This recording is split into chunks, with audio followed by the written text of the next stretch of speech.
Quiet down, quiet down. Good morning, and welcome to today's New York City Council hearing for the Committee on Higher Education. At this time, we ask you to silence all electronic devices, and at this point forward, no one, I repeat, no one is to approach the dais. If you would like to sign up for an in-person testimony or have any sort of question, feel free to talk to one of the sergeant at arms in the back at the desk over there. Chair, we are ready to begin. Thank you. Good morning. I'm Councilmember Eric Dinowitz, Chair of the Committee on Higher Education. Welcome to our oversight hearing on CUNY's response to the Lippman report. I always start out these hearings by saying I'm a proud CUNY alum, and I am. In fact, I have a nice poster in my office that you all sent me, which has 21 of us, 21 council members, including our speaker, Adrienne Adams, who are graduates of CUNY. We love CUNY, and I think all of us in one way or another are here in the council because of what CUNY gave us, what CUNY provided for us. And so hearings like this, dealing with issues of anti-Semitism and discrimination, are very hard for us. Very hard to grapple with the reality that the institution that we love so much, that gave us so much, is a place where too many students don't feel safe and don't feel welcome.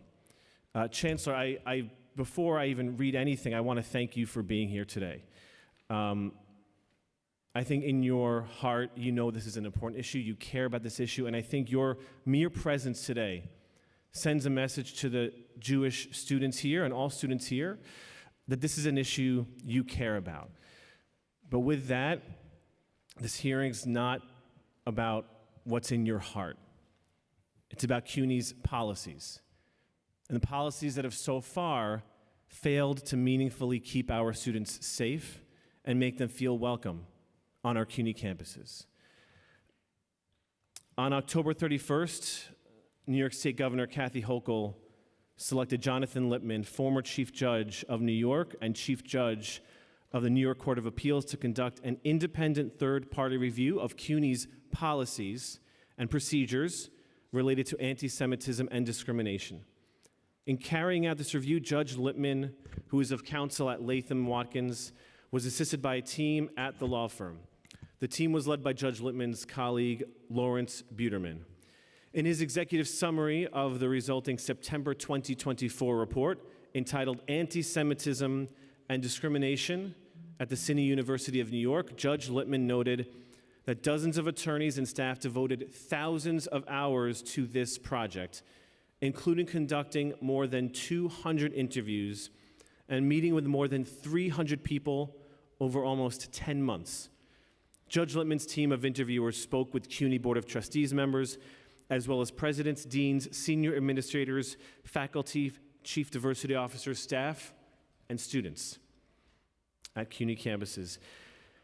Team members visited 13 CUNY campuses to conduct an in-depth examination of the climates of those campuses. The 13 campuses included CUNY graduate and professional schools, senior colleges, and community colleges across the city. On some, but not all of the campuses that were visited, there had been a significant number of reported incidents of anti-Semitism. Judge Lippman's team sought to hear from individuals reflecting as many viewpoints as possible and undertook the interviews without any preconceived notions of what could be defined as anti-Semitism and discrimination. In addition to the interviews, Judge Lippman's team did a thorough review of CUNY's relevant existing policies and procedures and a comprehensive analysis of legal issues related to free speech in a public university. Finally, Judge Lippman notes in the report that this review was triggered by and focused in significant measure on issues of anti-Semitism, but that the report's recommendations are broad and sufficiently content neutral to meet the challenges of other forms of hate and discrimination on CUNY's campuses. The final report includes both observations and recommendations. I would like to read the list of each and ask that CUNY witnesses respond to both in their testimony. Here are the observations. CUNY is a unique institution with a structure that creates complex challenges regarding issues related to anti-Semitism and discrimination. The location and demographics of CUNY schools impact the extent to which a school encounters issues of anti-Semitism and discrimination. CUNY's current system of handling complaints regarding anti-Semitism, discrimination, and retaliation is ineffective and needs to be completely overhauled. CUNY's current policies and procedures are in many respects outdated and potential sources of confusion. CUNY leadership, both at the Central University level and at the individual school level, are properly concerned with student, faculty, and staff safety. CUNY students do not all feel safe. Social media can exacerbate issues of anti-Semitism and discrimination. CUNY students, by and large, are focused primarily on their education, noting that incidents of anti-Semitism and discrimination at CUNY are carried out by a small vocal minority of individuals. Members of the CUNY faculty need to take more decisive action to stop anti-Semitism and discrimination. There is more agreement throughout CUNY regarding hate speech than many would think. And here are Judge Lippman's 13-point action plan. That is a set of 13 recommendations that he believes CUNY should begin implementing immediately. Increase centralization of resources for dealing with anti-Semitism and discrimination by establishing a university-wide center, including an internal monitor.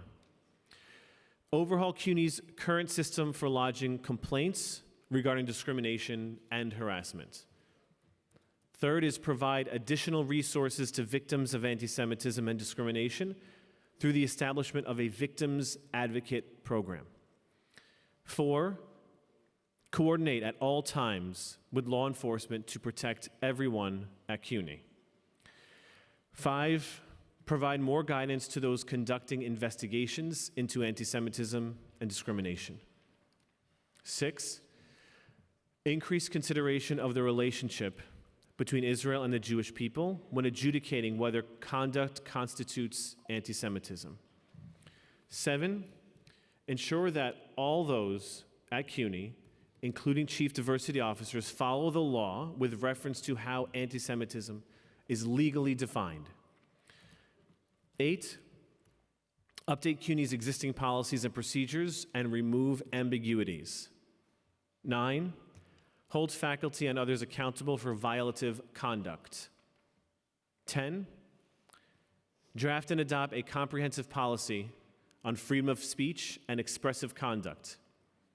11, encourage leadership to speak out forcefully against hate. 12, recruit and hire to foster inclusiveness. And 13, encouraging more dialogue aimed at bringing people together. As many of you know, more than 2 years ago, this committee held an oversight hearing on June 30th, 2022, entitled Examining Anti-Semitism on College Campuses. Since that time, CUNY schools have been in the news more than once for allegations and demonstrations related to anti-Semitism and discrimination, especially since the October 7th, 2023 Hamas attack on Israel. The committee looks forward to learning about CUNY's plans for implementing Judge Lippman's recommendations and for making CUNY campuses safe and welcoming for all of our students. I want to acknowledge my colleagues who are present today, Councilmember Marte from the Committee of Higher Education, and Council Members Menon, Vernikoff, and Yeager. I'd also like to thank Adam Staropoli, my Legislative and Budget Director, Jenna Klaus, my Chief of Staff, Sahar Moazami, the committee's counsel, and Regina Paul, the committee's policy analyst. I'd like to remind everyone who wishes to testify in person today that you must fill out an appearance card, which is located on the desk of the Sergeant at Arms near the entrance of this room. Please fill it out even if you have already registered to testify in advance. To allow as many people as possible to testify, public testimony will be limited to 2 minutes per person. I'm also going to ask my colleagues to limit their questions and comments to 5 minutes. Please note that witnesses who are here will testify before those on Zoom. I'd also like to remind members in the gallery that decorum is to be abided by all times.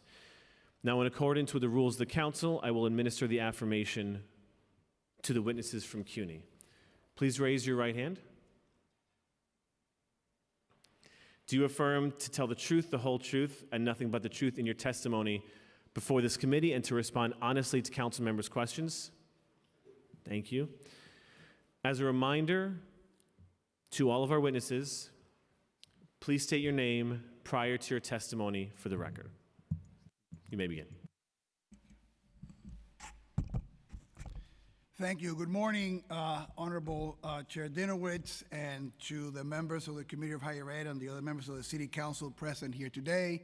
Thank you for the invitation to speak about the Lippman Report and the City University of New York's ongoing work to address hate and anti-Semitism. My name is Felix Matos Rodriguez, and I, with my colleagues, Derek Davis, the university's General Counsel and Senior Vice Chancellor for Legal Affairs, and Sasha Owen, Senior Vice Chancellor for Strategy and Policy Implementation, are proud to represent the CUNY system here today. For 5.5 years, I have had the honor of serving as the Chancellor of CUNY. In this capacity, I oversee a diverse university system that has a long-standing legacy of facilitating socioeconomic mobility for New Yorkers, no matter their background or means.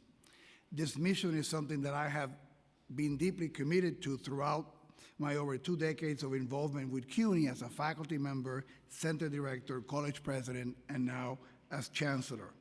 I want to reaffirm our deep commitment and critical obligation to keep our 25 campuses, 240,000 students, and 40,000 employees free from discrimination of any kind to ensure that our students feel welcome and can learn safely and free of harassment. This is core to our mission. The fight against hate and intolerance is particularly important as our nation, our city, and some of our campuses face a disturbing uptick in anti-Semitism. While we know there's more work to be done, over the last few years we have built a multi-pronged approach to address this growing problem. First, I want to thank the Council, as you have been a great partner with CUNY in this work. Back in 2019, when I began my tenure as Chancellor, one of my first requests to the Council was a grant for $500,000 and a later year, $425,000 to expand our work from the Center on Ethnic and Religious and Racial Understanding at Queens College to a university-wide level. CERU from Queens grew from a program developed by the College Center for Jewish Studies, and in my previous role as Queens College president, I saw firsthand how successful CERU was at educating our community and addressing the issues of racial and ethnic stereotyping in campuses. Additionally, over the past 2 years, CUNY has invested $1.3 million in campus programs to combat hate, including $550,000 provided by the City Council. With this support, we have built on the work on the Kupferberg Holocaust Center at Queensborough Community College and a range of activities on campuses, including, to cite just one, the I Am a Jew exhibition at the New York City College of Technology, which celebrated the diversity of the Jewish population at New York City Tech. Finally, last month, CUNY launched constructive dialogue training and workshops for all our presidents, deans, and members of my cabinet. In addition, 50 staff members will be trained and certified as constructive dialogue facilitators, and 100 faculty and 50 students will attend workshops on navigating difficult conversations. The Jeffrey H. and Sherry L. Aronson Family Foundation and the Carol and Milton Petrie Foundation, generous supporters of CUNY, are funding the start of this program, which is being facilitated by the Constructive Dialogue Institute. Thanks to a generous $500,000 investment from the City Council for fiscal year 2025, we'll be scaling up this effort substantially to reach even more members of the CUNY community. Besides the great work we have been able to build or expand thanks to the support of the council, I want to share some of the key efforts we have been focused on for the past couple of years to battle anti-Semitism and other forms of hate. In 2022, the university announced a partnership with Hillel International's Campus Climate Initiative, where leaders across 7 CUNY colleges have been immersed in learning best practices to make sure our Jewish students feel comfortable and safe in expressing their identity and beliefs. In 2023, I created the Advisory Council on Jewish Life, bringing together Jewish leaders in our city to advise me on ways to elevate Jewish life and foster better communication between people of all religions on our campuses. Some of those members, I believe, are here in the audience today. This summer, we resolved cases pending with the U.S. Department of Education's Office of Civil Rights through a voluntary resolution agreement that includes numerous initiatives already in planning, like the system-wide campus climate survey we launched 2 weeks ago, and extensive training and resources related to Title VI. I am proud to report that 1 semester into the agreement, we have completed roughly 50% of the Title VI requirements that are part of the agreement, and in addition, have created valuable Title VI resources such as a webpage, educational video, and a handbook. As you might know, I welcome the review of the system's policies related to anti-Semitism and other forms of discrimination conducted by former Chief Judge Lippman, and we are making progress on many of the recommendations. This year, besides key areas I mentioned above, we announced the following actions, many of which are included in the Lippman recommendations. This past summer, we announced the creation of the Center for Inclusive Excellence and Belonging, which will centralize efforts to combat discrimination system-wide. The center will be responsible for centralizing the policies, training, and complaint processes for all 25 campuses in the CUNY system. This will ensure that discrimination, harassment, Title VI, Title VII, and Title IX issues are managed uniformly and consistently across CUNY. The center will also develop programming and events to promote education and dialogue and be responsible for implementing campus climate surveys and additional system-wide evaluations as needed. This center addresses recommendations 1, 3, and 5 of the Lippman report. We have strengthened safety by deploying additional private officers to campuses to provide increased support.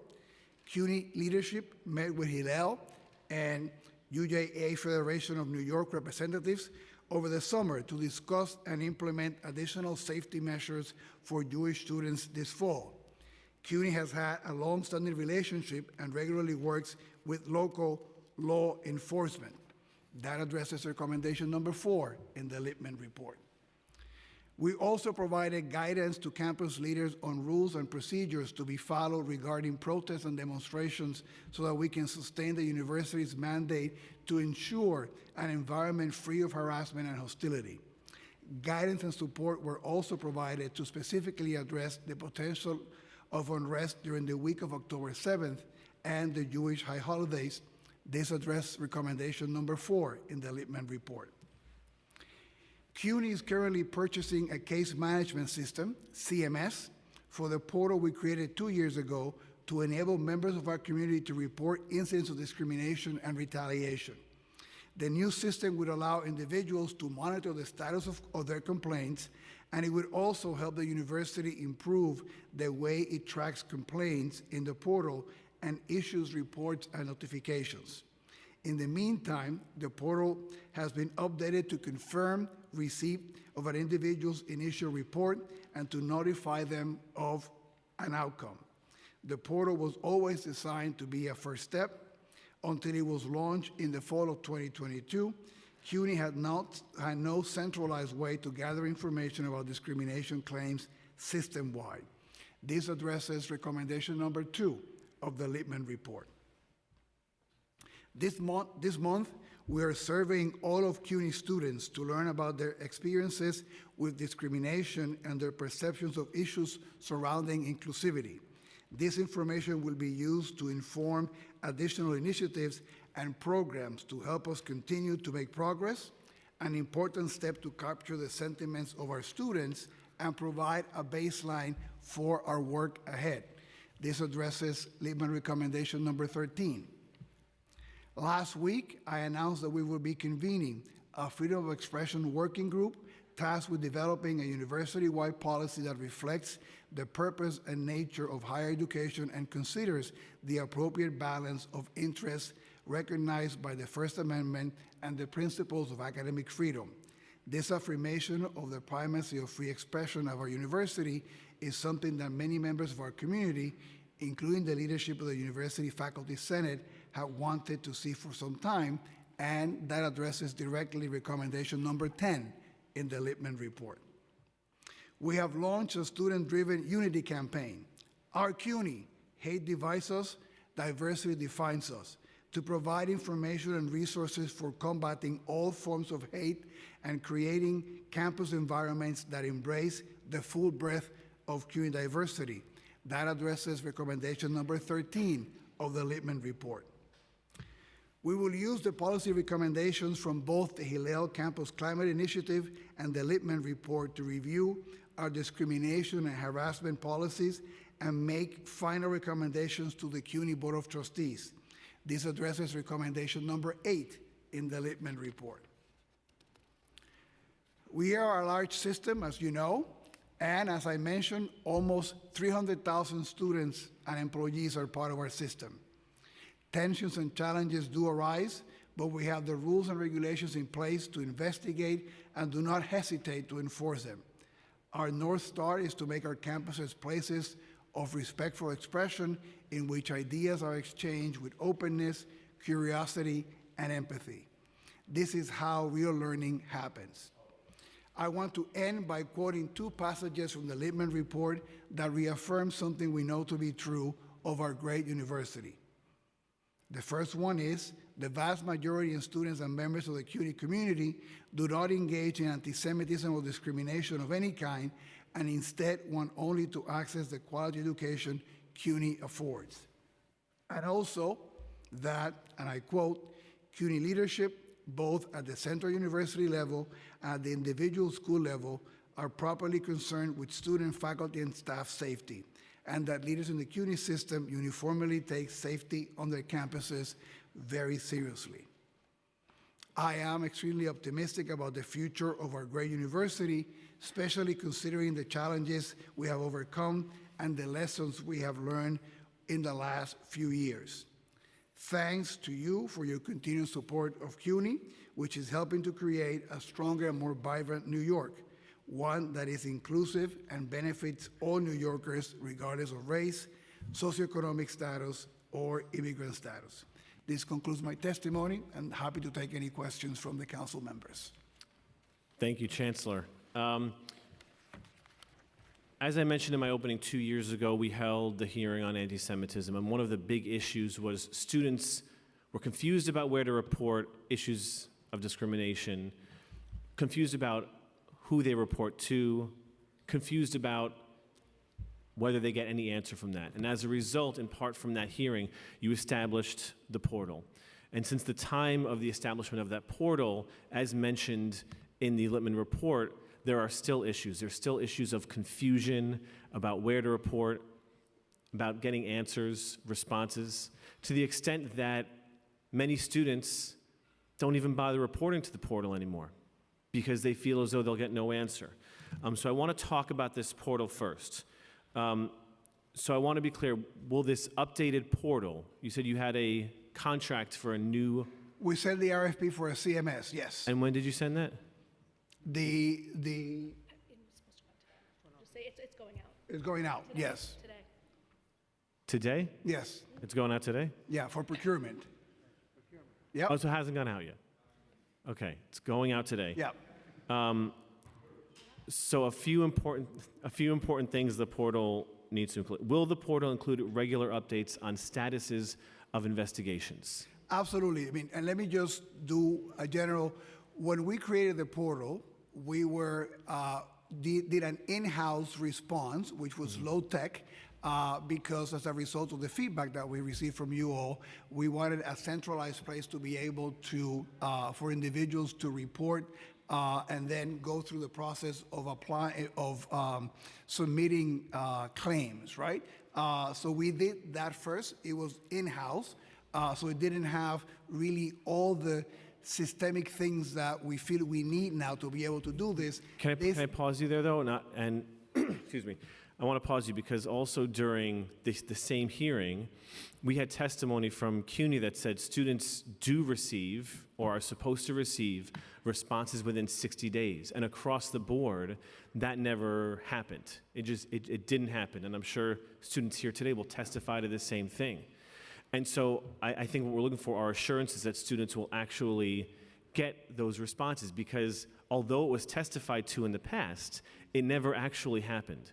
So what assurances do we have that those responses, the back and forth, will actually be provided to the students who are not feeling welcome and safe in their own schools? So there's two parts to that question. First, it is built into the requirements of the procurement, that the system will generate responses periodically to individuals as to what is the status of their complaints if they ended up filing one. Remember that someone submitting something to the portal is not the same thing as filing a complaint. Sometimes somebody goes to the portal and begins the conversation about a complaint, and they might decide or not to file the complaint. So the system will respond and will give you periodic notices of where your complaint is.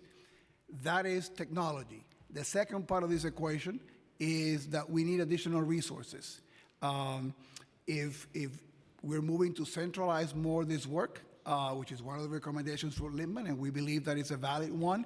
But more centralized or decentralized, we need additional resources to be able to have more individuals out there investigating the complaints so that we can get back on a timely manner to our students, to our faculty and staff. So technology is part of the equation, but we also are going to need additional personnel to do this, no matter how effective the technology might be. So, so to be clear, the 60-day policy, so that is a policy, and that it sounds like you're saying it's contingent on funding, that you won't always be able to abide by that 60-day policy. Well, I mean, you will respond to that. In some cases, there are delayed, right? And part of those delays have to do at times with staffing issues of personnel or cases that have larger complexity, and we have individuals who might not be responding in time to the investigations. Well, I understand how it might work, but from the perspective of a student, if a policy says 60 days, and then you know internally, well, we don't have enough money to hire the person, it's meaningless to the students. It's meaningless to them. First of all, they won't even know it, and even if they do, it doesn't mean a lot to say, well, we didn't have enough money to ensure that you were informed about the case of discrimination you lodged against another student, faculty, university. And so what assurances do we have that these timelines are going to be met when what I think I'm hearing is that we may or may not have enough money to do it? Well, again, we're going to have the systems to do this. We are aspiring to be able to meet those deadlines. I'm also sharing with you the reality that we face, that in order to address those things, we do need additional funding, which we will be requesting to the state and the city. And has the state committed any funding to this? We're just beginning the budget process, so. Okay. And do you know how much the contract's going to be for? For the portal. No. I mean, it's just going to procurement, so we'll see what we get from Right. from the vendors. Okay. The data was something else that we've been struggling to acquire from CUNY related to any cases of discrimination. Will this portal include the ability to share data publicly with substantiated or unsubstantiated claims made in the portal? Yes. So 100% it'll be on the website? Yep. Okay. Will there be any delays? What would the timeline look like? Is it quarterly reports? Is it every time a complaint is lodged, the website gets updated? Well, I mean, we'll be setting that up with the vendor, with the CRM, so we can craft that in any way that is, but you know, you're getting live information, so the complaint should be able to be done on a fairly easy basis. Even, you know, quarterly seems extremely reasonable. In the past, we've gotten, I guess, what I view of as excuses, but other people may view of as just the reason why students can't get updates about this. And they would share with us, these are presidents of universities that would say, well, FERPA laws prevent us from sharing information with students about updates on the case. What I'm hearing you say today is that's legally not the case, and students can receive updates about whether their claim is being adjudicated and the results of their claims. Well, I mean, the information going back to the students will be following all the FERPA laws, right? So we'll be communicating with the students what we normally can communicate in any of those cases. And what can you normally communicate? It depends on the case. I mean, I don't know if the general counsel wants to take that more technical question. I would love it, please. Thank you. And just please speak in, make sure the microphone's on and Thank you, into it. Chancellor, and thank you, Councilman Dinowitz. A response to a Title VI complaint is really not very different than a response to Title IX. The university has a fiduciary responsibility to protect not only the complainant, but the respondent. And in certain instances, there are times when the actual disposition of the case, depending upon the individual. I assume my mic is on. Now, can you hear me, sir? Yep. Let me begin. Again, thank you Thank for you. the question, Councilman Dinowitz. Title VI is not very different than Title IX, Title II, or Title VII in investigating cases of discrimination. The university has a fiduciary responsibility to not only consider the privacy and the security and safety of the complainant, but the respondent. And in some instances, when one is investigated, and these investigations are conducted at typically the campus level, they do take time. Witnesses have to cooperate. Many of these complaints that you've referred to, some of them, I shouldn't say many, that would be hyperbolic, but a substantial number of them come in anonymously. But that doesn't relieve us of our responsibility as an institution to investigate them. But it does make our responsibility difficult because we have to get evidence. And once the evidence is had and once a resolution can be had, a disposition will be made. But no way will the university violate anyone's privacy rights or privileges as an institution or jeopardize the safety and welfare of an individual on our campus by disclosing the outcome of a matter that where a student has a future as well as a faculty member or staff at the university. We don't do that now. We don't do that in Title IX. We don't do that in Title VII. And I dare say we will be doing it in Title VI. However, students will know if they identify themselves how these matters are handled, and they will be attended to, and they'll get support, and they will get counseling on their campuses. Let me just, I mean, just to be clear, right? As someone who's talked to the students and has listened to similar complaints about the portal, right? The feedback that I've gotten is that you don't hear at times what the status of the complaint might be, right? And this, the CMS will do this automatically. Will give you updates to be able to do that. If also there's some engagement that you're involved with, right? In the particulars of the case, obviously you'll be contacted by student affairs or the appropriate body in the campus so that you will know about the campus. I think the complaint has been that they don't know whether how the investigation is going and they don't get any notice, and the system would definitely do that. Well, part of the complaint is they don't even get a response. So they don't even know if their complaint is heard. So I am hearing today that with this new portal, That will be resolved, yes. should be, because it hasn't, RFP hasn't gone out. Yeah. It will in a few hours, I assume. It hasn't gone out. But that issue will be resolved. But I've also heard from students that they don't know the results of the complaint. And they may not feel safe knowing that there are zero consequences for a student who violated their civil rights. And so can you please provide clarity on if someone lodges a civil rights complaint against another student or faculty member, whether they will know the outcome of that case? They're notified of the outcome, yes. I mean, the conclusion of an investigation provides an information about the outcome. Including what steps were taken to remediate or adjudicate it, right? So I just want to be clear because we've gotten different responses from presidents who have said, I assume per your guidance, that they're not allowed to talk about the cases. They're not allowed to share with Well, students. they're not the allowed to talk in a forum like this, right, or in the media. But obviously, to the individuals, when you file a complaint and the complaint is finalized, you do get That is a correct. final disposition that tells you whether it was substantiated or not and what action was taken. Yes. So students will find out at the end, substantiated or not, and what actions were taken. And this is all in the RFP? That Well, wouldn't be, this is part of the process. right. But, well, that's what that's what I'm asking. Is that going to be in the contract with the vendor? Well, that's a notification that is sent to the students, yes. I'm saying the steps lined up that you just testified to, I think are exactly the steps, some of the steps a lot of students are looking for.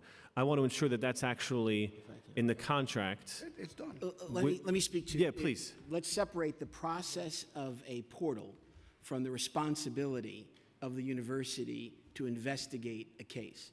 Students now who identify themselves in any form of complaint or discrimination are addressed by their campus. If there's a complaint coterminously filed with the portal, that's a different process. Students are not outed or, dare say, the result or disposition of a case isn't publicly disclosed.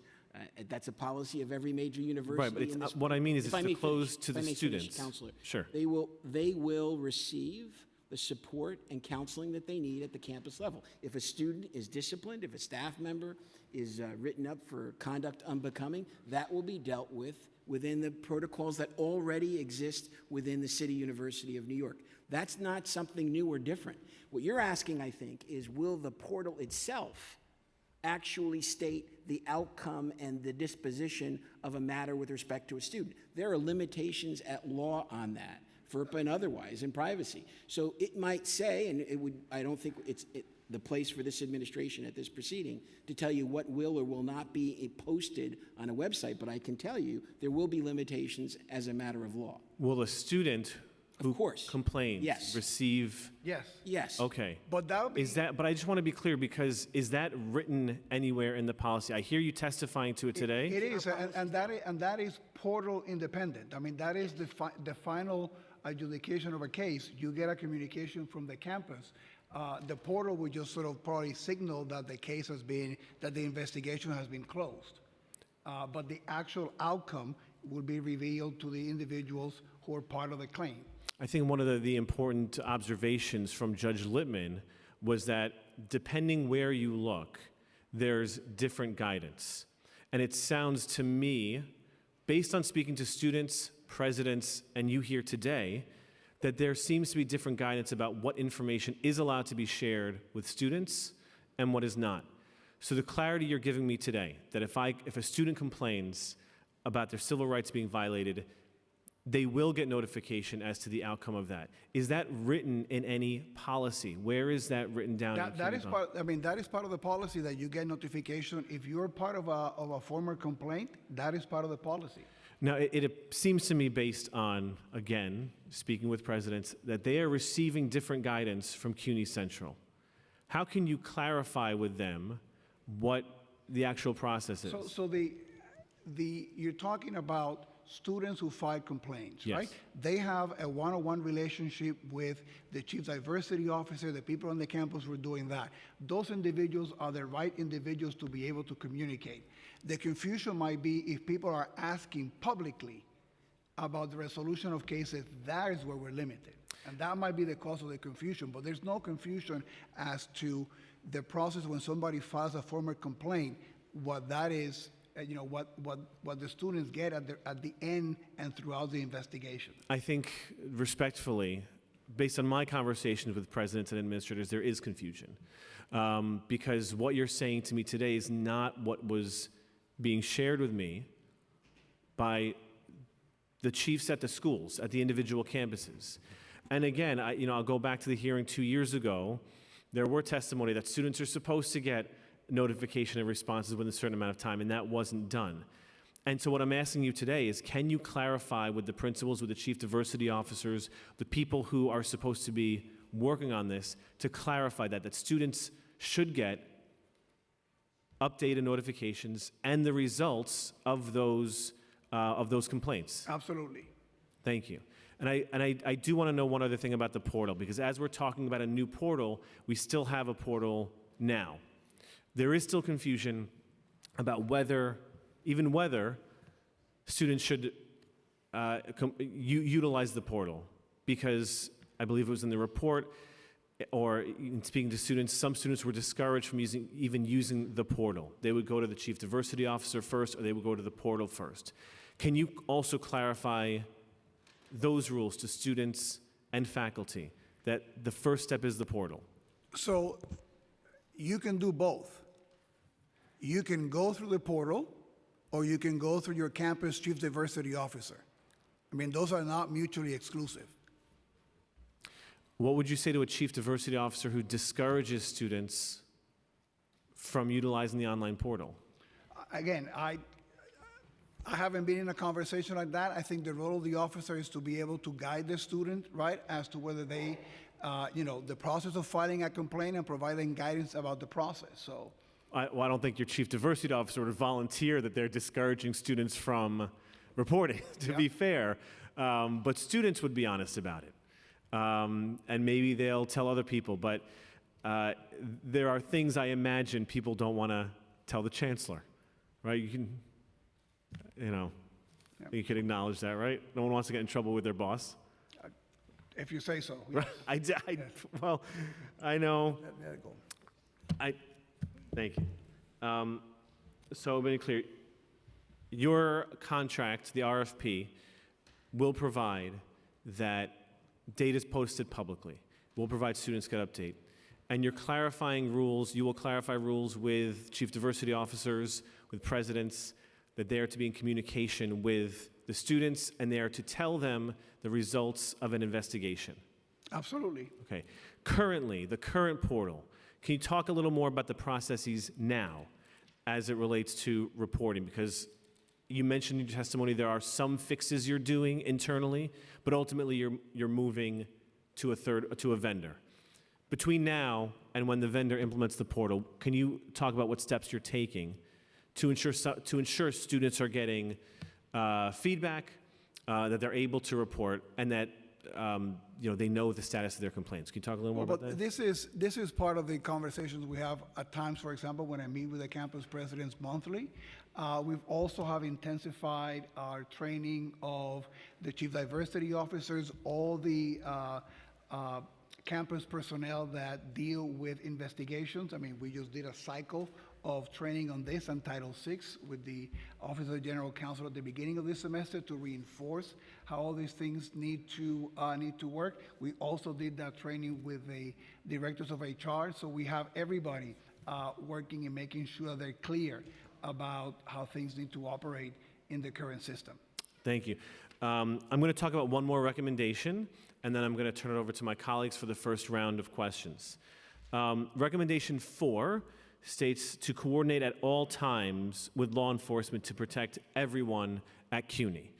I think this is a recommendation that just makes sense. I know you speak about coordination between law enforcement and CUNY. I want to talk about first boundaries, physical delineations between CUNY campuses and the public. And what we hear I've heard both from administrators and students, is this concern of certain types of speech. And then one of the more recent ones was at CUNY Hunter, where right outside the window of Hillel, right on the street where Hunter is, what I would consider on their campus, you had a number of protesters saying, It is right to rebel, Hillel go to hell, with images of assault rifles. I think most people would find that sort of language and imagery threatening. One of the responses we got from CUNY was that, well, there's really nothing we can do because it's not really on our campus. Can you please talk about what the coordination looks like related to boundaries between CUNY, physical boundaries between CUNY property and city property? So, I mean, first, let me agree with your assessment of the deeply offensive nature of the language, right? Let me begin by doing that. In that particular scenario, and I don't know the exact details, right? But if there is something occurring on New York City sidewalks and streets, right? NYPD has jurisdiction. They work very closely with our campus. If that sidewalk or street is close to our campus, that happens with many of our vertical campuses in the city. But let it be clear that the jurisdiction of anything that happens there is not CUNY's, right? We're in conversations with NYPD, but any determinations about barriers, physicality, any decision there is not our decision. There's conversation, but I want to make sure that you understand that that is, and sometimes also, we have no way of knowing whether the individuals out there are members of the CUNY community, in this case, Hunter or not, right? So that is one. When those things happen, most of our campus presidents have direct lines of communication, in this case, with the Hillels, right? They meet with them. They provided additional counseling and support services to be able to support the students who are facing those, that tense environment, that's out there. They engage them in conversation about what they can do to be more supportive.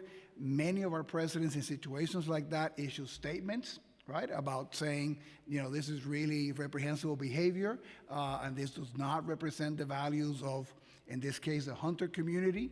But any direct action in terms of those individuals protesting there, it is the responsibility of NYPD. So does that, besides the statements, which I believe are good, but I think need to happen with more frequency and more quickly, in some cases, these statements take hours. And when students are already feeling scared and threatened and unwelcome, I think a statement from the university president and the chancellor does go a certain amount of way. And it's one of the recommendations in the report that says the free speech is afforded to you as well. And your position does not preclude you from making free speech statements, such as you made today, such as you made after October 7th, and that you've made in the past. But those statements should happen, in my view, sooner and more, with more stakeholders. But what I'm also hearing is that the protest that happens on the street 2 feet away from the campus safety is precluded from even asking them to move a little away from the doors, for example. And it's just a little weird because we have businesses that are on the hook for sweeping in front of their stores and shoveling snow in front of their stores, but the CUNY campuses are not responsible, or it seems what you're saying, aren't even allowed to ask students to move along or help the NYPD. Two things. With all due respect, shoveling snow and dealing with a group of protesters is a slightly different endeavor, right? So again, when you have the protesters, at the end of the day, the decision making about that, we engage with NYPD. I mean, we work very closely with them. We try to create as much distance as we can from all the entrances when these things occur. We try to create as much distance when you have protesters and counting protesters. But at the end of the day, the decisions about that are decisions made based on the public safety judgment of NYPD. Right. The comment, by the way, about the snow wasn't about the importance of snow versus protest, to be clear. I know, the sidewalk, it was about public property versus CUNY property or private property. Yes. And I just find it strange as someone who, we legislate on these things. How many feet away from the door does a business owner have to shovel, that somehow CUNY seems exempt, or it seems that they're not allowed to have the same sort of jurisdiction over their own property. But it seems that the jurisdiction of public property versus private property is different for CUNY than it is for businesses. I think it might be a safety issue. I think it's talking about safety. When you have a demonstration, that I think was the difference. Okay. We've heard outside, and by the way, of course, related to boundaries, I think, again, that's one of the things we're hearing from students. It's in the report. The boundaries are not clear. But I do think it would go a long way to have campus safety there as well, assisting in whatever way is safe for campus safety. But they are. They're coordinating with NYPD. But what I'm saying, decision-making rests with NYPD. I want to talk about inside campus because that's completely the purview of the NYPD. I mean, of campus CUNY. safety, correct? You know what I mean. Has CUNY established any policy regarding individuals wearing identity-concealing masks during on-campus activities or protests? No. Can you talk more about that? Have you considered it? Well, I mean, any student who's engaging in any behavior on our campuses under the Henderson rules needs to be able to show ID and identify themselves if required. But you haven't considered a masking policy? Because very often the complaints that happen, there isn't a campus safety officer to check people's ID. And you know what? Honestly, when you have a lot of kids, if their faces are concealed, it's a little daunting to go up to each one of them and get their ID. And a lot of the information we have is from video. But you have no plans to create a mask policy at CUNY? That would I mean, we're a public university, so Yeah. the threshold to be able to do that might be complicated.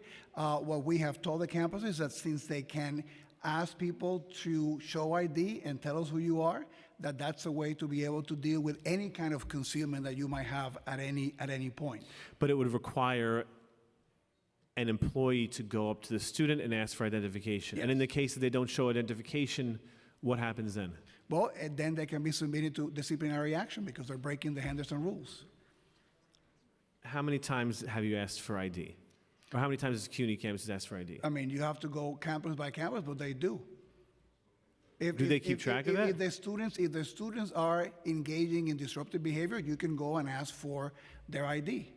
Does that happen? Yes. In speaking with students, it does not appear to be their observations that happens. But when a campus safety officer asks for ID, do they log it in any way? Do they collect that information and share with you how many times they've actually had to do that? I mean, I guess it's logged in if the individual refuses to. Well, I guess if they refuse to, they don't know who it is. Well, but then you get arrested. Has that happened? Well, so it has happened, and then it can be a deterrent to what they're doing too. I'm gonna guess no one has been arrested for failure to show identification on the CUNY campus. I'd find that Again, very. I fail to disagree. It's one of the Henderson rules. It's one of the things that is based in the code of conduct that you have to do that. Right, but I get the question. Do you know how many students have been arrested for failure to show ID? I don't have that number, no. Okay. I mean, if you're testifying that is the process and those are things that happen, I think the committee deserves to know, does it happen or how often that happens per campus? So there is, besides relying on existing rules and interpretations of the Henderson rules, there is no specific policy regarding identity concealment, correct? No. Okay. Has CUNY established clear guidance and prohibitions related to issues of vandalism and destruction of property on CUNY campuses? They're part of the Henderson rules too. How does each campus coordinate with the central office regarding reaching out to law enforcement? Tell me what that looks like, please. Well, I mean, again, there's so many scenarios, but normally when we get intelligence about a protest or going on, there's immediate coordination between the central office, the campus, and the precinct to be able to determine what kind of support is needed for those instances, right? Again, it depends on the on the scenario, but that's ongoing communication that happens between us. For off-campus behavior, we've been speaking about on-campus identity concealment. Can students be disciplined for off-campus behavior? Yes. Has that happened? Well, I I'm sorry. There to be no comments from the audience. You'll have time to publicly testify. Make sure you fill out a slip in the back, and then when the chancellor and his team is done testifying, you will come up and have your chance to testify. I'll have to check with the campuses, but it is, it is part of that happens with Title IX and other things routinely, yes. The underlying issue, again, with students feeling safe, part of it is that a number of the actions being taken by other students, other people, well, these would be other students in this case, other students or faculty, are not met with consequences. And so while victim services is important and appreciated, it can't be the case that students who are victims continue to remain victims while the people the perpetrators of the acts, that there are no consequences. And I think it's the same with the portal and the same with relationship with law enforcement. The rules seemingly are unenforced and there are no consequences. And so when we hear that, we don't really know if people are disciplined for off-campus behavior, that unfortunately sends a message to people committing those acts that it is okay to continue doing those acts and continue to create an environment that is not safe for students. Well, but again, students are disciplined for that. You're asking me for specific examples, right? And I have to sort of think about that and come back to you with those things, right? But in conversations with the president, students are. The conduct off campus too is a combination of are you doing an offense against a member of the CUNY community? In that case, it becomes a jurisdiction. If you're doing something off campus too, that is also a jurisdiction of local law enforcement there because you're not on the campus. Right, but the question is, what consequences does CUNY implement, not just what does the NYPD do? If there's an investigation and you broke the Henderson rules, there be the appropriate discipline in those cases. And their students have been put on probation, students have been part of mediation. How many students have been put on probation related to Title VI complaints or complaints of discrimination or civil rights complaints? I'll have to get back to you with that. We don't I mean, these are some of the fundamental questions, because that would answer the question. I would love for you to come here and say, yes, every single student that's received a complaint has been investigated, and we've disciplined a number of students. And that would send a very strong message that discrimination is not tolerated. But just as well, based on today's testimony, the answer could be zero. The answer could be, well, we looked at it, and we decided not to do anything about it. And that sends a message that it's continuing to not be safe. And so without the data, it's very difficult to have a meaningful, productive conversation about this element of the recommendations. I want to turn it over to some of my colleagues for the first round of questions that we'll likely have multiple rounds, and the first person is Councilmember Marte. Thank you, Chair, and thank you, Chancellor, for being here today. Good morning. Morning. How does the CUNY network work with the New York City Human Rights Commission? Do you share potential allegations? Do you share data? Or do you have an autonomous program in this portal system that you just keep all the information internal and don't share with the Human Rights Commission? Sure. There's a state human rights commission and there's a city human rights commission. Individuals are free to file complaints with either. We cooperate with those investigations in the Office of the Legal Affairs. We don't share data. Whatever evidence they have, they produce, and there's a discussion, and obviously we try to bring it to a resolution. But there's no specific data arrangement for a state and city or municipal. So if someone makes an allegation on discrimination on your campus, if someone makes an allegation on discrimination on the campus, you don't share that potential allegation with any commission, either city or state, or let's just say if the discrimination did happen at the end of the investigation process, you still don't share that with the Human Rights Commission on the city or state level? Well, Commissioner Marte, thank you for your question, and let me try to answer your question with a process.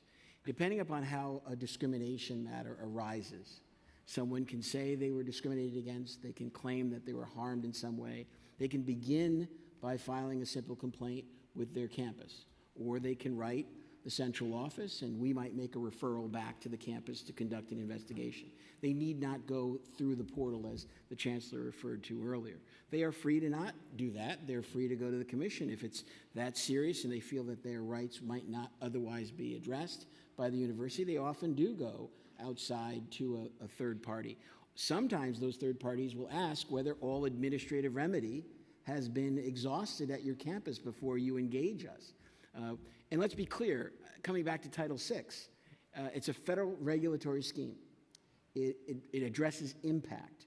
And if you look at the voluntary resolution agreement that was signed by this university on June 10th, 2024, there was no finding of widespread discrimination. There were 9 cases that they would like us, and they have asked us to review again, and we have reviewed more than 50% of those cases.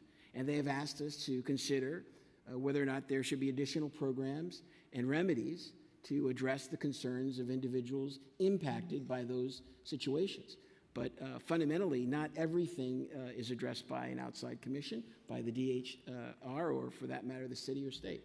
I do think it's important to be able to share the data, whether it's initial allegations or at the end, once a case is investigated, what's the determination of that case, because the data that's given to the Human Rights Commission, we create policy based off that data. And if there's a miscommunication or not even a direct communication from CUNY to the city of New York, then we don't have accurate information on what steps we should take next. And I would be remiss, Commissioner, Councilor Marte, if we didn't acknowledge that we do that. I mean, there is data shared annually on the Clery Act, under the Clery Act. So if there's a hate crime, if there's an act that violates federal or state law at the City University of New York on a campus, in fact, Toby Stavitsky passed a legislation just last year on hate crime that requires us to report, and it's a more a different analysis of hate crime.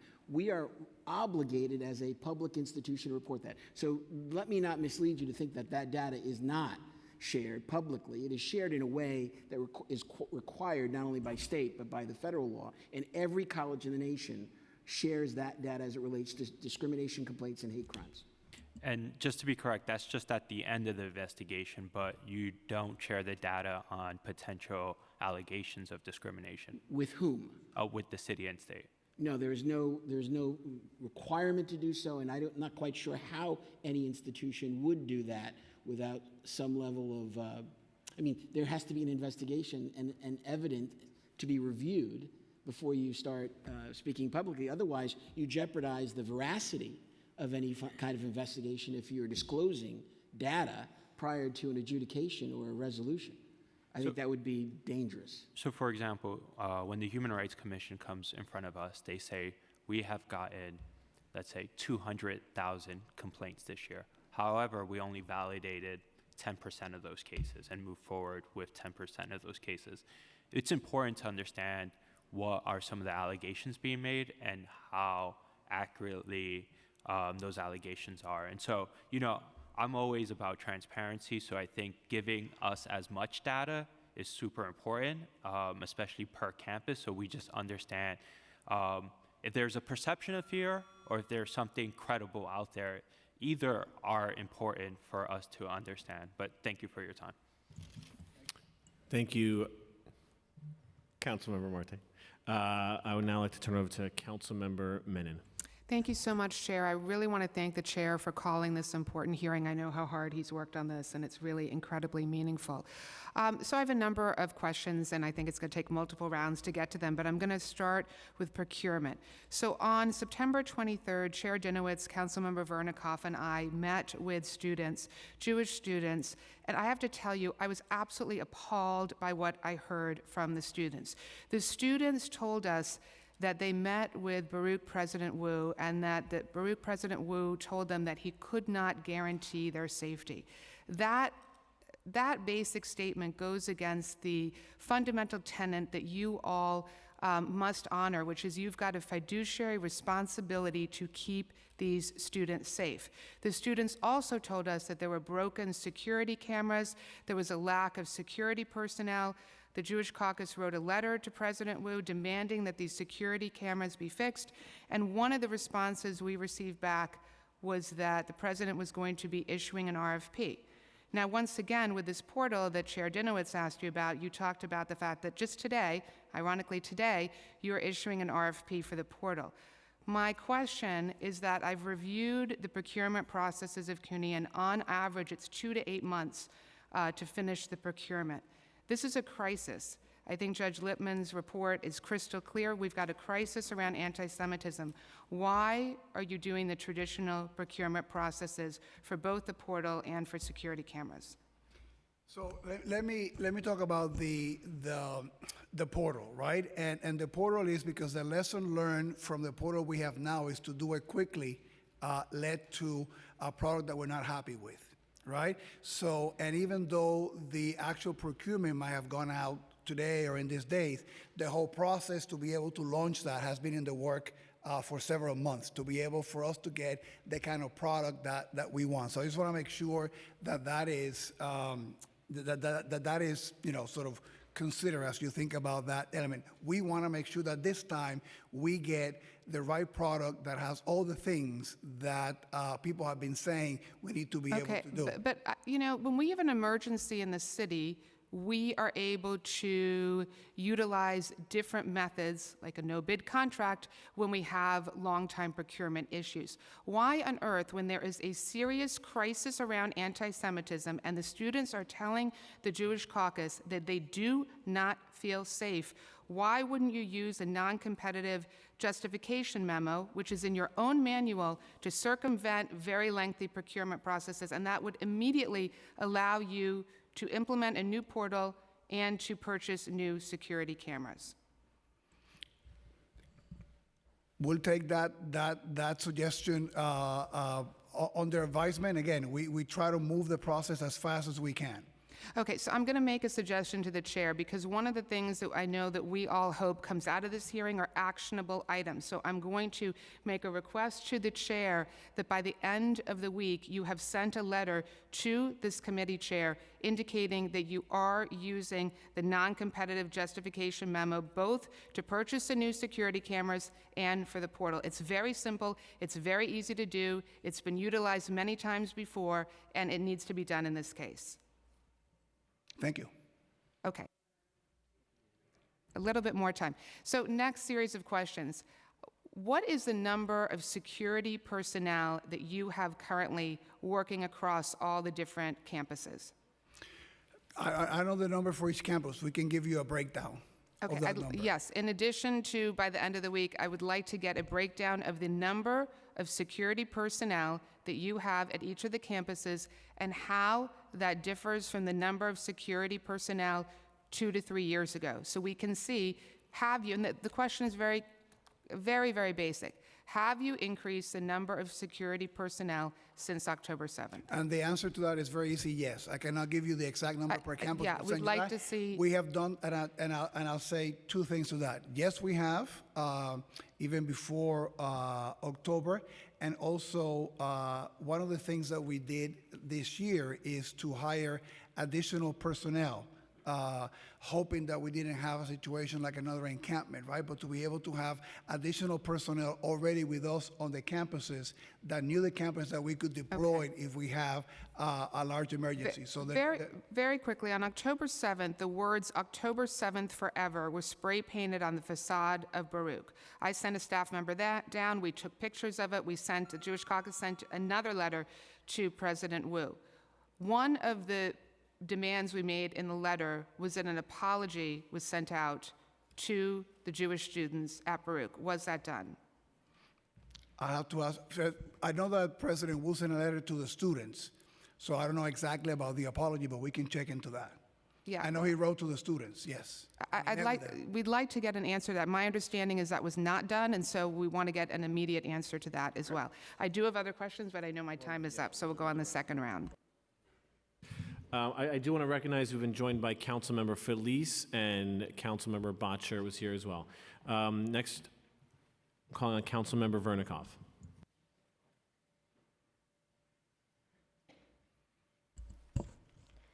Thank you very much. Nice to see you, Chancellor. I'll get right to it since we're on the clock, and if I could just ask you to be brief in your answers, and some questions just call for a yes or no.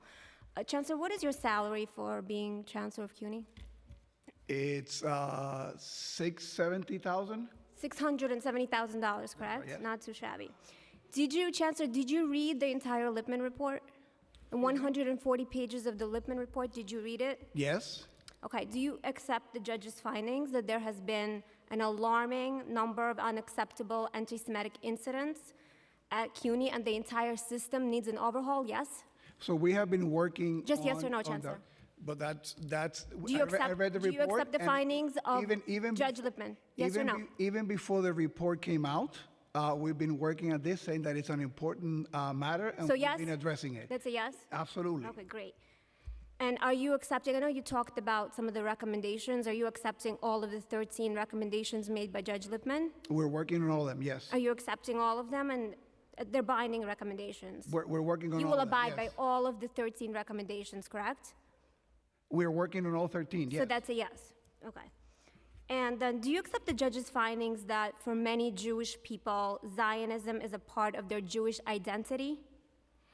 That's the judge's opinion, so So you agree with the judge's opinion, yes? I mean, my understanding from talking to Jewish students is that in many cases it is, and in some it isn't. So is that a yes? You agree with the judge's opinion that Zionism is a core part of Jewish identity? Yes? I think it depends on. It's a yes the or Jewish no, it doesn't students. depend on Well, anything. I cannot give you a yes or no answer. Okay. Do you accept that anti-Zionism constitutes anti-Semitism? The judge put that in his report as well. Is that a If- yes or no? If anti-Zionism leads to the discrimination, the harassment, and of Jewish That's not my individuals, question. yes. That's not my question. Well, that's my answer. Do you accept that anti-Zionism is anti-Semitism? I Or said can if constitute an- anti-Semitism? It can, yes. When will the anti-Semitism monitor be appointed? The anti-Semitism monitor discussed in the report by Judge Lippman? So we're working on all the recommendations. One of the first things that we're working on is on the center first, so then we're able to have someone that can look at the progress of the report. My question is, when will the monitor be appointed? How long will it take? We don't have a date for that. We're working on the other recommendations first. When will you know when you'll have a date for that? I'll get back to you on that. Thank you. We had a hearing 2 years ago, 2.5 years ago. As everyone knows, you didn't attend that hearing. Since then, we've had multiple meetings with you. Some stuff was done. Since then, just very briefly, based on the information you have and the knowledge you have of everything that's been going on since that hearing, have things gotten better or worse for Jewish students on campus? Just better or worse? One word answer, please, Chancellor. Well, one thing that I'll just notice about that hearing also happened before the October Hamas attack, right, in which the world changed. So clearly that has changed the landscape here in New York. I think that members of the Jewish community will acknowledge that we have worked very hard in improving situations, but we have still work to do. So they've got worse since the hearing. I don't know that I can characterize it better or worse. It either got better or worse. Again, it's not a better or worse scenario for me. We have worked very hard. I think that the members of the community have seen the efforts that we have done to improve things, but it's also been a much more complicated work since that hearing. Well, I'll submit to you that things got worse. While you are the chancellor, it's gotten worse on your watch. And as Councilmember Menon mentioned, we went to Baruch, and we're going to go to other schools, which you, by the way, I think you should be doing as well, going to every school and talking to Jewish students. But the students there told us that the only place on campus they feel safe is the Hillel House. Is that acceptable, Chancellor? No. But that's what's happening, and it's happening throughout the CUNY system on many campuses. And to your point, I have visited with other Jewish students in those campuses. We've met with them in the central office to be able to gauge their feelings and their concerns. We've had part of my team members visit all the Hillel campus, talk about security issues. So we've engaged with the students in Hillel and some of the other Jewish students groups on campus too. And yet they still do not feel safe and are not safe. They don't feel safe going to class. They don't feel safe expressing their opinions in class. They don't feel safe expressing their Jewish identity, wearing yarmulkes. That's all still happening. I'll yield and I'll ask you questions in my next round. Thank you. Thank you, Councilmember Vernikoff. Councilmember Yeager. Thank you, Mr. Chairman. Good morning, Chancellor. Good morning. What is the single most category of discriminatory and hate attacks and hate conduct on CUNY campuses? What is The single most category. Does it fall into any particular category? In other words, is anti-gay, anti-black, anti-Latino, anti-Semites? Do you have them categorized by any percentages, by any breakdown? I don't understand the question. You're asking me If there are 100 incidents a year of any kind of discriminatory behavior on any campus, you'd have 25 campuses. Are you able to break down how those are categorized? I mean, in some cases, yes. Okay. And do you know what the single most category is on your campuses of discriminatory conduct? It varies by campus. We can get you that Do information. you have a And system-wide total? So we submit it to the council every summer, the data on that, and we'll be happy to give you the most updated data, but we've done that for the past 2 years. Do you know what the largest category of discriminatory behavior falls under? Off the top of my head, no. Okay, no problem. The chairman described an incident that occurred at Hunter College, and he spoke the chants that were done right outside the Hillel, and he described it as a foot or 2, 3 maybe away from the door. Do you believe that the chants are anti-Semitic? Excuse me? Do you believe that those chants that the chairman read out loud? If they were made to harass and to discriminate against Jewish students, yes. If they were just made in the air and not at any particular person, but just said out loud standing outside the Hillel? They could be anti-Semitic, yes. Okay. But that's equivocal. It's not necessarily that they are. Either they are or they aren't. This is kind of like, can't be half pregnant. Is it anti-Semitic or not? If it's meant to be harassing towards individuals because of their Jewish ancestry and personality, yes. Okay. The Henderson rules preclude unauthorized occupancy of CUNY facilities or blocking access, right? I had a hard time. The Henderson rules Yeah. preclude blocking access to CUNY facilities. If people are standing 2 feet outside the Hillel door, which is a CUNY campus, although on a city street, they're blocking access to CUNY facilities, right? Can we agree that that's true? So if the students are purposely blocking that, yes. Okay.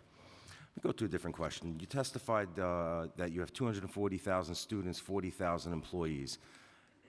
You've been there 5.5 years. How many employees have been fired from CUNY, have their employment terminated for incidents related to anti-Semitism? I wouldn't know. Do you know if there were any? I don't have that information. Okay. So we don't know yes or no. It's not that we don't know the number. We don't even know if that occurred. Okay. How many students do you know have been expelled from CUNY during your time as chancellor for incidents related to anti-Semitism? Again, I wouldn't know the number. Do we think that there are any? I don't know. Okay. If a student is standing outside Hunter College's Hillel, as described by Mr. Chairman, and chanting as the chants as described by Mr. Chairman, and you have public safety officers who see it, and as you described, they can't get involved because it's on a city street, and they really can't do anything as you described it. Let me take it a step further. Let's say those students standing outside Hillel, instead of chanting, they had grabbed the Jewish student and started pummeling him. What would your safety officers at CUNY do in that instance? Would they get involved? Or would they say that it's a public street and they can't get involved? Can you repeat the question again? Because you had. Sure. The chairman described an incident outside the Hillel, right? A bunch of people were yelling some stuff. We didn't like the stuff that was being yelled, speaking in the vernacular. Okay. Assuming, it's an assumption, assuming that At that instance, those students who were chanting had grabbed the Jewish student and started beating on him. You had said that the CUNY safety officers can't get involved in telling these students they can't stand there because it's on a city street. Would they get involved if they saw these chanters beating up on a student? And they will coordinate with NYPD if They would have to. They would have to do a coordination of some kind. They would have to call 911. No, no, one. I'm just saying if NYPD is there, they'll probably follow. Let's say there's no NYPD. Let's say the officers would let's probably say react, let's say yes. your CUNY safety officers are there. They see it. They're not going to move them away from in front of the building, but they Well, see them beating up on They a. would definitely do that. Yes. Okay, what would they do? intervene. What would they do?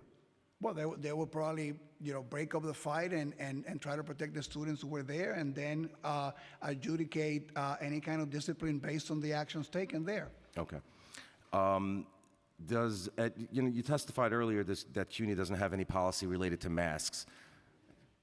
Excuse me? Sorry. You testified earlier that CUNY doesn't have any policy related to masking on campus.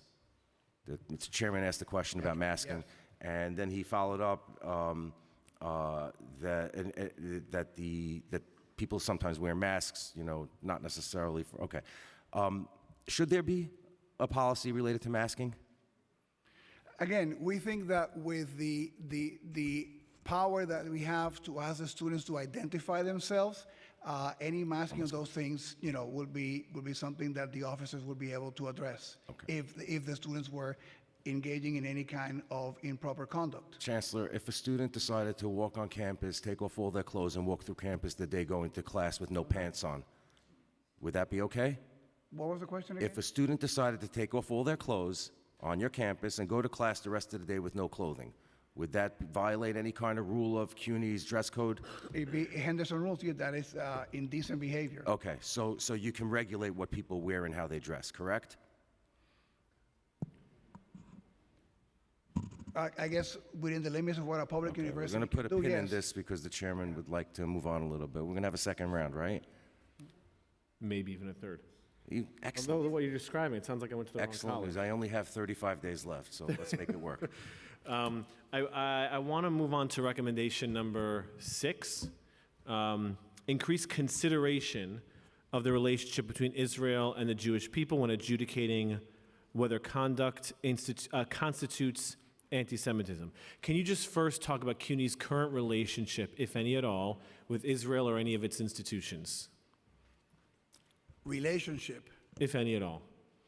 Well, I mean, we work with the consulate. I believe I'm meeting with the consul in January, I believe. We have educational exchange programs that our campuses have with Israel.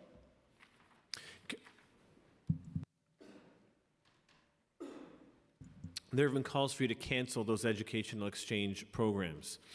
Can you confirm that you will not be canceling those educational exchange programs? Well, no, and actually, as you know, I took a delegation of half of our presidents in April of 2022 in a trip that was sponsored by JCRC to visit institutions in Israel, university, cultural institutions, because it's part of what we do in terms of exchange, but also to signal very clearly that we don't believe that sort of that kind of boycotting academically is appropriate.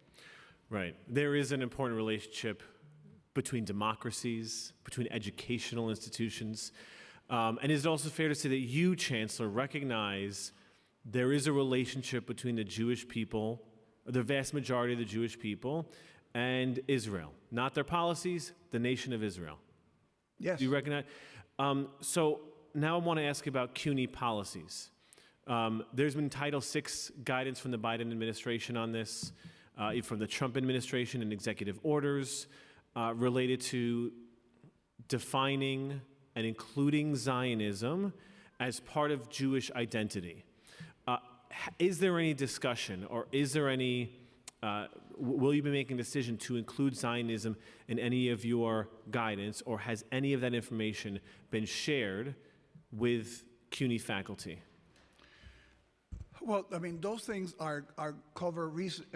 as part of our policies as we speak now, right? I mean, you cannot discriminate against somebody for being a Zionism, and that will be a violation of our existing policies. Right, well, that's why the administration gives concrete examples of when anti-Zionism very clearly looks like anti-Semitism. But CUNY itself has not made any public statements on that, or hasn't made any rules that have been shared with chief diversity officers or presidents, correct? So no, that is not the case. We have clearly, based on OCR, right, that talks about the importance in Title VI cases in considering the IRA definition of anti-Semitism as a tool, and the governor's proclamation also has been part of the training that we've been giving all our CDOs and people that are working with Title VI.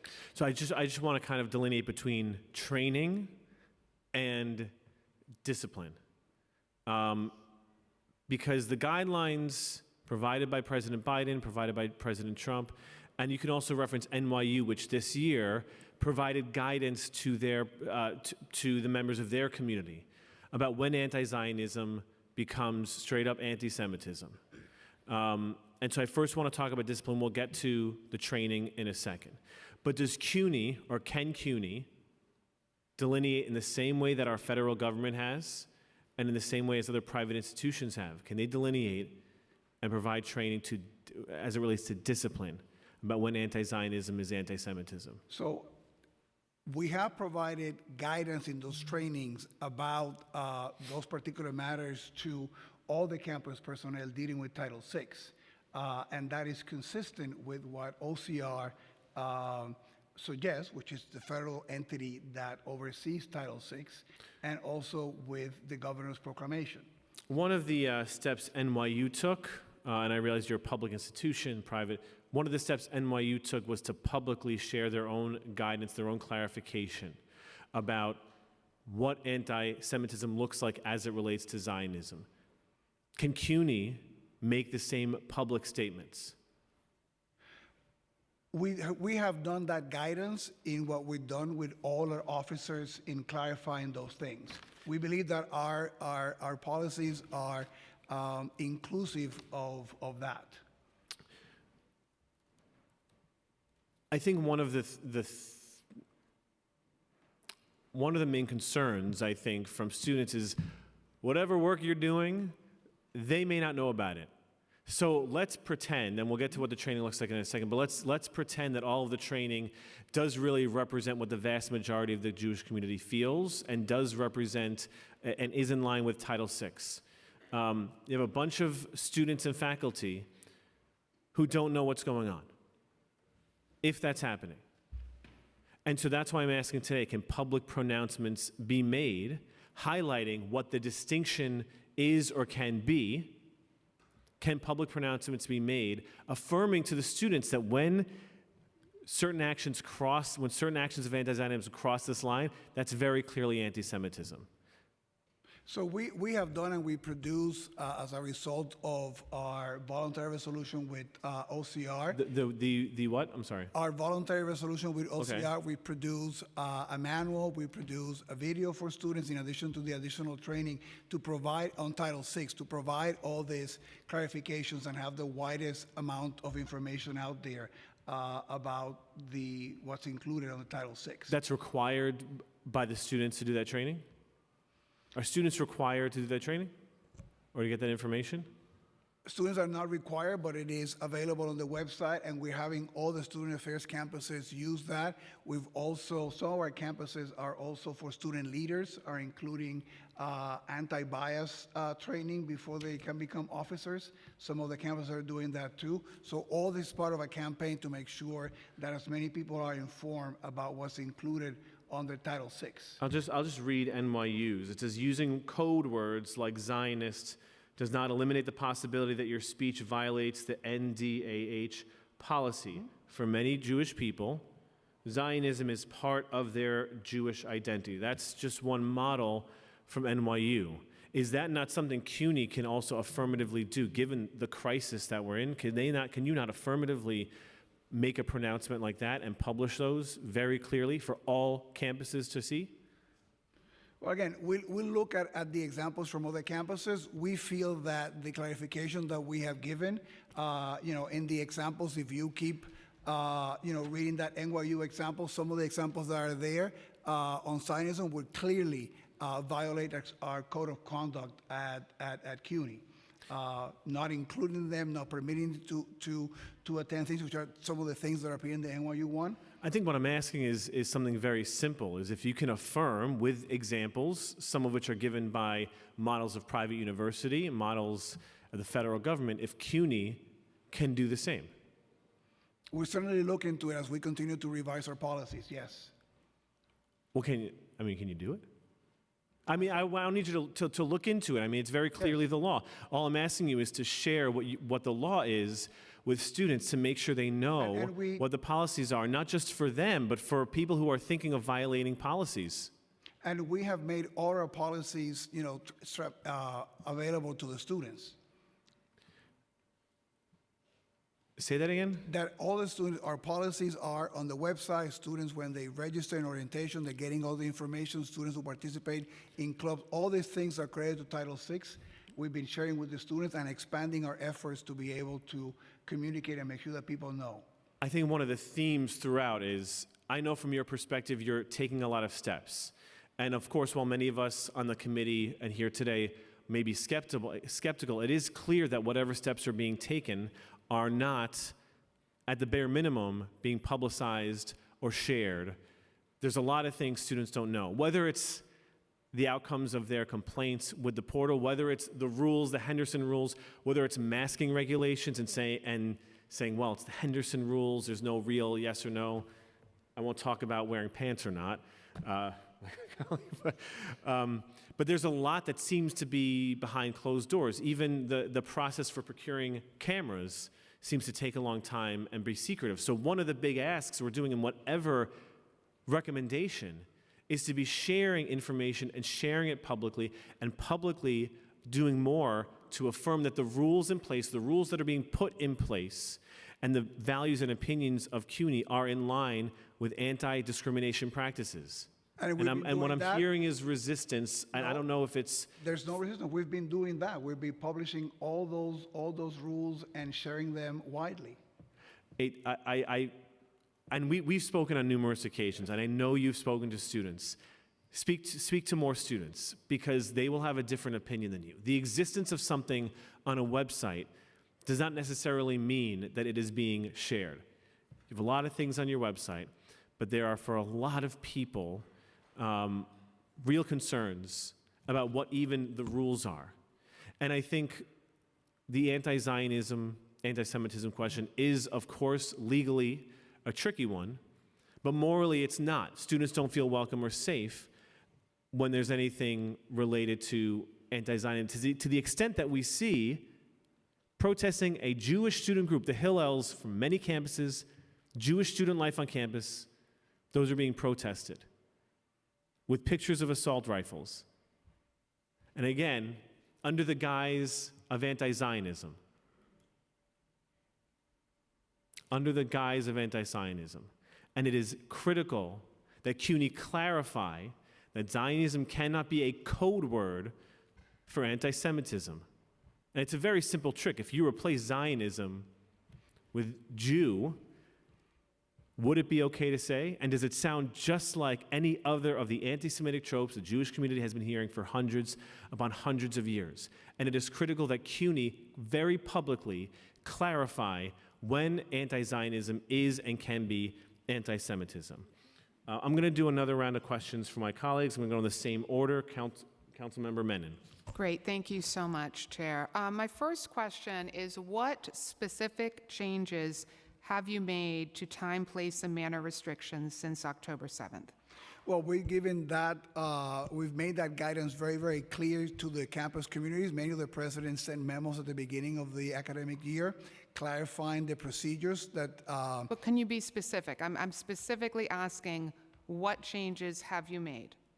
Well, we didn't require a change. We just said that is the tenor of our procedures, and we're just clarifying for everybody what they need to do to be able to Okay, host events. I used to serve on a university board. Universities across the country, in light of October 7th, have made specific changes to time, place, and manner, which allow, of course, the First Amendment right to peacefully protest, but allow universities to enact reasonable time, place, and manner restrictions to assure the safety of students and allow educational pursuits to continue. And we've had those, and what we did as a result of that is I issued clarification on that as chancellor, and then every campus did the same thing.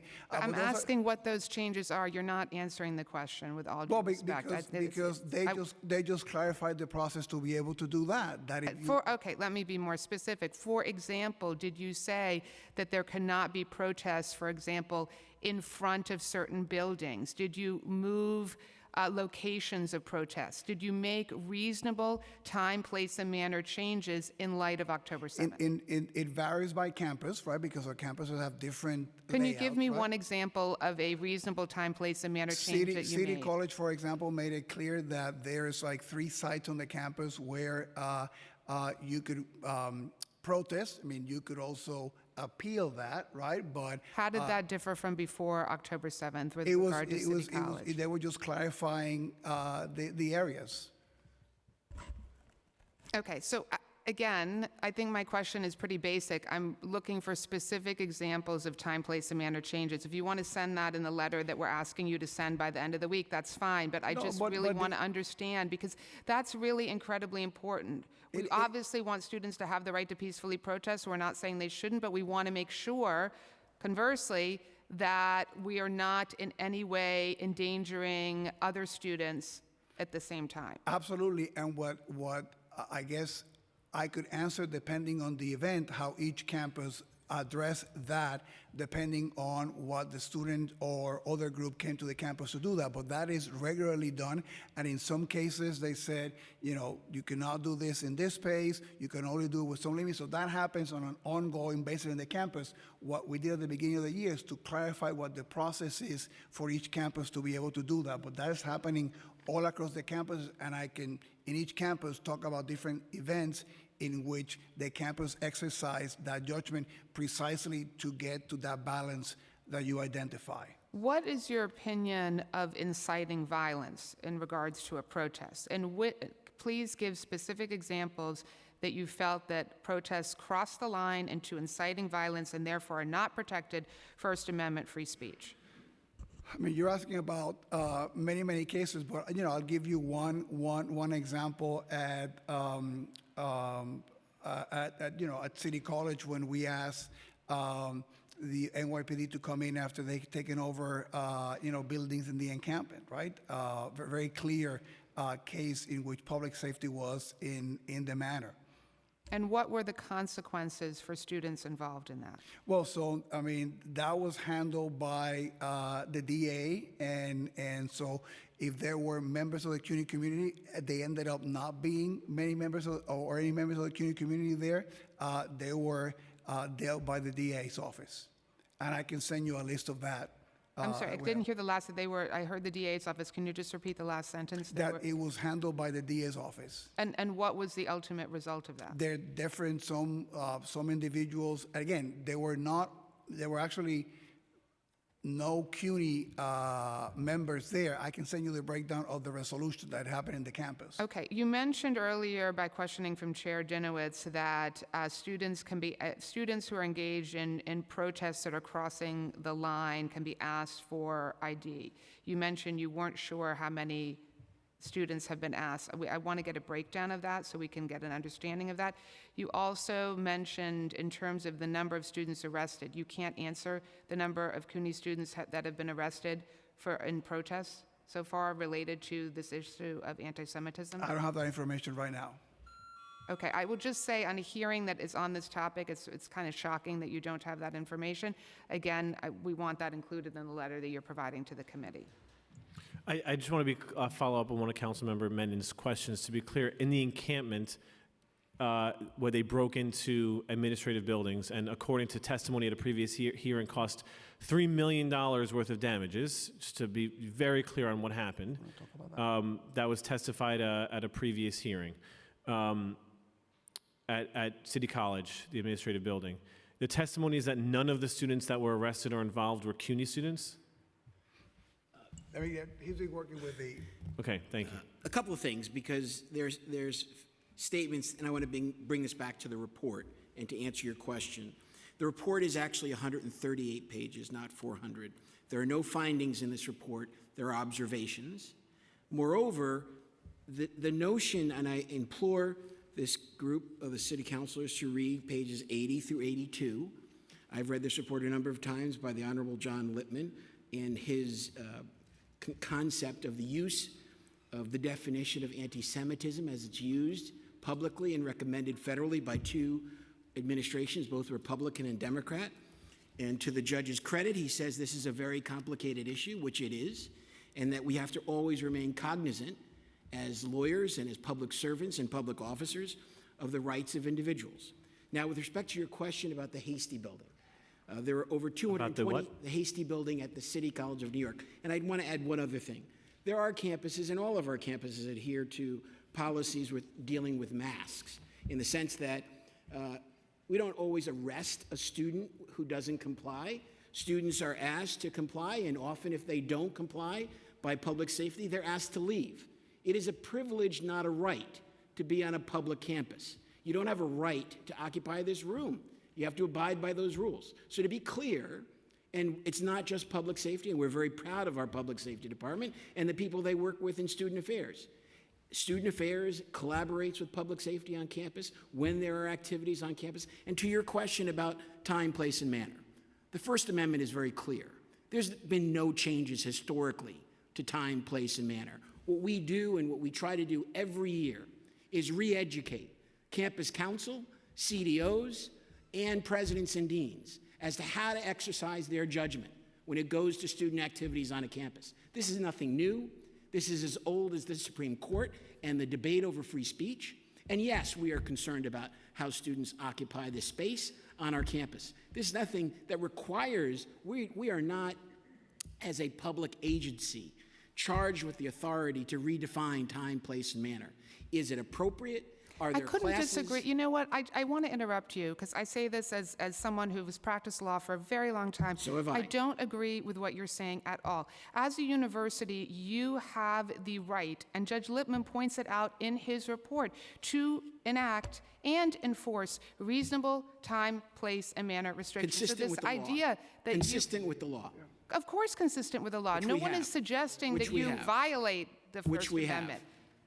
I don't think you have, because when I can asked the disagree. chancellor for examples, you seem hard-pressed to be able to provide any examples. And I just find your testimony right now incredibly sanctimonious and disrespectful to this committee. I apologize if it seems sanctimonious. I'm just trying to correct the record. But Chairman Dinowitz? Right, well, there's not much correcting needing up here. Okay. And I would have referenced page 80 to 82 of the report, and I would note Judge Lippman, while he does not prescribe what definition to use, he does recognize multiple administrations, and the state of New York have recognized IHRA definition. Judge Lippman recognizes that there is a deep connection between the Jewish people and the state of Israel, and that it is important to recognize that. And so while your reading was that, well, Judge Lippman didn't tell us to do... I didn't say that. Well, it sounded from your testimony, like you said, well, Judge Lippman didn't prescribe a specific definition. He does state clearly you should have one, and it should be very clear to the students. And what I'm saying is there is a lot that is not clear, despite what you may or may not put on the website. Judge Lippman does report that there are differences between different policies about where you report two things first, what different policies mean. So there are differences between your own policies. So whatever is on the website even conflicts with himself. That's according to the report. Chancellor? Yeah. Well, I mean, on the definition, just say that it is on the portal consistent with the governor's proclamation and OCR, and it's been part of the training. I would like to see the training because I know you were also using a different definition of anti-Semitism, which many in the community have issues with. And so is your training Is the training public? I mean, I can provide the information from the trainings, yes. Yeah, those are sorts of things that also need to be publicly posted, because we need to be able to see the broad base of the Jewish community, also need to be able to comment on it and say, is this something that's actually helping? I'm going to turn it back over to Councilmember Vernikoff. Chancellor, how many complaints were submitted to the portal? So we send know? that information in the summer to the council, so we can Do send you you. know? Do you know we how can many send you complaints were a- submitted to the portal? We've So- been talking about the portal for 2 years now. And so we have, I mean, the last count for the month of October, there are about, 200 cases there for the system. 200 cases for October or 200 cases Up since there, the portal? those are the combination of things that were Just how many submitted. cases have been submitted to the portal since the portal has Oh, launched? total of since the last 2 years, I don't know that. We can get you that information. Approximately? I don't Okay. know. Do you know how many of We have them? submitted to the council the last 2 summers that information. Do you know how many of them were alleged to be complaints of anti-Semitism? Not offhand. You don't know. Do you know how many complaints were responded to from the portal? So again, it varies from case to case on the campus. You can put something in the portal. Do you know how many? Yes or no? We can get you that information. Okay. Do you know how many were substantiated? We can get you that You don't know. information. I don't know that offhand. Okay.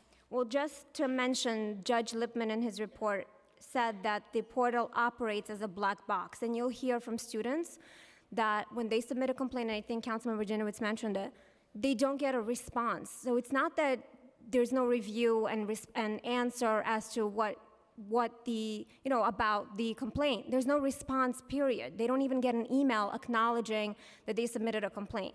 So that needs to be changed immediately. Yes. Just to go back to the time, place, and manner restrictions, you mentioned that it is not acceptable or in compliance with school policy for students to block other students from entering classrooms or school buildings, correct? That's part of the Henderson rules. Yes. Okay, well, as you probably know, in CCNY, after October 7th, students experienced protests and rallies every week in the Rotunda, and they were blocked from getting to classes. There were complaints of students in yarmulkes trying to get to class that faced pro-Hamas slogans being hurled at them. How did you stop that, Chancellor? Well, I'll go back to the president for CCNY about this specific case. I don't know that offhand. It's very interesting because we actually reached out to 5 presidents to show up here today, and they all gave us similar responses. President Wolf Baruch College said, "I deeply appreciate the opportunity to engage in this critical issue. However, I must respectfully decline, noting that the agenda of the meeting pertains to system-wide concerns outlined in the Lipman report, and the CUNY chancellor will be testifying on behalf of the university." So the presidents are giving that opportunity to you, Chancellor, to testify as to what happens on every campus, and that's why they declined to be here today. So the best information that I have on that, first, there was some confusion because the invites, I think, came to the presidents very late, last Thursday or Friday. There was some confusion, actually, because it was not something coming from the committee, so there was... There was and they notice knew- for and they over a knew- month and they about this knew- hearing, Chancellor. And they knew that I was testifying on behalf about the Littman report How and will the you system. stop in the future incidents like I just described right now? So again, you do that through a combination of things. Some of the investments we're doing in constructive dialogue and getting You people will to stop talk about- students from blocking other students from coming into class by dialogue? Well, so part of the work that we do here is education. What you hope, right, and what I'm sure you and I share, is that we have less of these situations happening on our campuses all out through New York City. Part of this work is education and being proactive. The other part of the equation, which I think is what you're. So your answer is dialogue. When they break the rules, right, that they are sort of accounted for, and the campuses are doing that when they get. So when they so break that the rules, what happens to them? There's an investigation to document that that's the case. Can and you then give they me an discipline. example of when students were blocking other students from coming in and there was an investigation and consequences? I can go back to the campus and get you examples. of Because that. there isn't any. What happens if students damage or destroy property on campuses? They are subject to the Henderson rules. Give me an example of a situation where property was damaged and there were consequences for the students. Of property, I mean, I have to go to the campus examples of that, so, Property was damaged at CCNY, correct? yes. What happened to the students that damaged the property? They were arrested and the DA sort of worked with them. Well, If- if aside they from were- the if they- DA, if- what if- did the if they- city if they university? were students, many What of were them the were not CUNY students. consequences from the City They were University of New They were York? not CUNY students, so the DA handled those cases. None of them were CUNY students? No, none of them were CUNY students, yes. I'm out of time.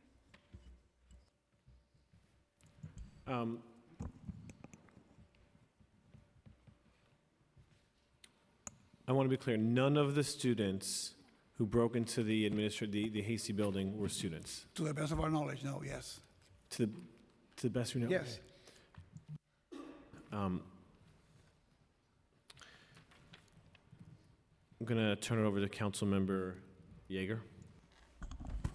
Thank you. Just to clarify, I know I'm the third member to ask this question, but just to clarify, $3 million of damage to a CUNY building was done, right?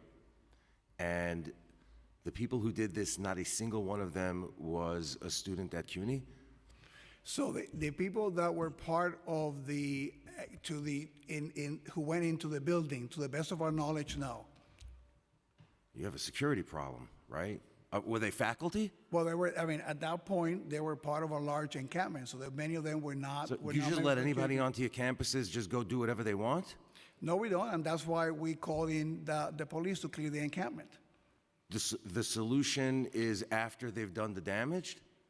Calling Well, the again- cops? It's private property. As the Vice Chancellor testified, they- presence on a... they- Chancellor, 1 second, I'm sorry, excuse me. As the Vice Chancellor testified, presence on a CUNY campus is a privilege, not a right. And, It's not private property. What I meant by that. well, it is private property. It's government property. I'm sorry. First of all, Councilmember Yeager, just make sure that your microphone's on if you're testifying, if you're sharing any information, so that it can be heard for the record. Thank you. It's private property in the sense that it's owned by a government entity. It's not a street. In other words, you can't just walk on it because you feel like it.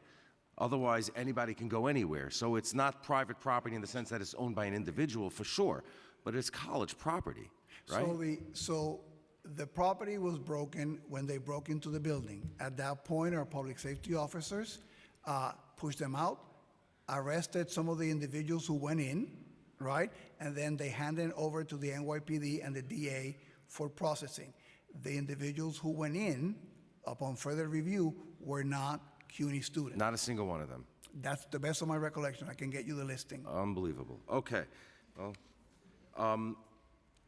you testified that there are 240,000 CUNY students and 40,000 employees at CUNY.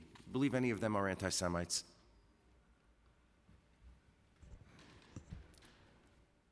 I don't know. Let me help you out. Yes. I'm a member of the city council, 51 members here. I guarantee you there are anti-Semites on this council. I know them.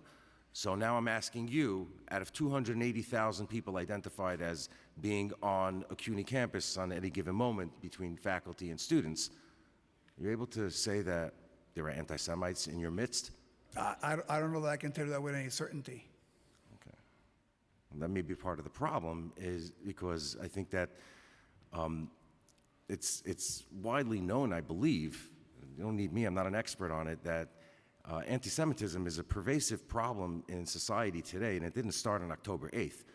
And I know you know that, Chancellor, because we have had conversations. You know that. I mean, I know that you are allied with the Jewish community on this topic. So I'm surprised that the answer isn't just, well, of course we have anti-Semites on our campuses, but you know, that's just the way it is in society, and when they do something, we're going to go after them. Well, That would be a great answer. As I mentioned in my testimony, you know, CUNY is not immune to the uptick in cases and documented the many, many things that we've been doing in that space. And I began by sharing with you that when I became chancellor, even before the uptick of the cases, I came before the city council asking for funding that the council got me to be working on these issues because I know how important they are and why you need to remain remain vigilant to be able to do all those things. So I have been part of this engagement since the day I became chancellor. Chancellor, how much is the budget of CUNY a year?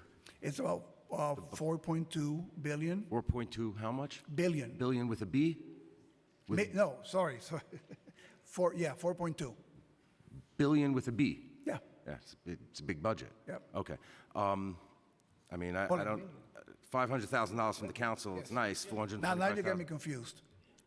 I'm asking you a question. The budget for CUNY, overall, all your campuses, the whole business, the whole Yes. shebang, all in? 4.2. Billion? Yes. With a B? Yes. Just want to make sure. Okay. You know, sometimes people hear million and then they say, wow, that's just Yes. a couple of million, not a big deal. Billion. Okay.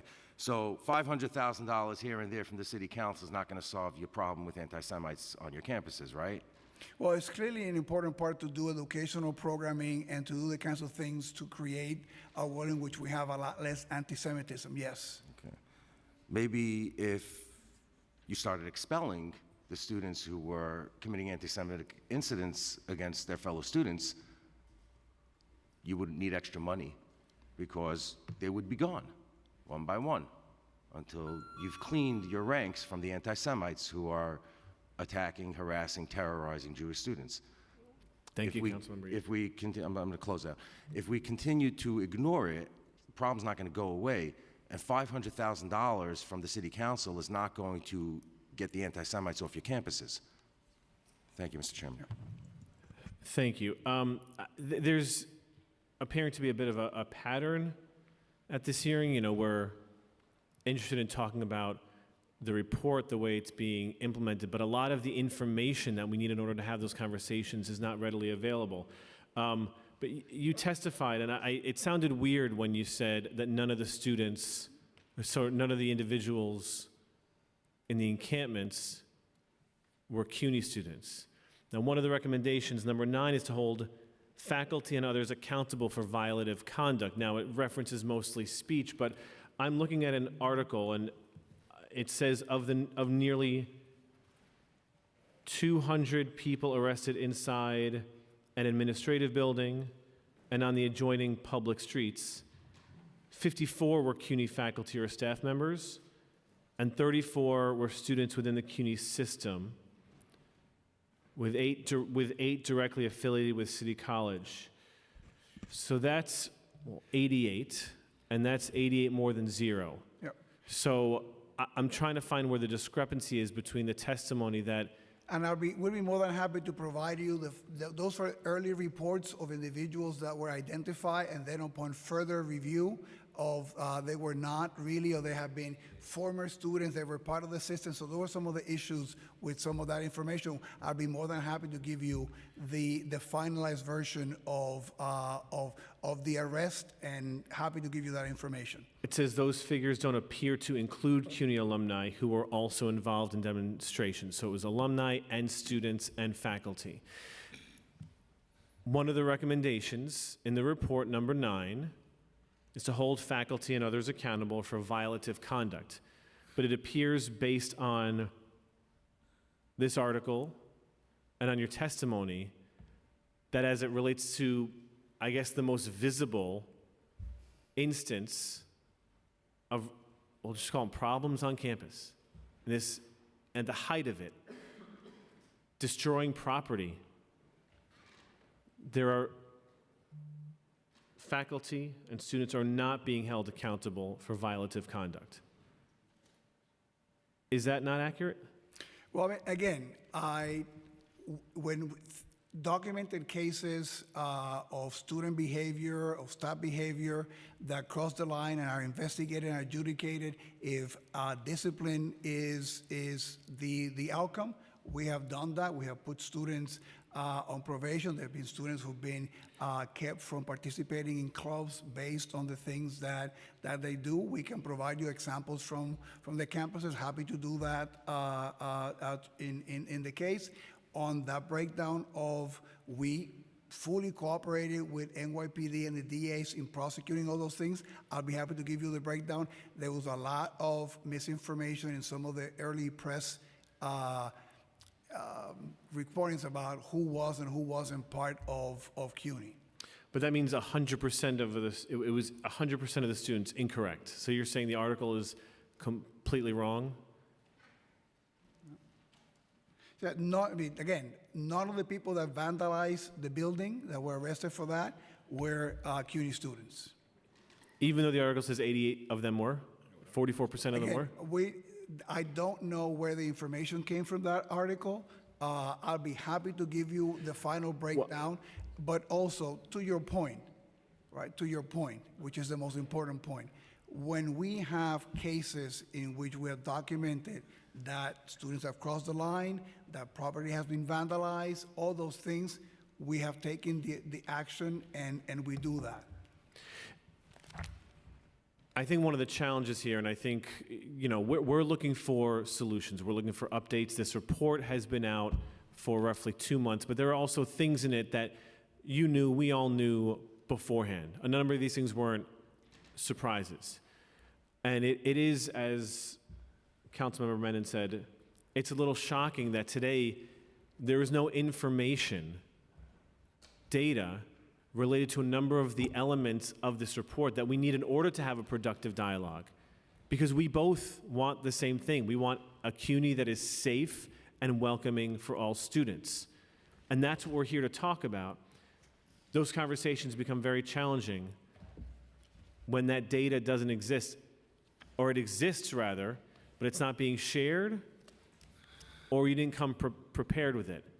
And so I know when I ask the question, well, how many students have been admonished, expelled, any sort of discipline for violating the Henderson rules, for acts of anti-Semitism? And the answer is, we'll get back to you. That's not appropriate for this hearing, for what we're trying to do together. I'm going to turn it over to Councilmember Bottcher for a question, and we've also been joined by Councilmember Brewer. Good afternoon, Chancellor. Good to see you. Today, as we speak, there are young people in New York City and beyond, Jewish high school students who are, this time of year, a lot of them have decided whether they're going to go to college. Some of them are still in that process. Can you speak directly to the young people of New York City about your commitment to them as potential future students at CUNY, and about how seriously you take the issue of anti-Semitism, reiterate your commitment to keep them safe? I'd like to hear that from you very clearly and loudly for the young people of New York City. Well, thank you for that opportunity, and that is my conviction. It is something that I've been working on since I've been chancellor in 2019. As I mentioned, even before the uptick in all these cases, I knew that, as my experience being the president in Queens College with a very large Jewish population, a large Muslim population too, that you need to be proactive in fighting anti-Semitism and hate. And I came to the council, and the council was supportive in getting funding to be able to do the programming that we know helps to build bridges. I took half of my presidency in 2022 to Israel to make a very, very bold statement about our commitment to working with institutions in Israel, working with universities, working with cultural institutions. So we were not going to be part of any boycott. It was not just a statement, it was a visit, and we have follow up on some of the leads of that visit. I created a Jewish Advisory Council to precisely be able to get the best feedback on doing these things. We work very closely with JCRC, UGA on safety issues, with Hillel to show the commitment. I have met with many of the students from the Hillels, had a meeting with them in the central office, have visited a number of them on the campuses to be able to show them how important these issues are, and the many things that we've been doing on this university. So thank you for the opportunity to allow me to reiterate that, not just to prospective students, but students who are currently in the system. Is combating anti-Semitism one of your top priorities as chancellor? Absolutely. Do you commit to doing more as chancellor? It's one of the things that it's right in front of the testimony. It is ongoing work, absolutely. Thank you. I want to go back to, thank you, Councilmember Botcher. And it is a really important conversation because we know what college is and should be. It's a place where students should be asking what kind of academics are they going to get, what type of clubs, type of community they're going to find. And too often it is our Jewish students who are asking simply, am I going to be safe? And we want to get away from that. We want the same thing. I want to ask again about number 9 is holding faculty and others accountable for violative conduct. And I want to talk a little bit about what happens in the classroom, because there are reports that professors are sharing, at best, a one-sided dialogue, which is contrary to what you want, which is constructive dialogue of various opposing opinions.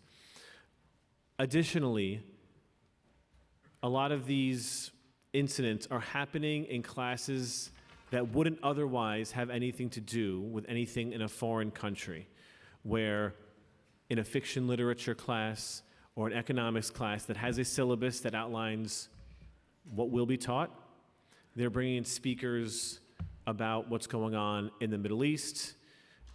Does that violate any rule or conduct, or do faculty members have free rein to teach whatever they want day to day?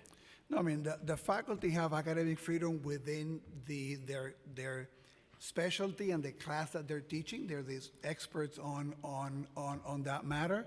All the guidance on academic freedom, both from our university, if you even go to the Professional Faculty Association, are very clear about that. We sent guidance about that at the beginning of the semester, centrally on the campuses, sort of reminding faculty of that. So what happens when a professor, adjunct or full-time professor, a math professor engages in that sort of behavior, begins talking about Zionism, anti-Zionism, and brings in speakers about those topics? I would think that's clearly outside of the purview of a mathematics professor. And what I'm hearing you say is it is not within their sort of free speech guidelines. Is that? Again, they have academic freedom where they're taught when they are teaching their class, which is their expertise based on the syllabi. So if it veers from the syllabus to a degree that it's totally outside of their subject area, what happens then? What recourse does a student have, and what steps does CUNY take to either, remind that professor of what their professional responsibilities are to our students, and what recourse do they have to discipline faculty who are in repeated violation of that? So again, clearly, somebody in that class will have to sort of file a report, and you will have to go through an investigation to validate whether that is accurate or not, right? And that is the first course of due process. If it is indeed found, it will depend also on the circumstances, right? If it's something that just happened once and you talk to the faculty member, you provide them guidance, and it doesn't happen again, I mean, that is one example. If it's something that is ongoing behavior, then you're allowed to discipline that faculty member in accordance to the collective bargaining agreement.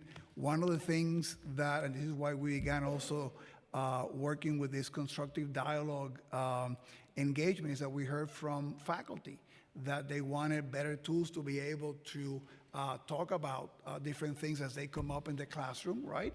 And they might come up in different disciplines because students might feel the need to talk about some of those things. What is the proper way for them to channel those conversations and to give them tools to be able to engage in a constructive way that helps people have more understanding. Right, and I think we did ask before about what that constructive dialogue training looks like.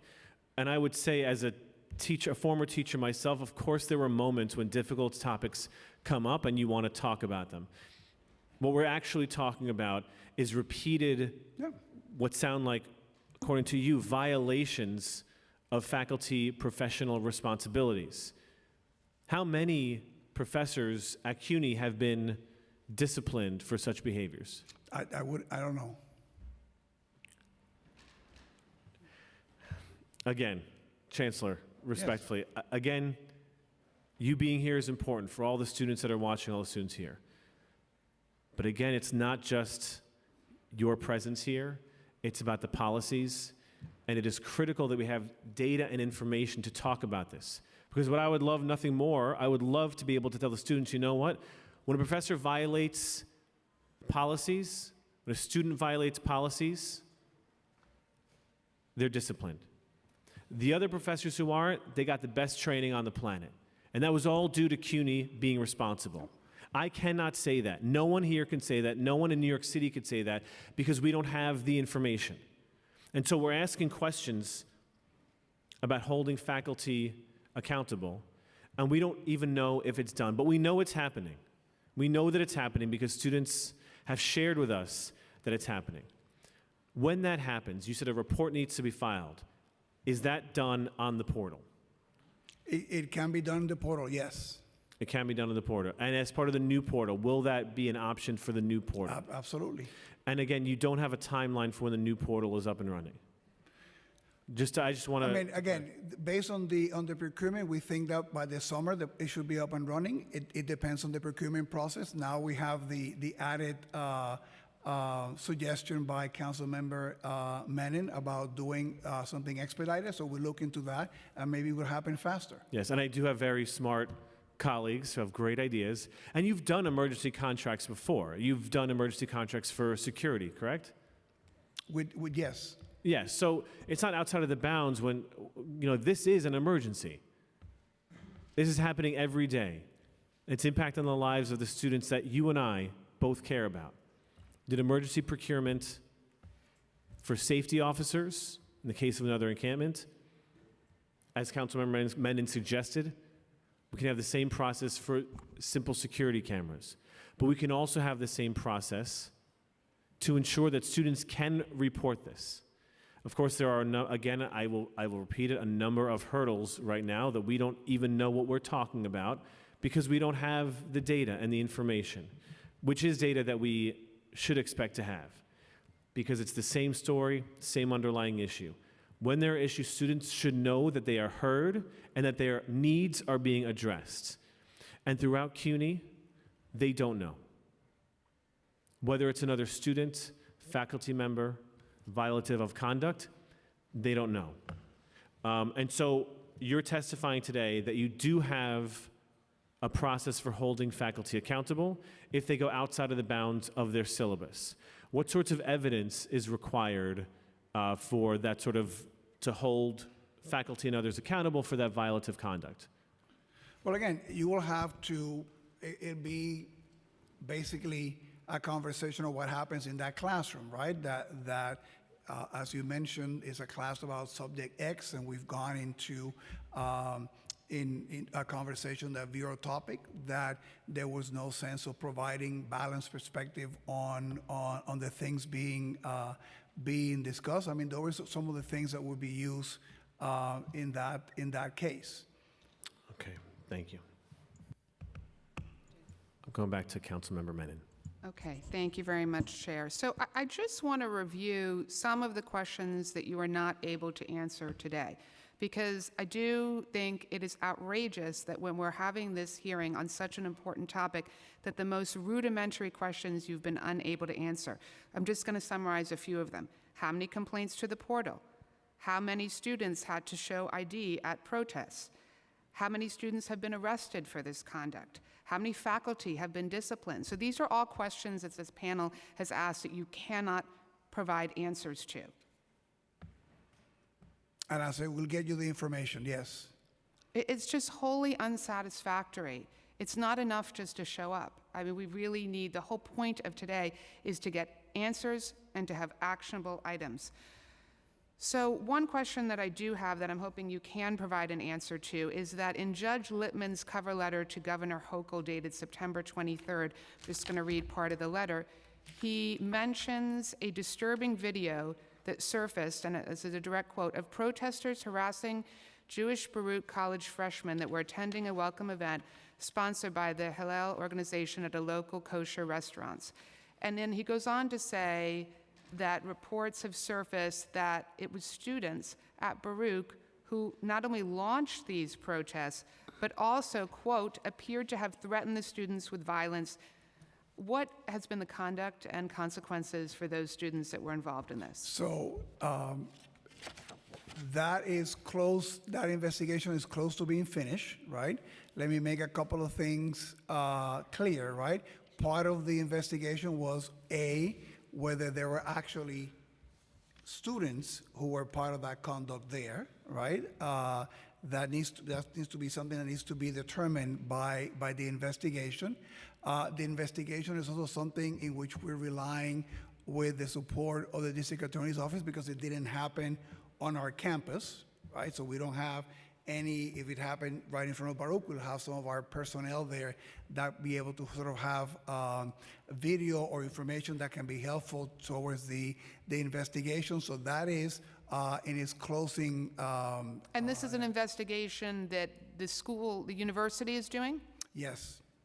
And there's an additional investigation that the DA is doing of the people out there because it was not on the campus premise. It was outside the restaurant. Okay, it's now been 2 months since these incidents occurred. What is taking so long? It is a complex investigation in part because we depend a lot on the resources and the support from the DA and other entities that are not just us. And you will be publicizing the results of this investigation when it's concluded? Well, I think we have to let people know. We have to be careful against to protect privacy and things of that nature, but to the extent that we can, absolutely. You can obviously protect student privacy, but yet also let students and the public writ large know the results of an investigation. Those two things are not incompatible at all. We are in agreement. Okay, so you will be releasing. Yes. You will be releasing that. Yeah. In my remaining time, I also want to, in addition to the long laundry list of things that we are now insisting that you provide to this committee by the end of the week, I want to add that you send a letter. And this relates to questioning that Chair Dinowitz did in the beginning, to diversity officers at all the campuses to require them to notify students of the results of these investigations. You mentioned that the diversity officers at each school had responsibility for that.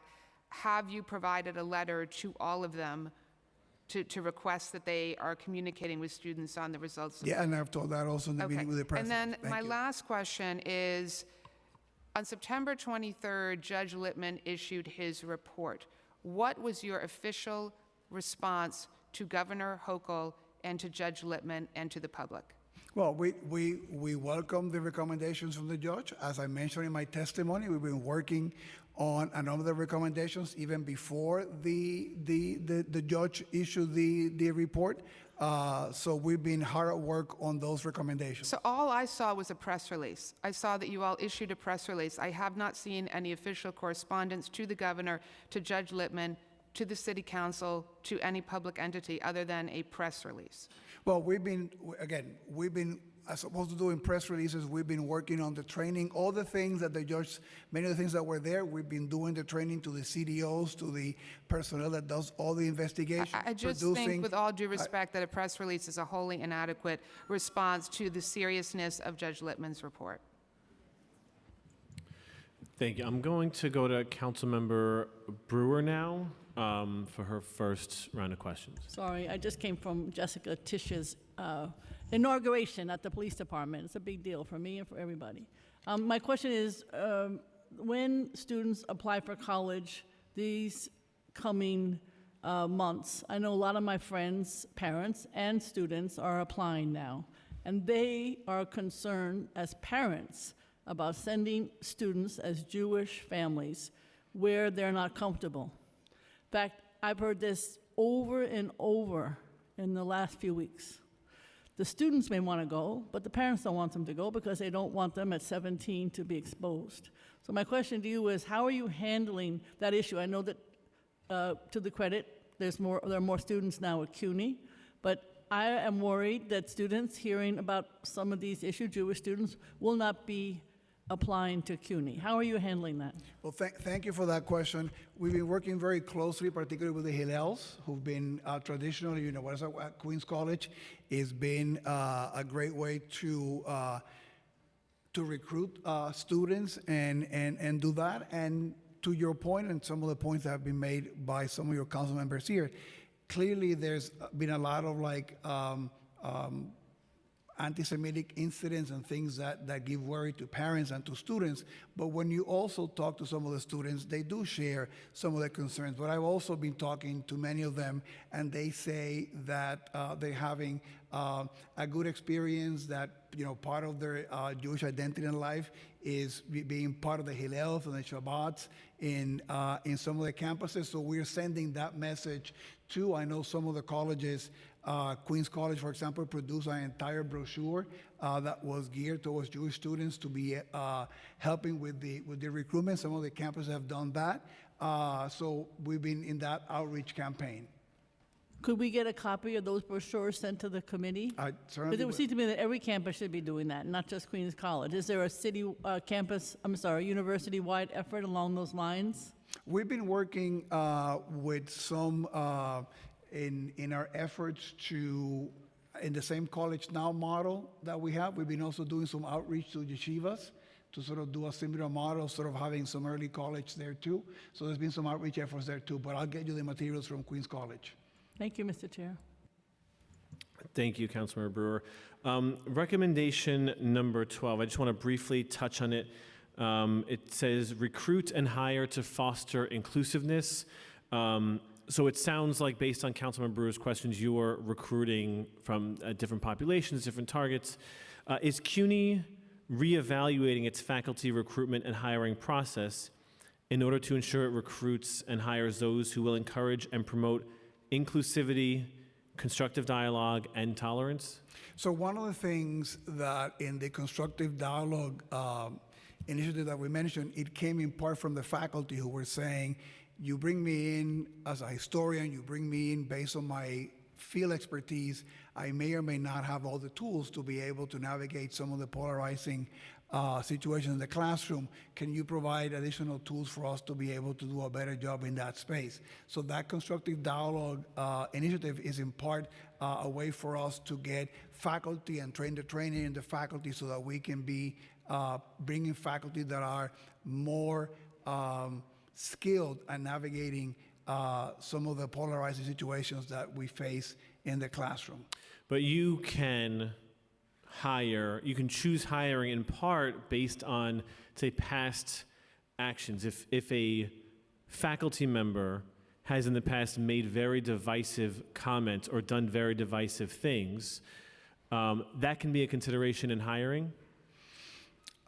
Yes, and we'll be happy to take any recommendations from the committee on that front. Well, I think it's also recommendation in the report. So it isn't just the training, which I do want to talk about in a sec, but it is also the recruitment in the first place, recruiting people. Is when you are hiring on staff, I mean, is that part of the conversation? Is that part of the interview about the inclusiveness element that they're going to bring to the CUNY community? So I think most of the hiring is based on the curricular expertise of the individuals that are being hired. That's the way that our sort of civil service law and selection process, the things that are the criteria for the selection of the candidates. Right, but I don't imagine you would hire, even if they have a PhD, a member of the KKK, for example. Would you? I mean, you would consider that element of their background in whether or not that person's appropriate to be teaching students, whether someone with that really, really fringe perspective, no?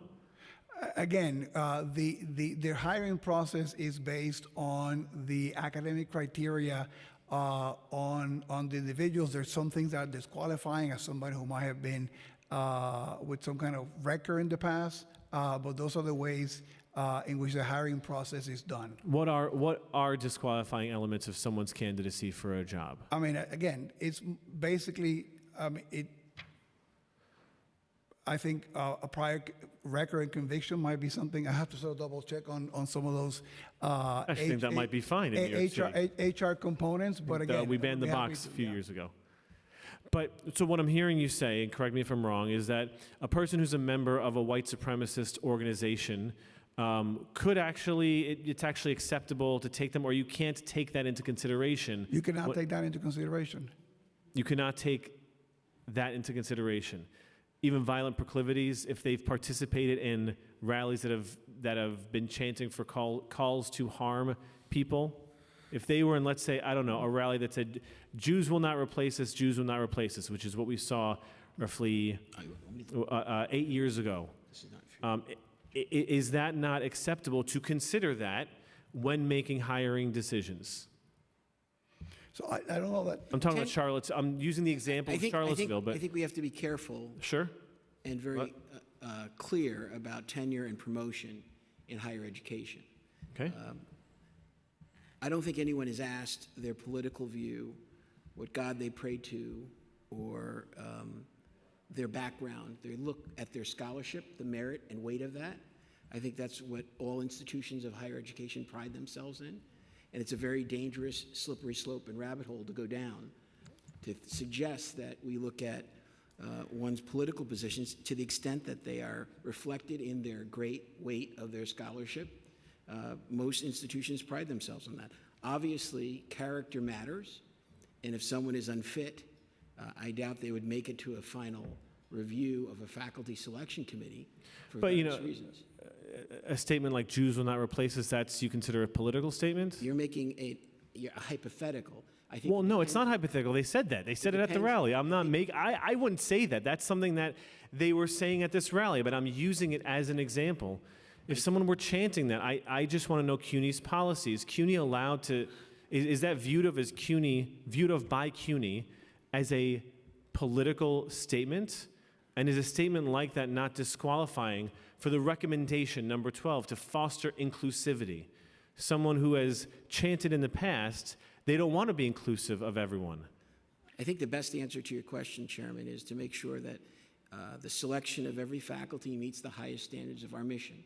And I think that is true of this university. And I don't think anyone at this university seeks to find or looks to find ways to hire people who do not meet the academic criteria and scholarship that is required to teach at the City University of New York.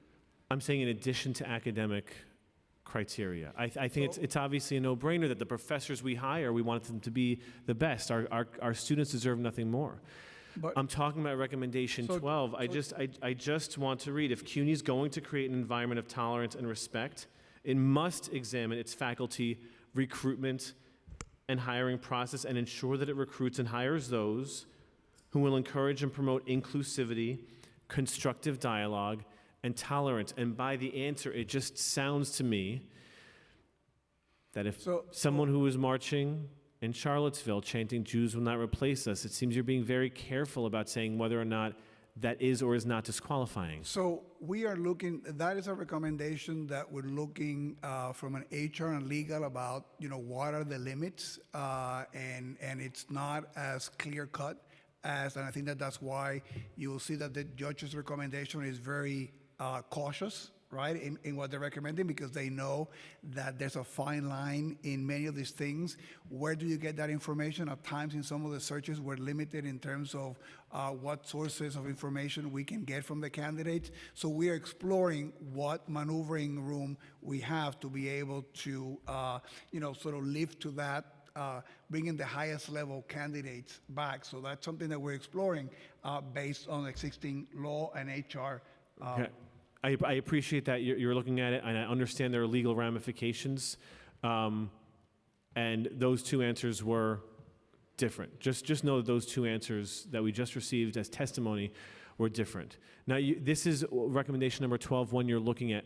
What is your timeline, or have you provided a deadline as chancellor to legal for making the recommendation? So to be candid, we've been prioritizing the portal, we've been prioritizing the policy review, some of the other items in the report.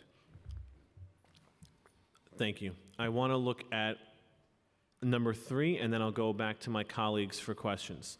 As stated in the report,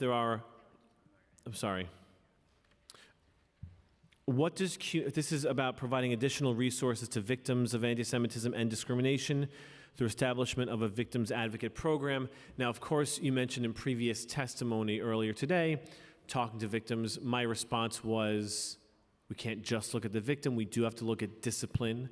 But I do actually want to explore the victim advocate for a sec. What does CUNY currently provide for victims of hate crimes or discrimination, acts of bias? So those support system can come from either the chief diversity officer who's working with the individual in the case that's being investigated. If they're students, it'd be through the Office of Student Affairs that provides support for the students. In many of those cases, the mental health and those kinds of supports are housed in Student Affairs. If they're faculty and staff, obviously that'd be an HR function on our campuses. So we have a number of those spaces where the support for victims is done. And again, this is a very novel recommendation from Lippman. It will probably require additional resources to be able to do this, and we're thinking as to, for example, is that something that requires either a presence on every campus, can be done globally, so we're exploring that, but we probably need additional resources to do any kind of configuration base if you did exactly what the report said. Well, I mean, you may say it's not a novel recommendation, but it is one that's obviously necessary. Otherwise, it wouldn't have been recommended. It wouldn't have been the third recommendation. If a student reports to the portal, we've talked about how they're now going to get immediate feedback, updates.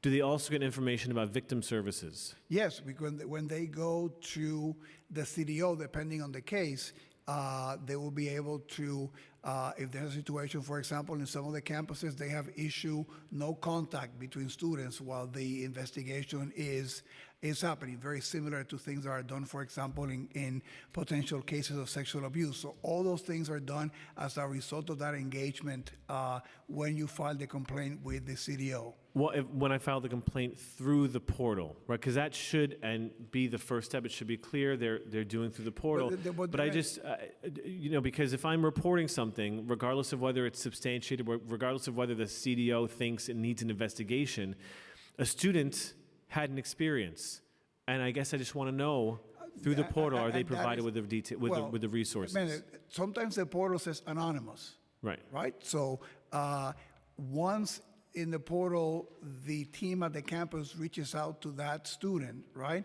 Independent of whether there's a complaint filed or not, right? Depending on what they're talking about, they will be provided assistance and support. Even if it's anonymous, is information provided? Here are the services available for you. I guess they will contact back the person to that email that was anonymous and provide, yes. Vice Chancellor says yes. If I may, Chair. And just make sure your mic's on. Of course. Very good. Okay. The Vice President of Well, I just want to be clear, nothing's of course. That's why we're asking questions, Well, but please. Fair enough, Chair. When an incident occurs on campus, regardless if it's reported anonymously or by a student, our Vice Presidents for Student Affairs reach out to their students immediately, and they try to provide opportunities for them to connect and quiet places for them to talk about the issues and get support. If it's an anonymous, obviously there's no respondent or complainant to talk to. However, our Vice President for Student Affairs creates safe spaces for students to talk about an issue that has impacted their activities while they're attending one of our campuses. It's not ignored. If it's a specific complaint, and that's happened, and I would caution us from talking about specific incidences, but students are reached out to, whether it's Title IX, Title VII, or Title VI, and offered opportunities for support. That's our responsibility as a fiduciary, as an institution. Right, but I think we've established that just because it's a responsibility doesn't mean it's effectively being done. And that's, again, why the report exists. It's a report I think none of us wish had to exist, but it does because there are gaps in a number of areas. And I'm just a little confused. So you're talking about if there's an incident, the entire campus is notified, or an individual may have individual outreach from a chief diversity officer. But I'm thinking, I go to a Google form and I answer anonymously. Google form says you filled out your survey, and I can say, for more information, click here. I can have that be the response. I guess I'm asking, So if a student goes in the portal, are they immediately provided with with locations and resources of victim advocate services, even if they file anonymously. I am sure that the CDO reaches out and says, if you have this issue, I know that you're doing it anonymously, but here's some things, here's some offices you can go to, and try to encourage the student to engage. Well, if it's anonymous, how do they reach out? Well, if you don't provide an information for us to contact you back, right, the question is moot. But you might be anonymous, but you might have sent an email or some contact, but you want your name to remain anonymous, right? So in that sense, you can reach out to that address and say, you have this issue, just in case, here's some things, here's some people on campus you can come talk to. I'll shorten it, that regardless of whether someone shares their name or not, as a response to filling out the form and clicking submit, the victim services should be provided, the contact information for them, because a student may decide to be anonymous now, they may need victim services, and they may decide at a later date to contact them. It doesn't sound like that's the policy now, and it should be. According to the report, students are currently not all getting the support they need. And the report calls for a more robust victim advocate services. So will CUNY establish the victim advocate program called for in the report? So again, we're looking into whether that is something that is going to be a separate entity or can be done through the existing parts of the campuses. It will probably require additional resources too, so it's some of the things that we're exploring. But I would assume that guidance and training would be centrally done by CUNY, not by each individual campus. Guidance and training. For victim advocate services, well, really for everything. That's one of the other underlying elements of the report that's part of the work that the Center for Inclusive Excellence will be doing. Yes. Okay, thank you. I'm going to turn it back over to Councilmember Vernikov. Chancellor, it was clear from your testimony that you did not, in fact, set in place time, place, and manner restrictions. So my question is, will you commit today to setting time, place, and manner restrictions as advised in the Lippman report? So they exist on the campuses. So I have a different perspective from what you're saying in your answer. The campuses have sent guidance to the community about how those things play out in every campus. My colleague asked you, I'm sorry, Chancellor, for interrupting. My colleague asked you for specifics, and you were not able to answer. Because they vary from campus to campus. Doesn't mean that they don't exist. So it has not been centralized, is that what you're saying? Because it's different from campus to campus, yes. Can you provide in writing what those time, place, and manner restrictions are? I can send the communications to the campuses, absolutely. Okay. Will you commit to banning masks? Again, our belief is that with people identifying themselves with that rule in the Henderson rules, we're able to identify anybody who might be behaving in an inappropriate way on the campus. Will you commit today to banning masks? Yes or no? Again, it's something that we thought about. We don't think Will there's a you need. today commit to banning masks? So far, we think that there's no need for that. That So the is the Henderson no? rules allows No? us to Okay. identify So people it's who a might no. be misbehaving. It's a no. So on page 13 of the report, I just want to make it clear, Judge Lippman makes it very clear, concealing one's identity during protests can have significant safety implications and should be dealt with expeditiously and with clarity before they disrupt other students' education and campus life. Do you want to change that answer, Chancellor? Again, if there's an individual who's masked or doing things that are breaking the campus rules, the campus can identify that student by asking them for ID and to identify themselves. That's a no. So let me ask you a question. If you have faculty members that are hired to teach English, for example, but they come into a classroom and teach gym, what happens to those faculty members? Well, I mean, if the students who are in that class, if you're talking about a faculty member who's teaching ineffectively, the students would be the first line of defense. Maybe some colleagues will identify that, and then the corrective actions will be taken. I don't understand the answer. What happens to faculty members who are hired to teach English, but they come in and teach gym? Well, I don't. They start exercising. So if you're hired to teach a class and you're teaching something different and you're not doing what you're contractually obligated, there be discipline to you, which can lead to initial discipline or termination. Okay. So then what happens to faculty members who come in to teach math and science, but end up espousing their political views and indoctrinating students with anti-Israel propaganda? Is it the same standard? If any faculty member, as I discussed with Councilmember Dinowitz, is hired to teach a class about a certain subject, and they go and they veer off the subject, and the students complain about that, an investigation is launched to be able to see whether that is actually factually correct, and discipline can be provided to that faculty member. Okay, so there have been multiple reports of faculty members during their classrooms when they're supposed to teach math and science. In fact, Judge Lippman talks about that in his report, are indoctrinating students with anti-Israel propaganda. Have you suspended or fired any faculty member for doing that?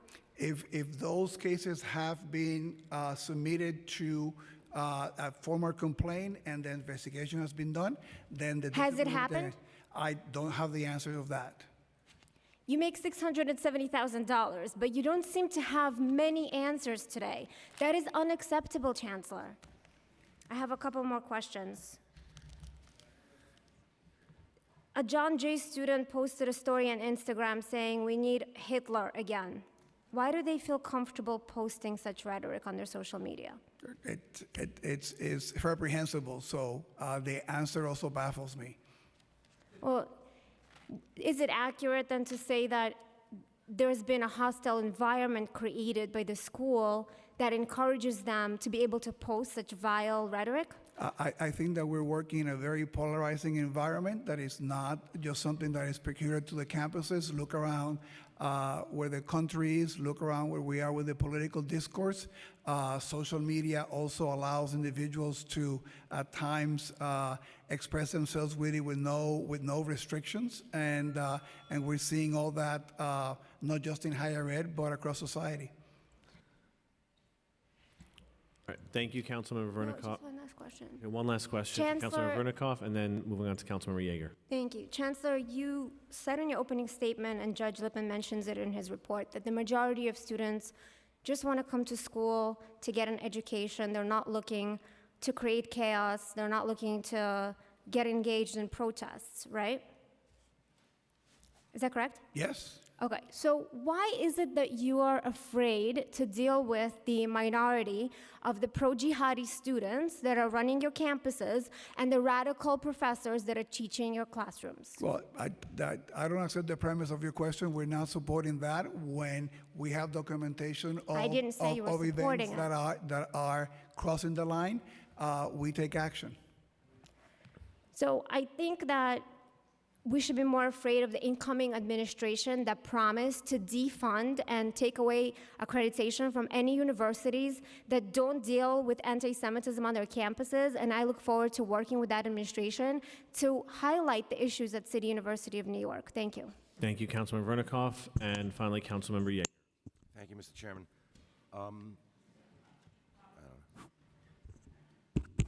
Yes. Earlier, I asked about expulsions and terminations, and you weren't able to give a number. It was with respect to a particular type of incident. The chairman asked more generally about discipline. Those answers you don't seem to have here today, and I guess that's okay. There are people here who work at CUNY, and I'm hopeful maybe they can call back at the office and get those answers. But if not, can you put that information in the letter that Councilwoman Menon asked for? Thank you, yes. Okay, thank you very much, Mr. Chancellor. Talked about masks at protests before, and I understand that you're not able to say today that you would commit to instituting a policy against wearing masks on campuses.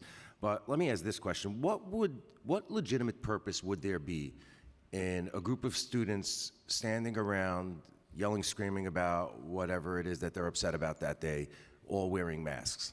Is there a legitimate purpose Again, that you can imagine? It's a hypothetical. I mean, students wear different things for different reasons.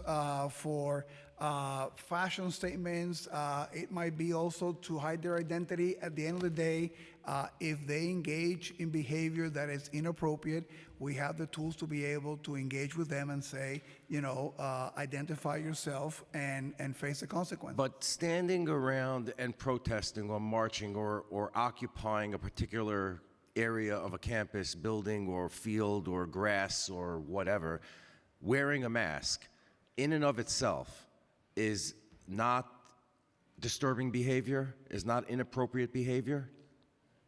What do they need to do? They need to burn something down? What do they need to do? They need to beat somebody up? They need to break some of the rules on the campus, destroy property, block. Wouldn't it inure to the public safety of all the students and faculty and people who are present on CUNY campuses to have a rule that says, don't cover your face on our campuses? You can't get onto a plane with your face all covered. You got to show yourself who you are. It's got to match your ID. Can't just walk around wherever. I can't walk in here all covered up and the security doesn't know who I am. Don't let me in the building. We have ways, to be in the building. It means that you went through security and identify yourself, But Chancellor, if you're causing trouble and you're showing up at a protest and yelling and doing... If you're causing trouble and you're one of our students and you have to identify yourself if you're inside the campus. But the chair already established that the identification process is meaningless because public safety walks up and says, you have ID? And the guy says, sure, I have ID right here.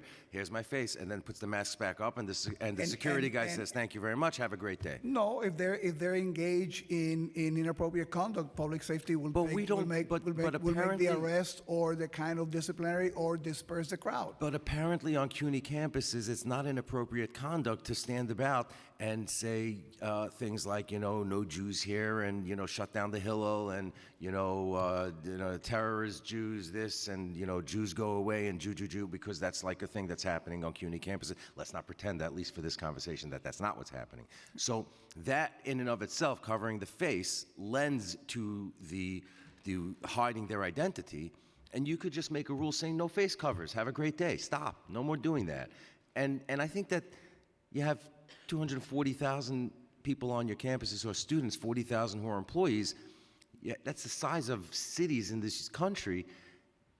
One rule would stop that behavior. Well, I don't know that the rule will stop the behavior. Like Sure it would. You know why? Because may I answer? I'm sorry, but the clock is going and the chair is getting antsy at me. So, of course it would stop the behavior, because the follow-up to that is you do it, you violated the rule, and as Vice Chancellor said earlier, it's a privilege to be on the campus. You're out of here. No more coming back on the campus. You're expelled from the school. If you're a professor, if you're a teacher, if you're a custodian, if you are what you no longer have employment here. You're gone.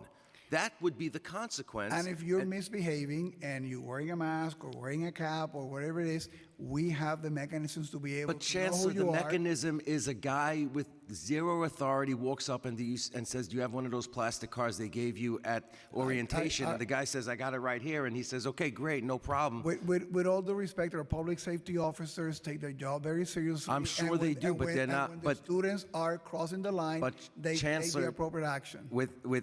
Without hearing that any of these guys, students, are being expelled from these campuses to keep safe the remainder of the CUNY family, there's no assurance that any of that ask for the card means anything. We just, the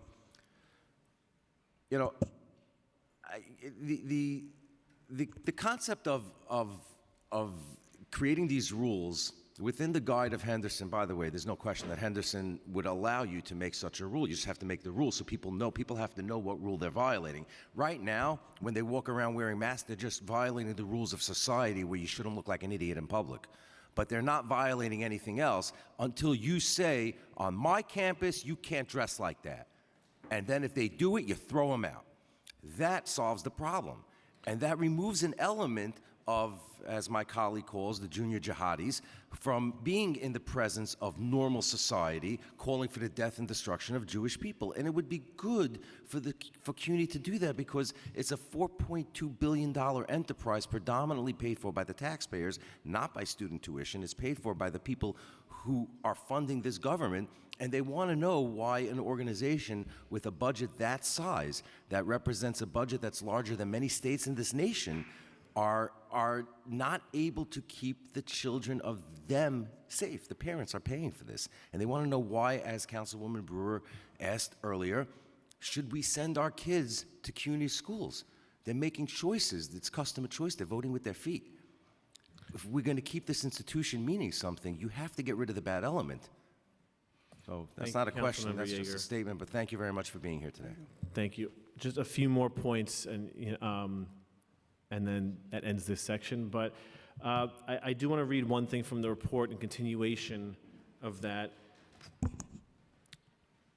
You had intimated that the individual school or university will take care of whatever issue there is. I just want to read one part. It says, presidents and deans of colleges should not be left without central guidance on how to best deal with these types of issues, referring to safety and concealment of identities, safety on campus, concealing identities, which have safety implications. Presidents and deans of college should not be left without central guidance on how to best deal with these types of issues, including the appropriate scope of content-neutral time, place, and manner restrictions on expressive conduct. In addition, there must be clear guidance related to issues of vandalism and destruction of property on CUNY campuses. So in contrast to what you testified before about how each individual school would take care of it, can you abide by the recommendation of Judge Lippman that there is more central guidance on how to deal with issues of safety, identity concealment, and instructions for school campus safety officers? So that is, first, the training for all the peace officers is centralized.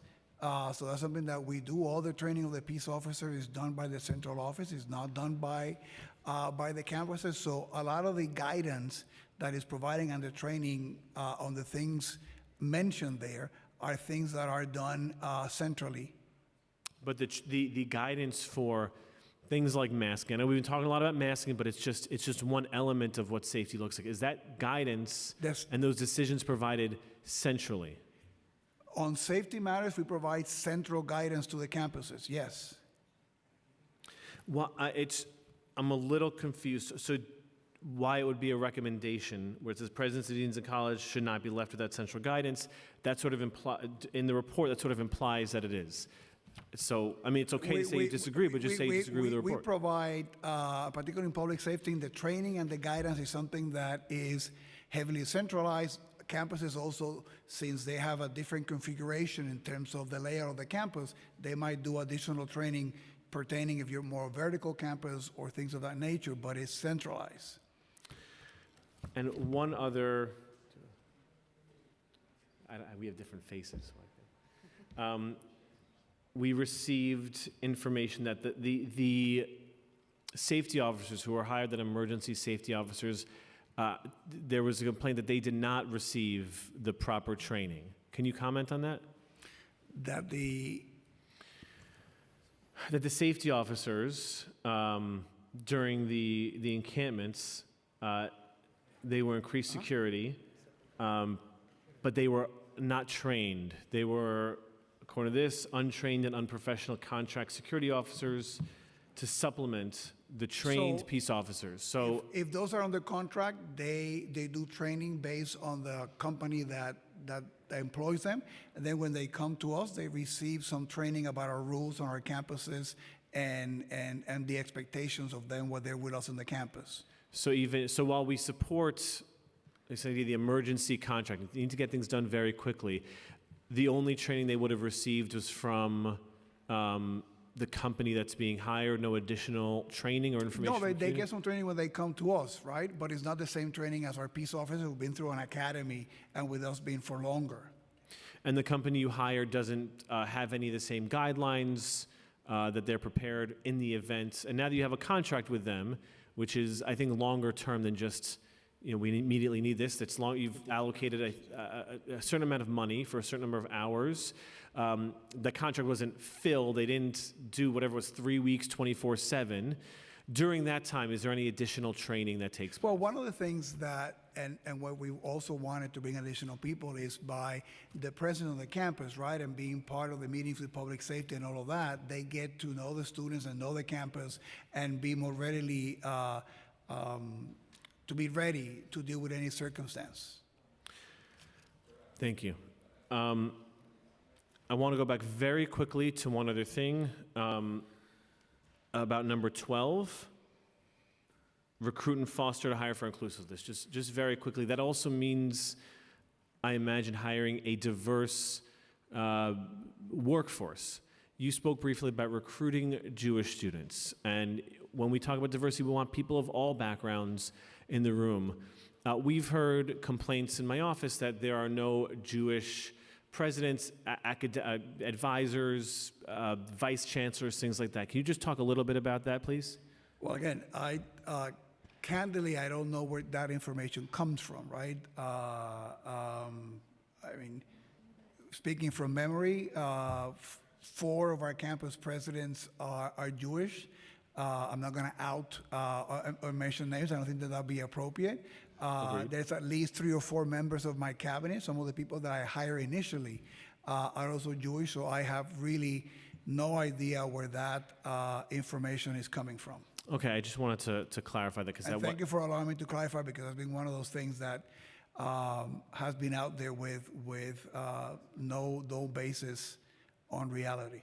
Okay, thank you for clarifying that. And so just to wrap up, what do you think are the most important immediate next steps CUNY is taking to combat anti-Semitism and discrimination per the report? Well, I think the centralizing of the training and working with the cases to the Center for Inclusive Excellence is one of our top priorities. That's going to address many of the key recommendations from the Littman report. The upgrading of the portal with the new system, I think, will give us a lot of nimbleness and responsiveness and transparency, which people have been asking for, and that's, I think, a very important part of the of our work in this process. I also think that the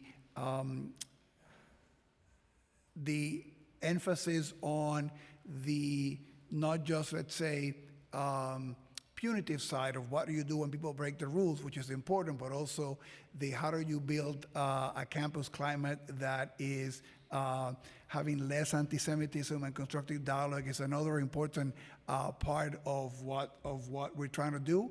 The policy review, we've had the engagement with the Hillel that provide us some feedback. We have the judge now, so we should be ready to finalize that in the next semester. So those, I think, will be the most important things from the report.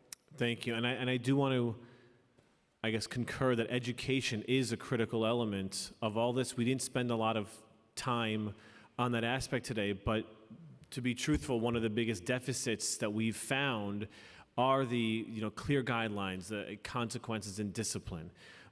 Because we're aware of some of the efforts you're making, although there's a lot more to do.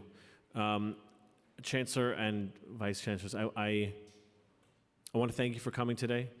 I know you know how important this issue is. The existence of this report in the first place, the existence of the request by Governor Hochul, the attendance of a number of students here and online, watching online, is indicative of how important this is.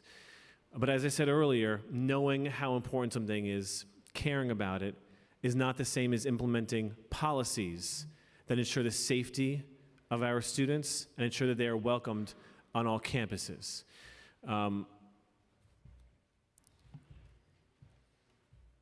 I wish that during today's hearing we could have gotten more data. We could have gotten more information.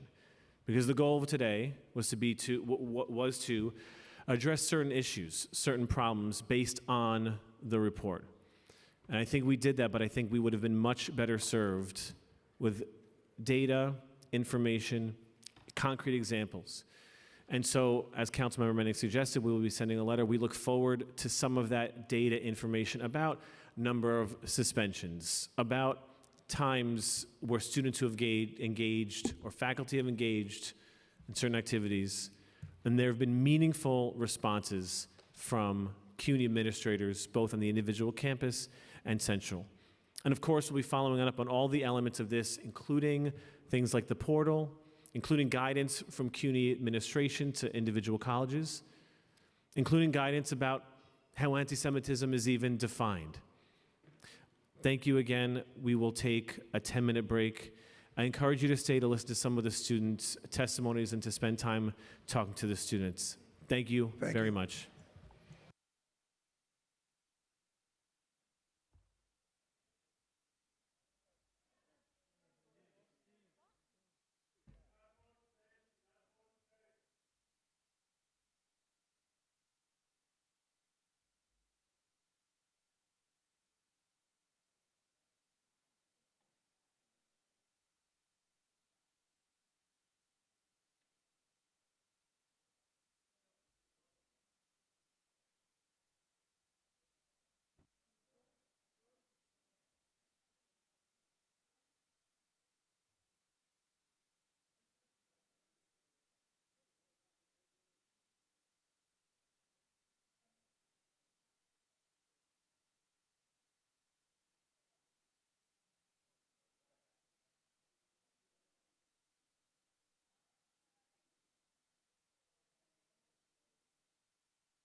Okay. Thank you, everyone. Again, we are here to discuss, this is a Committee on Higher Education, about CUNY's response to the Lippman report. The first panel, and if I mispronounce anyone's names, I apologize. Kira Kepitz, Christopher Kolos, Julius, maybe you'll share your last name with us, Aiden Hertzlinger, and that's it for the first panel. You can come up to the dais.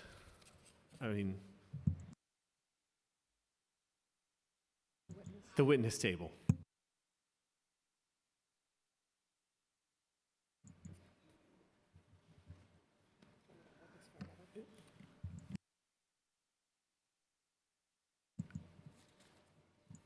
Aiden? Julius? No? I'm Aiden.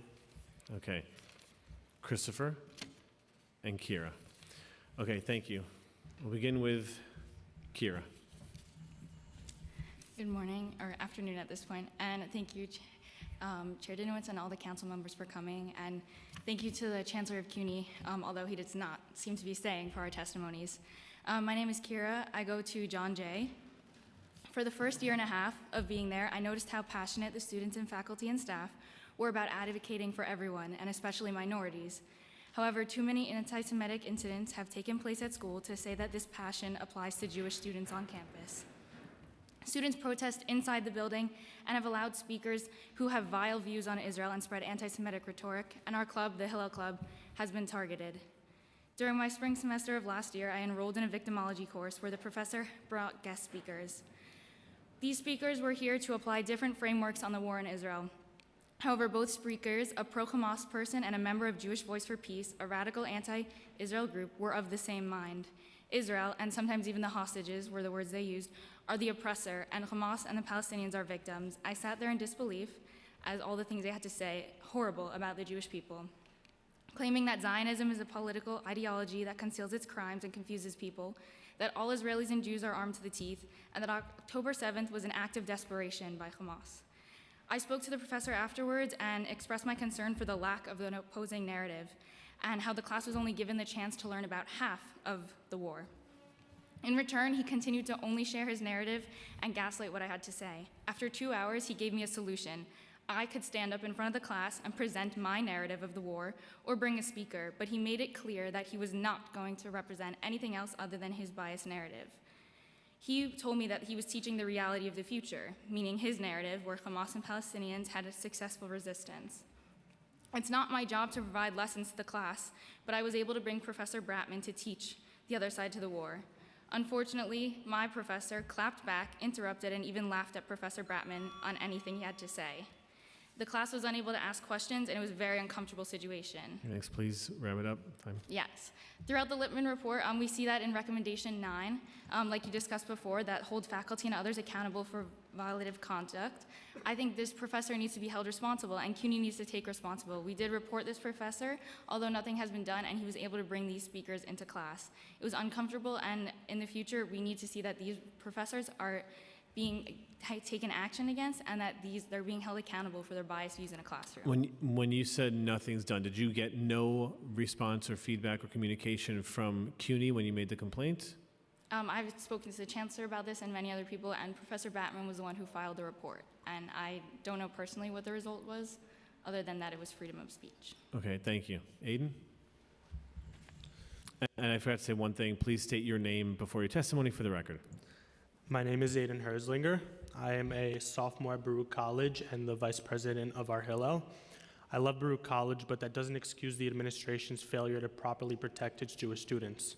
On September 3rd, Baruch Students for Justice in Palestine, which is not a chartered club, in collaboration with Baruch Middle East North Africa Society, which is a chartered club, held a protest in the Klivnerfield Plaza between the main building and library. That same night, Hillel had a new student dinner at an off-campus kosher restaurant. The same protesters that began their protest at the plaza went to the restaurant and stood at the entrance and proceeded to harass, intimidate, and threaten Jewish students. The protesters were heard shouting, "All Zionists are racist," as well as threats like, "You ain't going home tonight."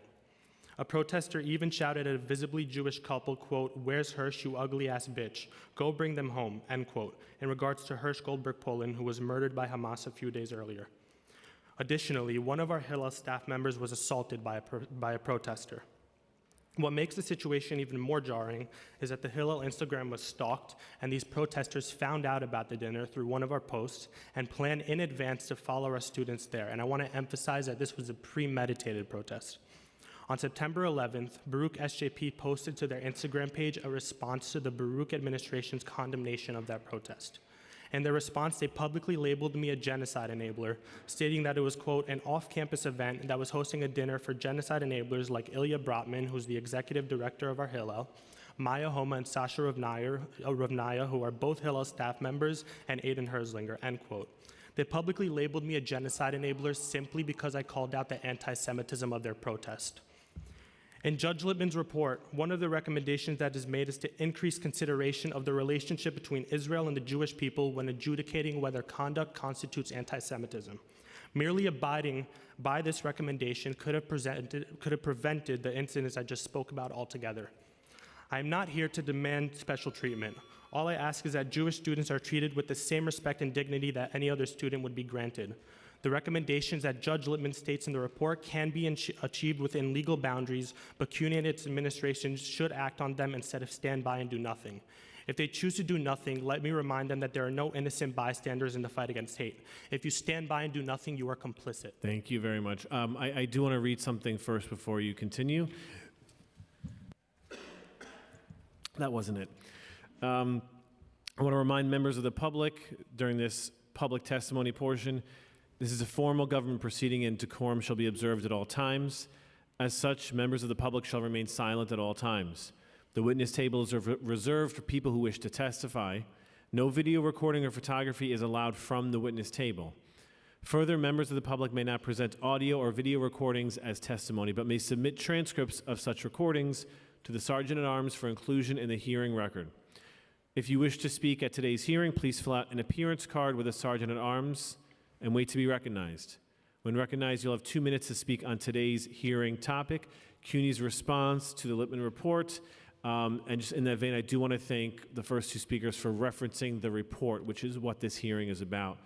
If you have a written statement or additional written testimony you wish to submit for the record, please provide a copy to the Sergeant-at-Arms. I'll now call on Christopher. Thank you very much. And my name is Christopher Kolos. I'm a junior at Baruch College. I want to go back about a year when our Hillel offered me an opportunity to go on a non-CUNY related volunteer trip to Israel.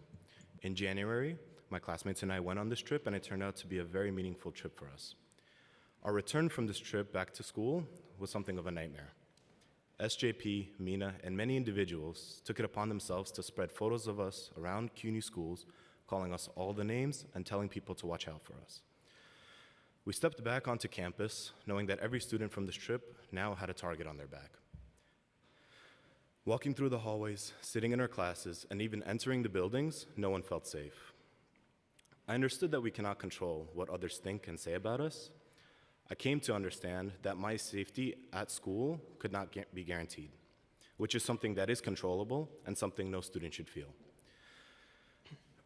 Excuse me. Over time, this sense of a lack of safety spread from the few of us to many, if not most, Jewish students at CUNY. In Judge Lippman's fourth recommendation, to coordinate at all times with law enforcement to protect everyone at CUNY, he states that although CUNY has numerous effective rules and processes related to safety, it must still strive to improve. Not only does this apply to the problem of encampments Judge Lippman was talking about, but all measures of public safety, such as officers, video monitoring, and entry security. Students have been asking for an increase in security for months, with our requests mainly falling on deaf ears or tied hands. I am here now to ask that CUNY be pushed to increase, fix, and upgrade the security of our campuses. In a time of heightened tensions caused by various worldwide events and opinions, we need to ensure the protection of all students and staff across CUNY campuses. Thank you. Thank you so much. Councilmember Menon. First of all, I really want to thank the three of you for coming today and for all the students who have taken the time to be here and the courage to be here to tell your story. We really deeply appreciate it. Question for Aiden. What has the communication, if any, been with the university in regards to the incident you mentioned? Have you heard any follow-up from the university? I haven't heard any follow-up. The most I've received is to go to mental health counseling. I'm not really interested in that. I'm not a snowflake. So their recommendation was for you to go to mental health counseling? Yes. I have no further questions. Thank you.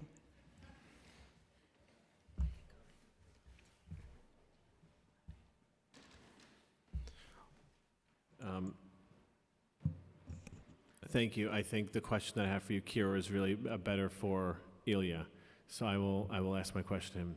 Thank you again. Thank you for sharing. I know it's not easy. I know you've been here for a number of hours, but thank you for sharing. May I add one more thing? You may. Real quick. We met with the chancellor, a number of students from CUNY, Jewish students from CUNY, about a month and a half ago. And he mentioned that he met with us. And in the meeting, instead of trying to frame it around anti-Semitism and the issues we're dealing with on campus, he tried to shy away from that issue and talk about what CUNY can do to help us with our careers. Now, I'm very interested in my career, but I can't focus on my career when I have to focus on fighting anti-Semitism on my campus. Exactly. Thank you. Can I ask one follow-up? Was there any implicit suggestion then that because you have been outspoken, all of you, and talked about the experiences, that would have any kind of detrimental impact on your career? No, there was nothing spoken Okay, about that. thank you. Okay, thank you. I'll be calling the next panel. You may go back. Thank you.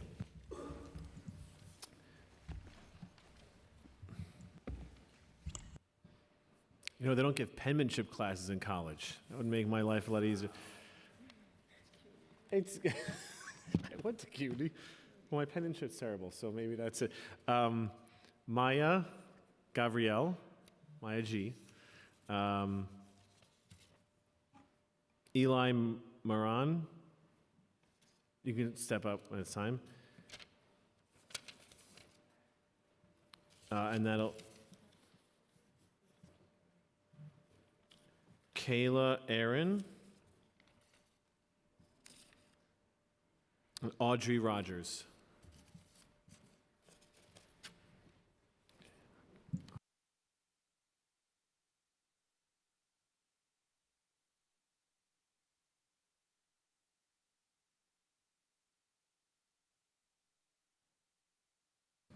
I called 4 people.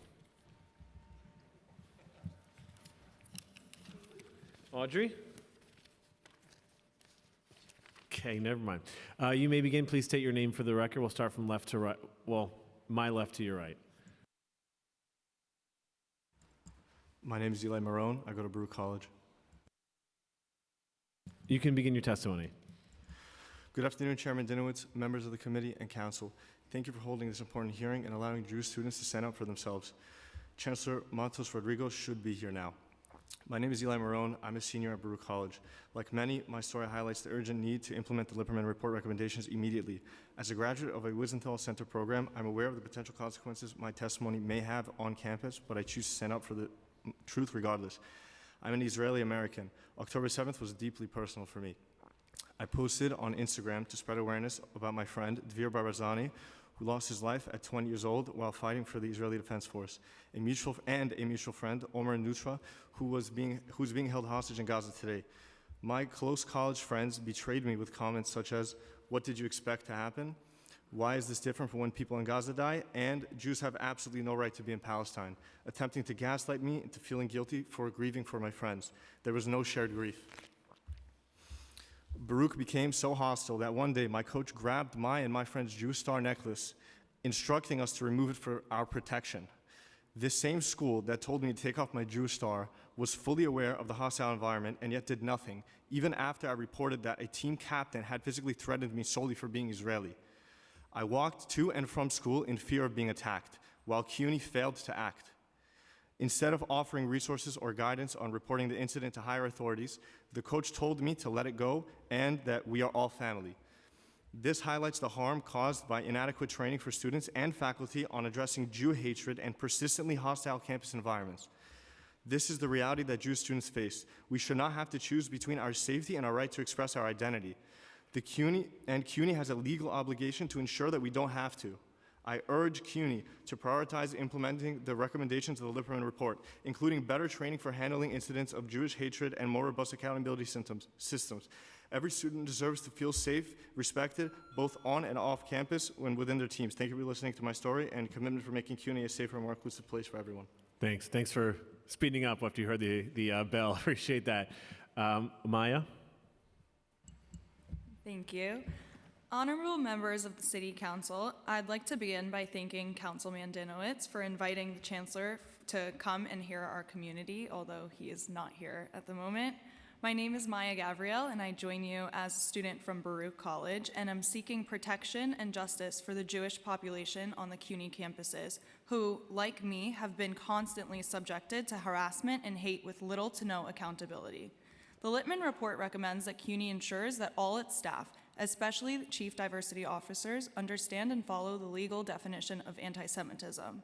I'm here today to ask you to help make that recommendation a reality by formally adopting IRA as the definition of anti-Semitism at CUNY.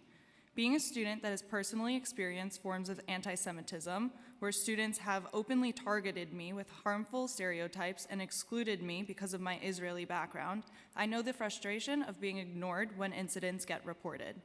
I saw no reprimand for these actions and was left feeling invisible and unsupported by my administration. The lack of clear, universally accepted guidelines for identifying anti-Semitism allowed for this harassment to go unchecked. The IRA definition would provide CUNY with a comprehensive, clear framework to identify anti-Semitism in all its forms, whether in speech, action, or written content. It would ensure that all members of the CUNY community, from administration down to the student body, have a shared understanding of what constitutes anti-Semitism and that there are firm policies in place to address it. The IRA definition acknowledges the criticism of Israel and that criticism of Israel is not inherently anti-Semitic, but offers guidance on what crosses the line into anti-Semitism. This distinction is especially important in the context of debates on campus regarding the Israeli-Palestinian conflict. Schools like Brooklyn College, City, Pace, and others have already endorsed this, and I think that we can too. I urge you to support formal adoption. So well, why don't you testify, and then I'll go back to a question about that. State your name for the record, please. Thank you, Chairman Dinowitz and members of the committee. I am inspired and impressed by your knowledge and care for the issue. Thank you to the governor for commissioning this report and Judge Lippman for writing it. I applaud the chancellor and his office as well Kayla, as... can you state your name? Can you Kayla state your name for the record? Yeah. Kayla Aaron. Thank you. I applaud the chancellor and his office as well as Baruch administration for taking initial steps to look out for Jewish students and suspend certain clubs on campus. However, it's not proven to be enough. My name is Kayla Aaron. I'm a delegate in the CUNY University Student Senate, representing Baruch and over 230,000 CUNY students. I am the only student on the Chancellor's Advisory Council on Jewish Life, and I've worked tirelessly over the past 4 years to make the campus environment more welcoming to Jewish students. Believe me when I say that this report was overdue. Anti-Semitism has been an issue on campus for many years before the atrocities of October 7th, and the increased hatred that we as Jewish students faced after. I had a professor say to me in front of the whole class, "I knew you controlled the world," after I helped him put the projector screen back into place. The current discrimination filing systems were not even in place at the time of this incident, and still complaints filed on October 8th of 2023 have not been answered by the appropriate Baruch campus offices. I've seen many Instagram accounts for different school clubs, even sanctioned ones, that receive student activity fee money, post anti-Semitic flyers, and praises for Hamas. The university system's digital space is a dangerous no man's land without responsibility or punishment. It's abhorrent to me that I am forced to fund through my tuition the very organizations that are calling for the murder of my Jewish brothers and sisters. This attitude directly impacts our campus environment, where students led a protest against Hillel and Jewish students on the Baruch Plaza. Blocking the doors to the Newman Vertical Campus and the library building, these students called for violence against Jewish students. Regarding the welcoming dinner, I personally confirmed the identities of 2 students to the Dean of Students, Art King, after they posted on their own social medias that they had attended this rally. Thank you. I do want to note, now while the Chancellor is not here, I'll repeat what I said. I do think it's meaningful that he's here. He was here. We do have 3 representatives from CUNY, including a Vice Chancellor, in the back. So CUNY is well represented here, and I want to be fair in that regard. And of course, they're going to be reporting back to the Chancellor. Maya, I have a question for you. The report sort of clearly states the judge's opinion that IRA kind of makes the most sense, but he doesn't want to prescribe any definition that sort of CUNY has to develop. But you're sort of going farther than that. You're saying affirmatively CUNY should absolutely adopt the IRA definition of anti-Semitism. Can you talk a little more about that, please? Yeah, 100%. I think if we don't adopt a formal definition, how are we supposed to say you just targeted this Jew, you committed an anti-Semitic act with no framework? I think it's kind of ridiculous to say, yeah, like we should see that this is anti-Semitic, but not define it. And I think that this specific definition works the best. I mean, it's a working definition, but because it resonates with most of the community, and I think it covers most of what is globally recognized as an anti-Semitic incident. Councilmember Yeager. Thank you, Mr. Chairman. Ms. Aaron, did you file a complaint with the administration about the professor that made that comment? I knew you people control the world. Yes, I did. Whatever happened with that? The complaint was only responded to after I went in person to the office. Even so, it took a long time to hear anything back from the office. What is a long time? I would say about a month. Even acknowledging that your complaint had been received? Correct. Did you use the portal? It was pre-portal. Pre-portal. Okay. And since that, how long ago was this? This was in the fall of 2022. So now, have you ever heard if the professor had been disciplined, fired? The professor was only removed after allegations of sexual misconduct. Oh, okay. Well, it's not anti-Semitism, I guess. That's not a big deal. Ms., for the gentleman, you said that you had filed complaints as well, right? I had spoken to my coach. You spoke to your coach, but He was aware of the incident. The coach was the one who grabbed the necklace and said, Yes. "Don't wear it," and you spoke to the person who did it. But did you file a complaint against that person, or? I wasn't aware of any reporting system. I wasn't made aware. I had spoken to my coach about this, and he knew of the incident for months and hadn't approached me about it. And when I came to him, there was no one made me aware of the reporting mechanisms that were in place. So, and even if they were anonymous, I'm not interested, because on a small team, it's very obvious who it is. Right. And there was no me and him in a room to rectify the situation. I still feel intimidated every time I see this individual on campus and other individuals. Sounds like that speaks to the need to have more staff members trained and engaged, because a staff member should have stepped in, especially, you want to raise it to the level of a complaint. It's as anonymous as it may be. On a small team, you're not anonymous. Exactly. Right? If I may, Councilmember thank you, Yeager. Mr. Chairman. In Baruch, just anecdotally, at least seems to be a little bit of a hotbed relative to the other campuses in the CUNY system. Do you know of other students who, A, had anti-Semitic incidents perpetrated against them, and B, followed through with a complaint? Do you know of any complaint that ever resulted in the expulsion of a student or the firing of a professor? Not to my knowledge. Okay, all right, thank you very much. Thank you for being here. Thank you to this panel. I'll be calling the next panel. Sarah Ader from JCRC, Michael Cohen from the Simon Wiesenthal Center, Ilya Brotman from Hillel, Avi Posnick from Stand With Us.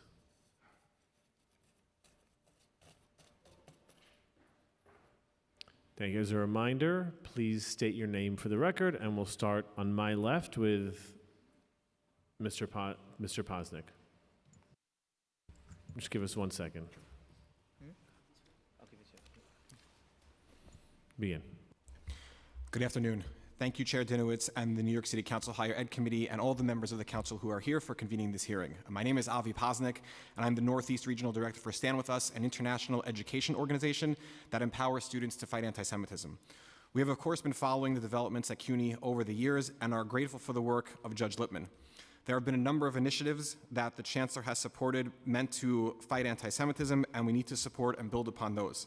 CUNY itself has said that they will work to implement the judge's recommendations, and we thank the CUNY Chancellor for that.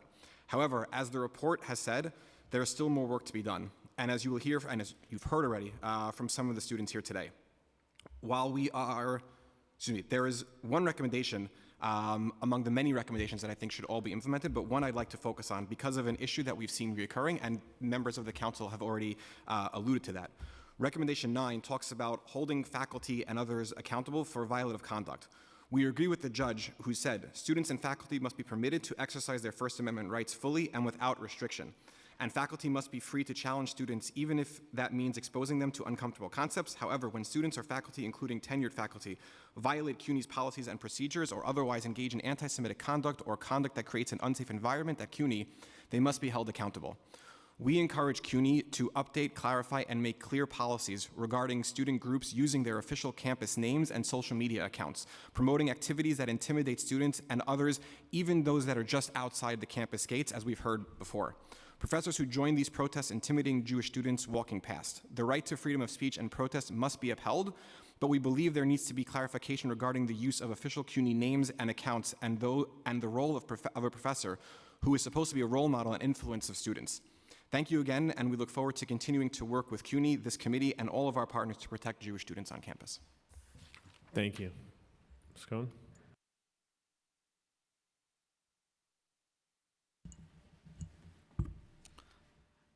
Thank you, Chair Dinowitz and members of the committee. My name is Michael Cohen, and I serve as the Eastern Director of the Simon Wiesenthal Center. The center is a premier Jewish human rights organization that confronts anti-Semitism and promotes an understanding of the Holocaust in both a historic and contemporary context. In that role, I was also appointed to serve as a founding board member of the CUNY Chancellor's Jewish Advisory Board, and have served in that body since its establishment in July of 2023. In these dual roles, I've had the unique vantage point to observe both the experiences and emotions of Jewish students attending CUNY, as well as the administration's efforts to meet those challenges. Governor Hochul's actions in establishing the Lippman Commission was welcomed as a positive step in demonstrating that our government officials need to take anti-Semitism seriously on our public college campuses, and we thank her for that leadership. We also do want to recognize that both that anti-Semitism on CUNY's college campuses did not begin on October 7th, as was demonstrated by the repeated incidents at CUNY Law School graduations. However, we must at the same time acknowledge Chancellor Rodriguez's recognition of that stark reality as a subsequent development of the Chancellor's Jewish Advisory Board to ensure that both he and his administration can garner a real-time understanding of the issues at play and be advised by Jewish leadership on the substantive actions that are necessary to make CUNY's Jewish students feel safe again. As in my testimony at the hearings held here approximately a year and a half ago, I want to restate that I myself am a CUNY graduate, as is my wife, my mother-in-law, my brother-in-law, my sister, my father. We are a CUNY family. My testimony here should not be viewed as wanting to attack CUNY, but rather to make certain that my children and their generation can have the same opportunities that I had, and that at a time of unprecedented anti-Semitism on our college campuses nationally, that CUNY once again can become a safe haven for all, including its Jewish students. While CUNY's administration has made efforts in that area, it is equally of little doubt that Jewish students and faculty continue to both feel threatened and be threatened. We understand that CUNY is a large bureaucracy and that institutional change takes time, but when the first student is made to feel unsafe or unwelcome on our public college campuses, we are out of time. Today, we will hear CUNY students bravely speaking about their experiences and how the recommendations of the Lippman Report need to be implemented. We must have the deepest regard for these students, as by testifying here, they understand the increased challenges that they will be facing on campus, and we applaud each and every one of them. The Lippman Report is critical not merely because it officially documents what we already know all too well about Jewish students on campus, but that it lists concrete recommendations to start to alter the realities on the ground. The Simon Wiesenthal Center believes that the enactment of these recommendations needs a hard and fast timeline. Our children cannot wait in fear any longer as we deliberate. The Lippman Commission was that deliberation. It is time for implementation. I do believe Chancellor Rodriguez has demonstrated that he cares about the welfare of Jewish students, but we need now more than ever for this report to directly result in clear and decisive and prompt action.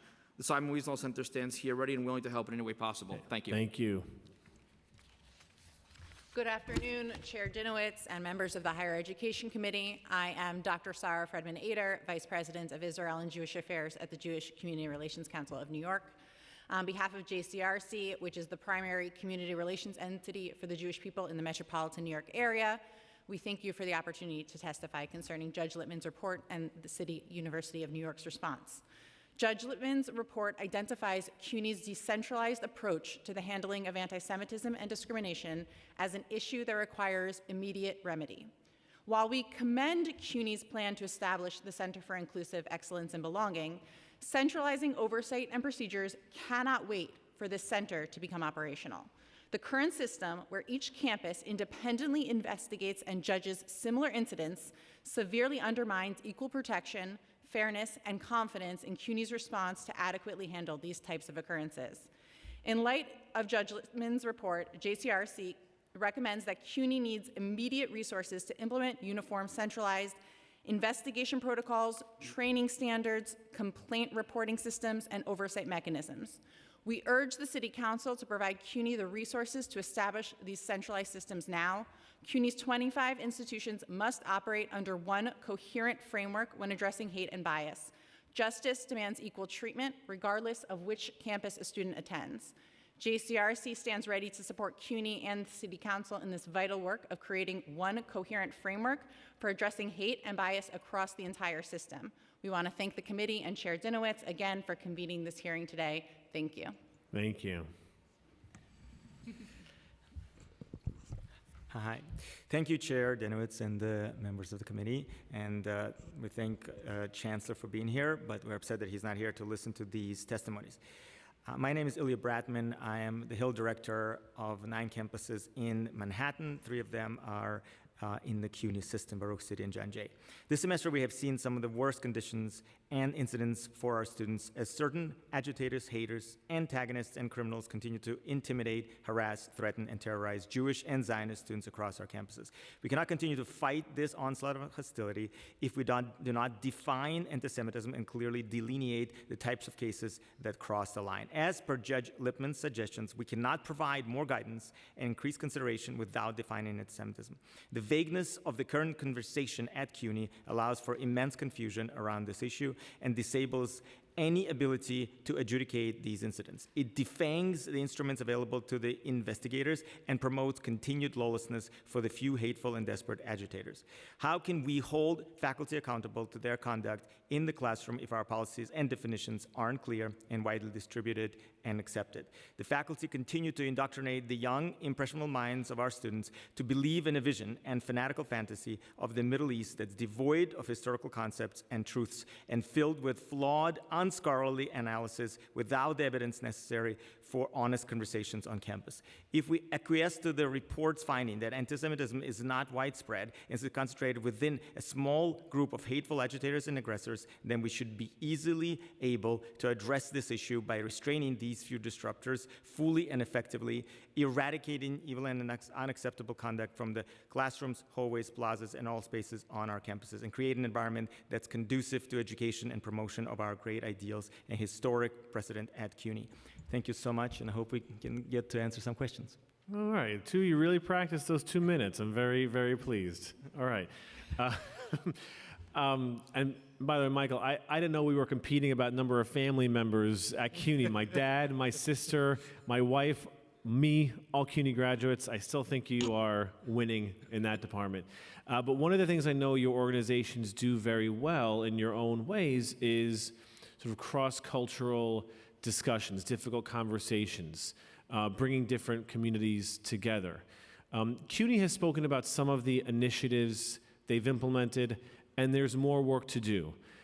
Can any of the 4 of you either speak commentary about the work being done, positive or negative, and any more work that needs to be done in that area? Ilya? Yes, absolutely. So I was going to talk about the training and the dialogue that has been tried to be done on campuses that has failed terribly. The training that they bring on campus is often done by the New York City Commission for Human Rights, which purposefully, in its training on anti-Semitism, takes Israel out of the conversation completely. We just had this training at City College last week and at John Jay last semester, and this training absolutely takes the current conditions and climate for our students away from them, and this allows them to even feel that they're represented in the room. And when we present our dismay about this type of training, they say this is the greatest training that they can offer. We are absolutely desperate to have training that's accepted by all at our campuses. In terms of dialogue, there are very few programs that are actually working for students for certain. There are some for faculty which are not great, and they do not support the programs that we do on campus ourselves. Hillels are forced to do interfaith and intergroup dialogue on our own without the support of our campuses. Wow. And interestingly, I think what you said with the CCHR training relates to the definition, and as Judge Lippman says in his report, that for many Jewish people, there is a relationship there. There is an emotional relationship between Israel and Judaism, separate and apart from the actions of an individual government. And I think even just people being trained and knowing that is an important element to this type of training. Sarah? And I just want to add that while anti-Semitism is its own unique issue, which needs to be addressed directly and not hidden in larger conversations of constructive dialogue, Jews are not the only group that has been experiencing Title VI violations. And strengthening Title VI processes throughout CUNY will help all sorts of students, including, for example, Asian American students who in the wake of COVID have experienced increased Title VI violations on campus. This benefits really the entire student body. Right, the Title VI violations did not, with CUNY, they went into that agreement, was not just against Jewish students. I believe Muslim, Palestinian students were included in there as well, correct? Absolutely. And as you mentioned, we know there's been increased, especially after COVID, increased hate crimes against our Asian American brothers and sisters as well. I think one of the things that the report says that needs to be concentrated on is the centralization of power and decision making. Because right now, what you're looking at is even if the chancellor says something, there's 24 colleges which have to deliberate and have an implementation, as we heard today.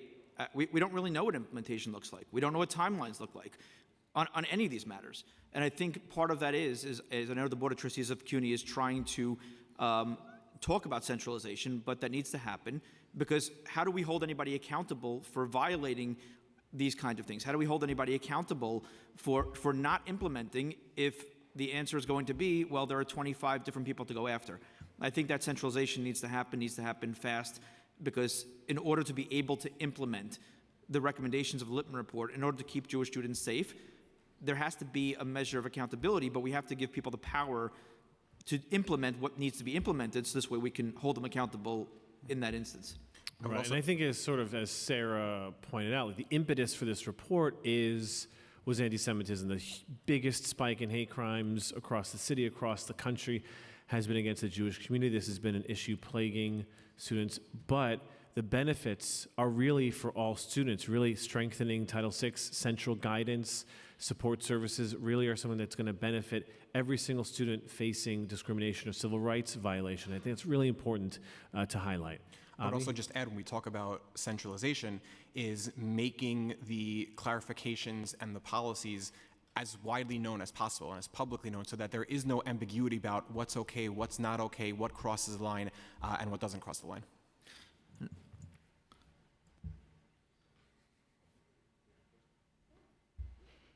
Councilmember Vernikoff. Okay, thank you.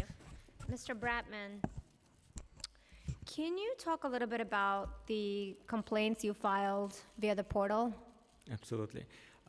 Thank you, Councilmember Vernikoff. So we filed in the past 2 years many dozens of complaints, and the process obviously has been incredibly delayed. Often we do not hear from the DEI's office, that's who investigates these complaints on our campuses, for many months.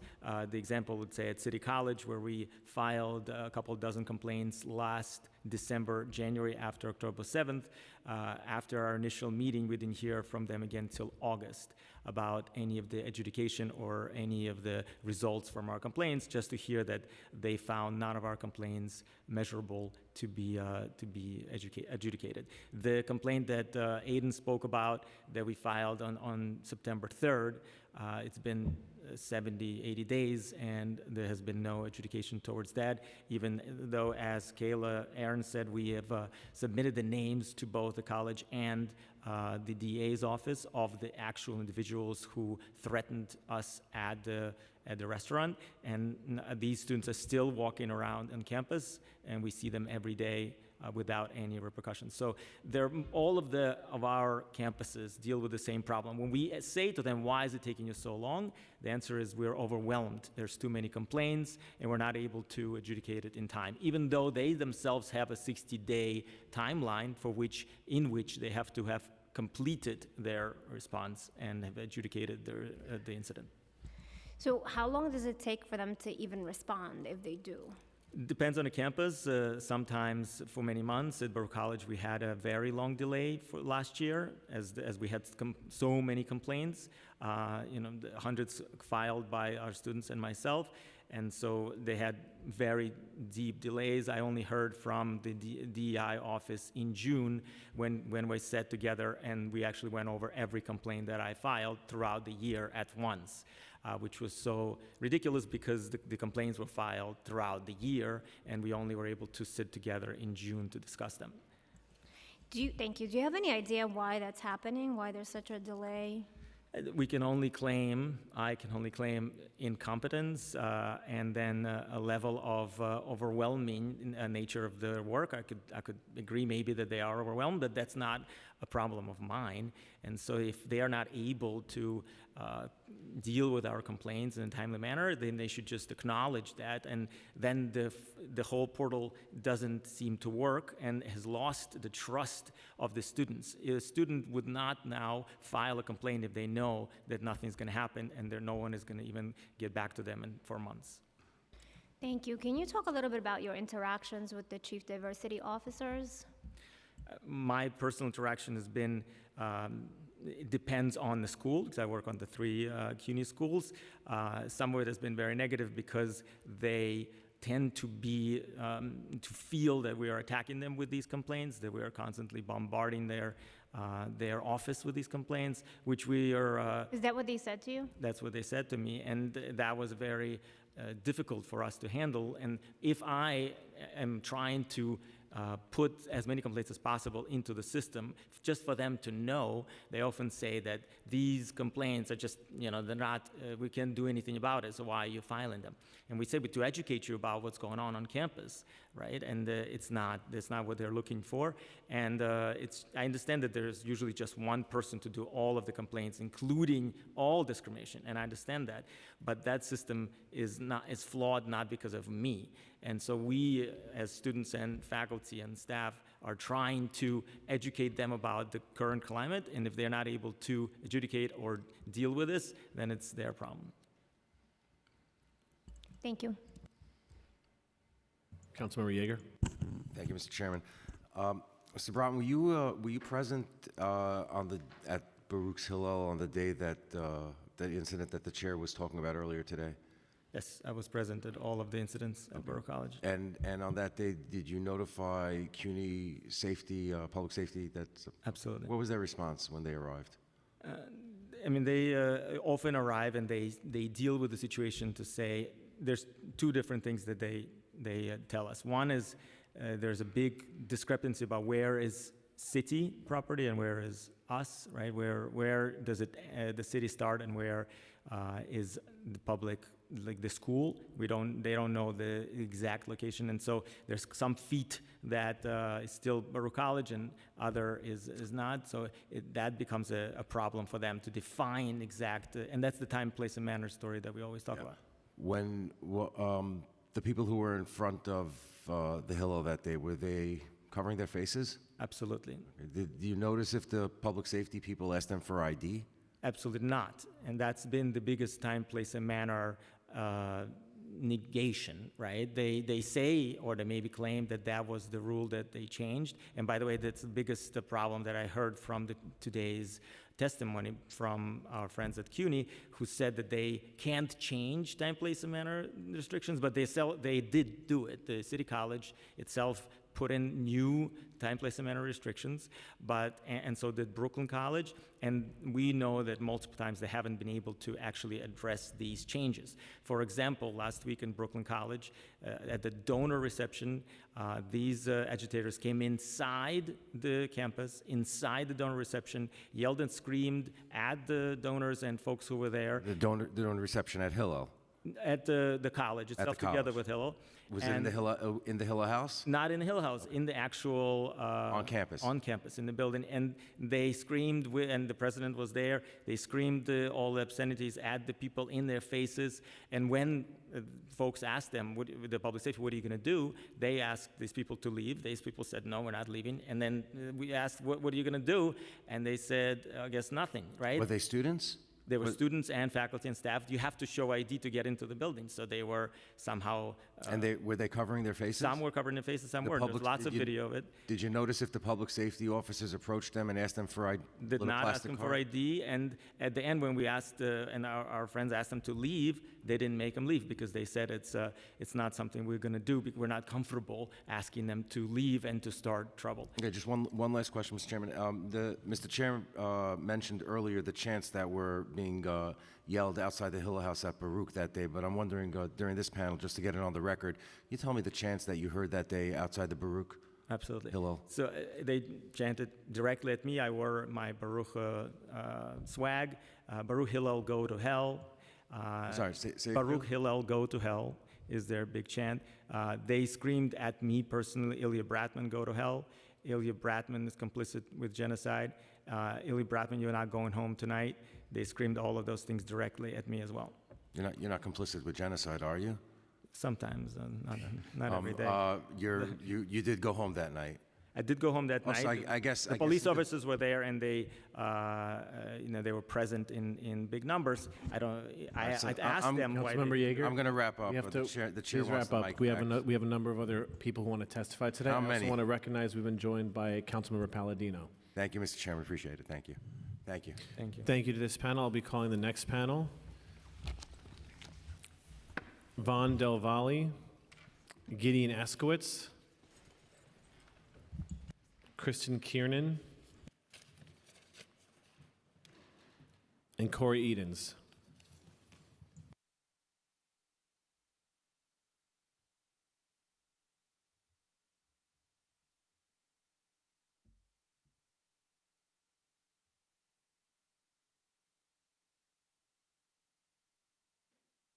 Okay.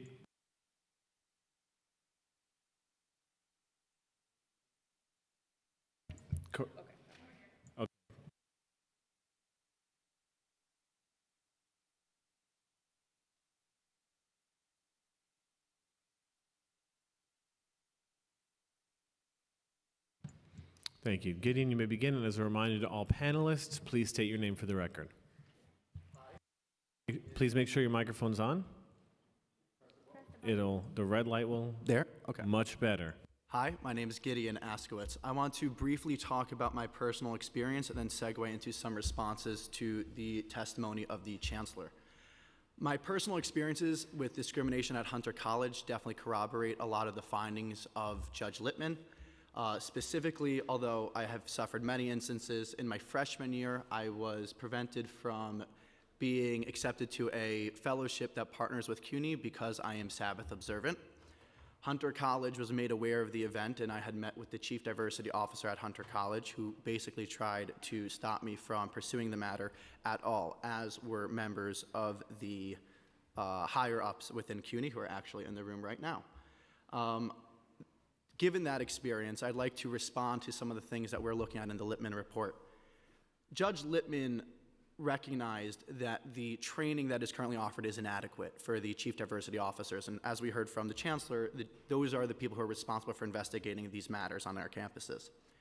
However, Lippman also wrote that he's, quote, concerned that chief diversity officers at individual schools may determine whether purported conduct violates a policy based on that officer's personal view of what constitutes anti-Semitism.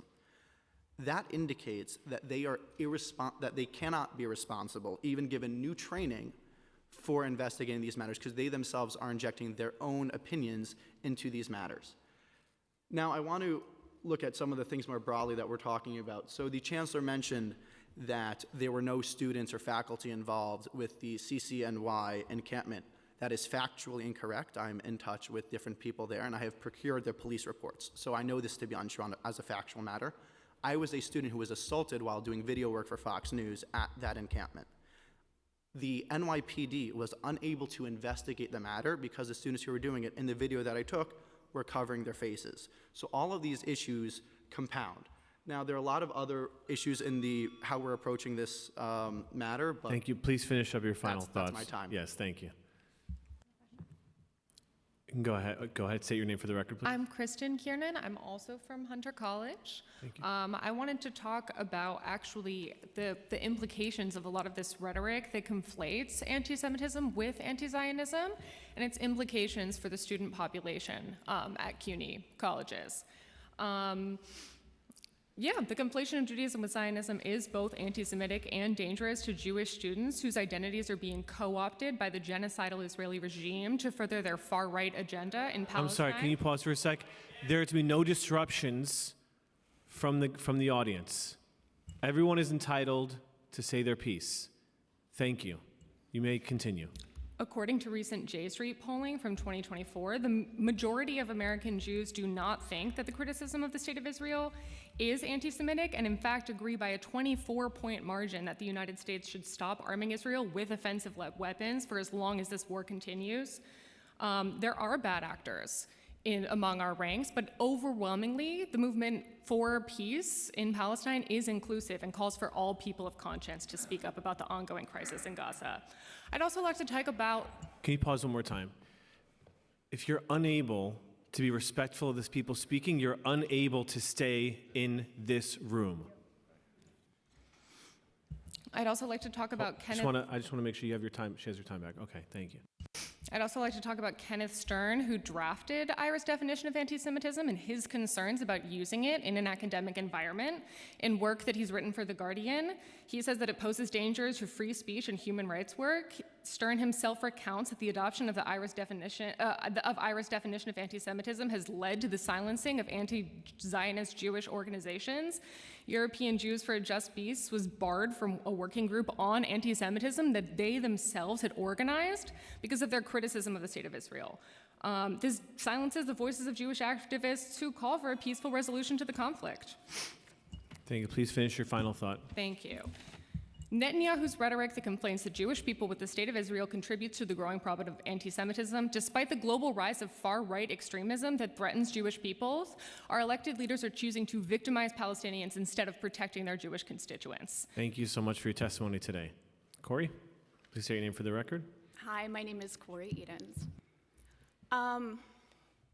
CUNY is an affordable institution for a majority of these students, and the majority of these students are working class, people of color, and first generation.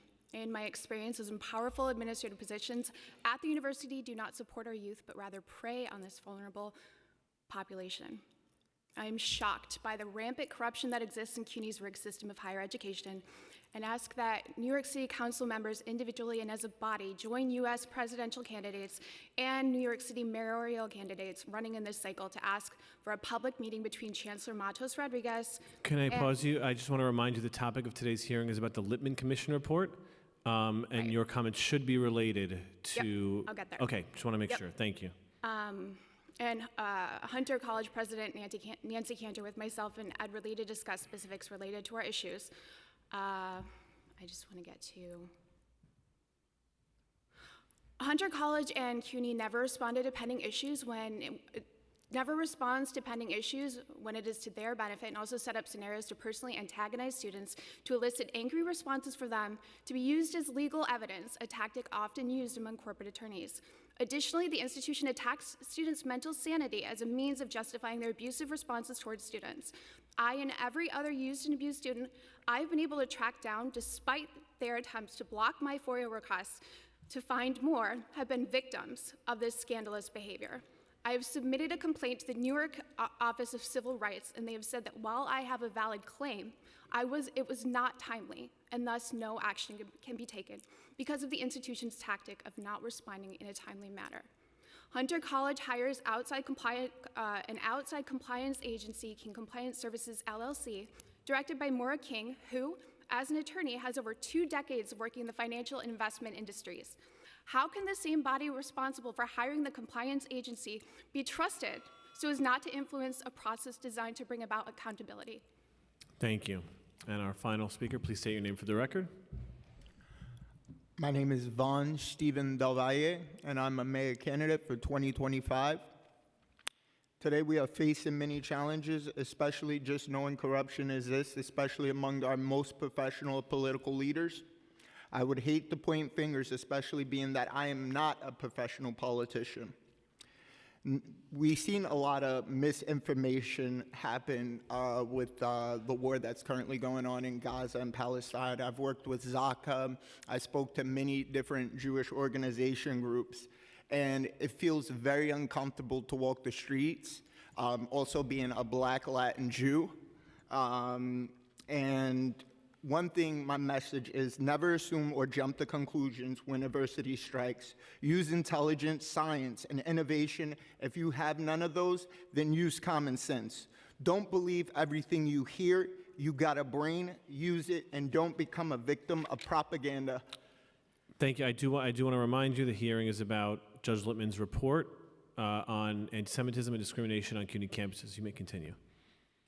Yes, I totally understand that, but it affects New York City as a whole. I went to school here at Vaughn College, and I didn't experience any anti-Semitism or any kind of discrimination because Vaughn College is on top of that. Why isn't our city universities making sure that this doesn't happen? We should all feel comfortable while we're getting an education.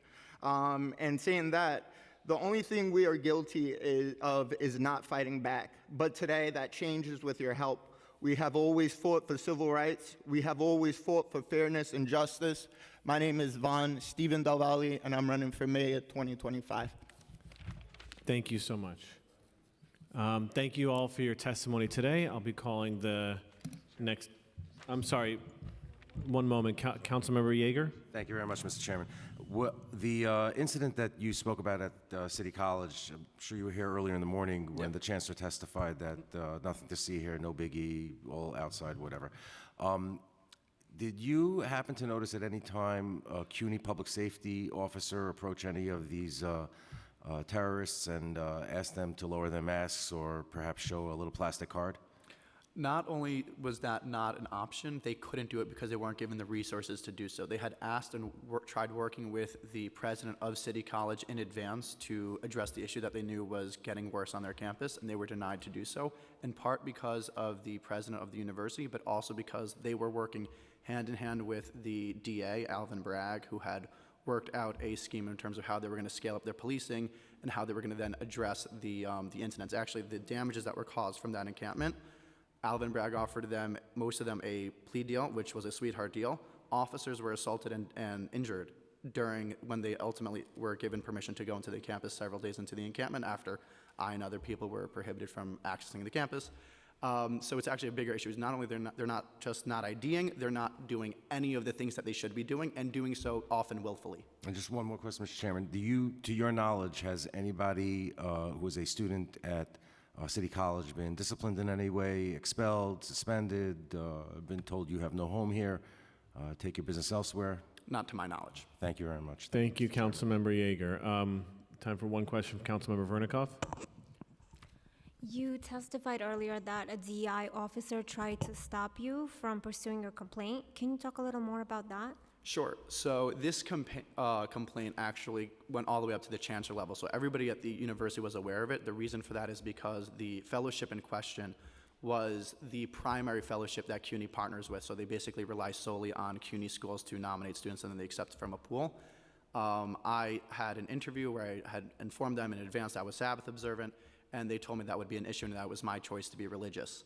They had then alerted the campus person who had nominated me, who's a very nice person, who then told me that what they had done, which I already knew from the interview. I complained to the school. It was eventually got to the DEI officer. They sat me down with an attorney in the room without me knowing. They said, "We just want to talk to you." I show up, there's an attorney there, and there's her. So I'm now in an environment where I'm a student in my freshman year in college, and I'm facing an attorney and essentially a dean of the school. They then told me that we're going to look into the issue, and we would just want to know how you feel, and they then attempted to play it down. Then when I got on the phone with another dean of DEI at the school, I believe his name is Dean Rose, he basically attacked me over the phone, was telling me that I should be quiet. That was then similarly advocated for by another member of the CUNY higher up government. They told me that, listen, our options are either to suspend partnering with this group and deprive many of our students from the benefits of this program, or you could drop the issue. So they then essentially put it on me to say, either because of you, we're gonna remove a benefit to other students, or you can be quiet and go away because you're a religious Jew. Thank you so much. Thank you to this panel. I'll be calling the next panel.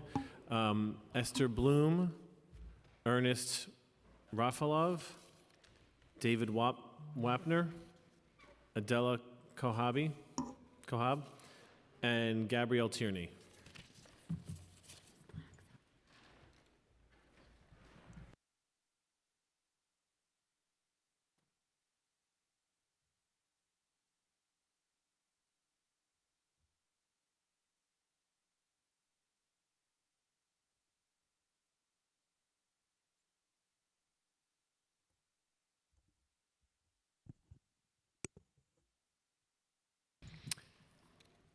Welcome.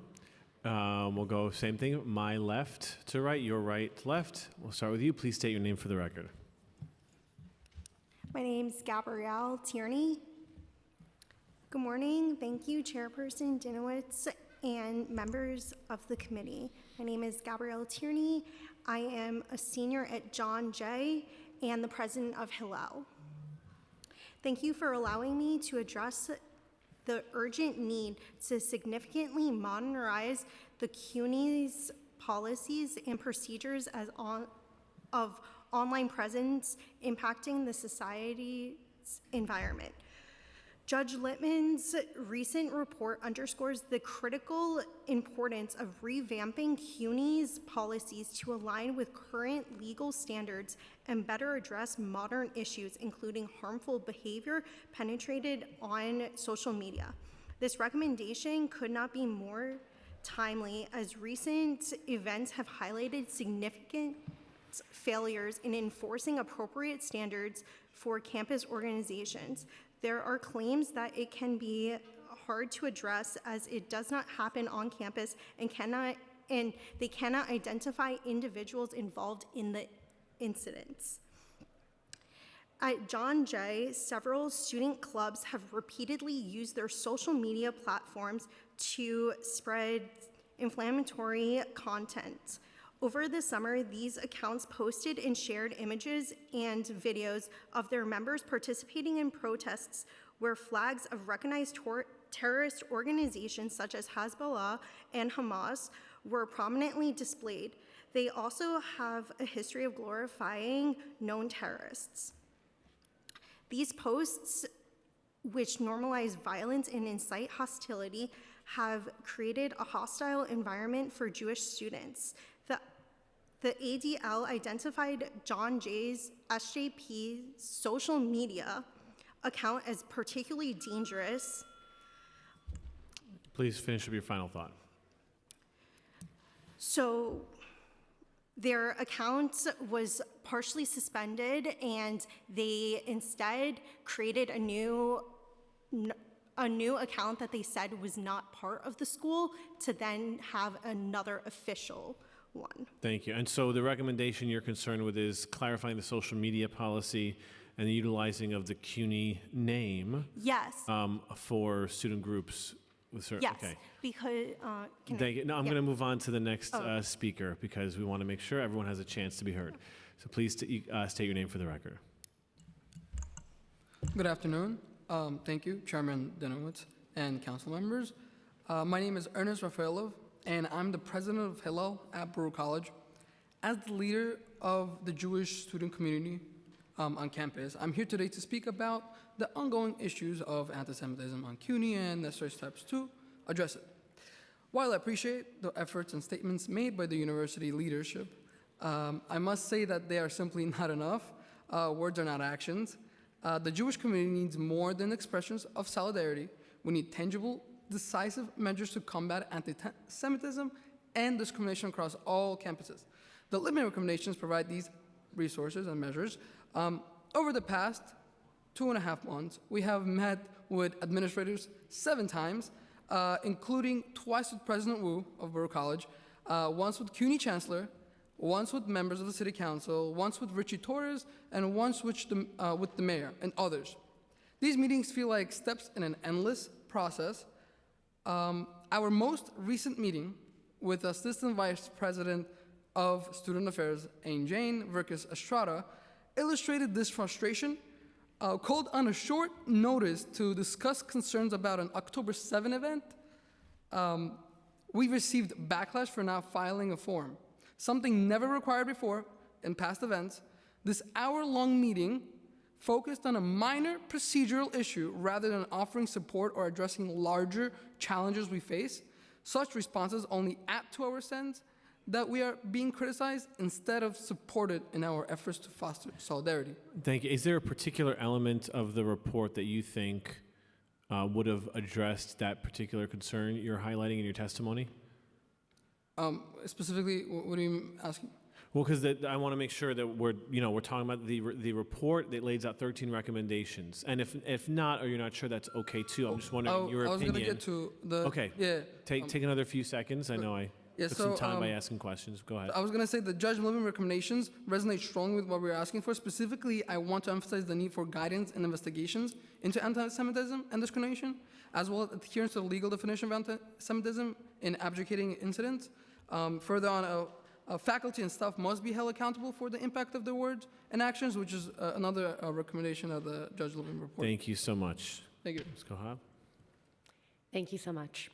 So I actually testified at City Hall about CUNY back in June of 2022, and it's really a shame that instead of talking about how much progress we've seen, we're actually significant steps back. By way of background, I filed a Title VI against NYU in 2019 for very similar behavior that we've seen at CUNY, and since then, I've become a lawyer who now fights Title VI cases specifically. So reading through the Lippman recommendations, I want to elucidate enforcement. So we've spoken about the IHRA definition, and the thing is that until you define something, you cannot fight it, and the IHRA definition has been supported by the major Jewish organizations as well as the majority of the Jewish community. Second, I want to talk about the enforcement. So I want to look at NYU's policy. NYU right now came out with the most definitive policy that defines anti-Zionism as a form of anti-Semitism. It is explicit talking about litmus tests. It's something that has been done by NYU. Whether or not it will be enforced, hopefully we'll see. But again, that sets a really strong precedent of a New York university setting a strong definition. When I read it, I honestly felt my heart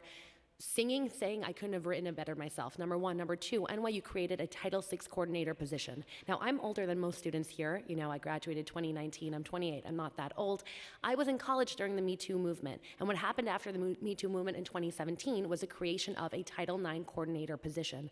That significantly decreased the amount of sexual assault cases, and every single one was dealt with right now with a zero tolerance policy. So when you look at anti-Semitism, we're not looking for special treatment. We're looking for equal treatment under the law. Not only when it comes to discrimination, but when it comes to any form of harassment of students. So I love the Lippman recommendations, but unfortunately I felt that it could have been stronger when it comes to what enforcement looks like. To me, it looks like a definition, and a definition that explicitly includes Zionism, which again, we saw NYU do, and number two, creating that Title VI coordinator position. I think that also, because I have 10 seconds, talking about social media. If you look at universities, they talk about how they can't step into social media.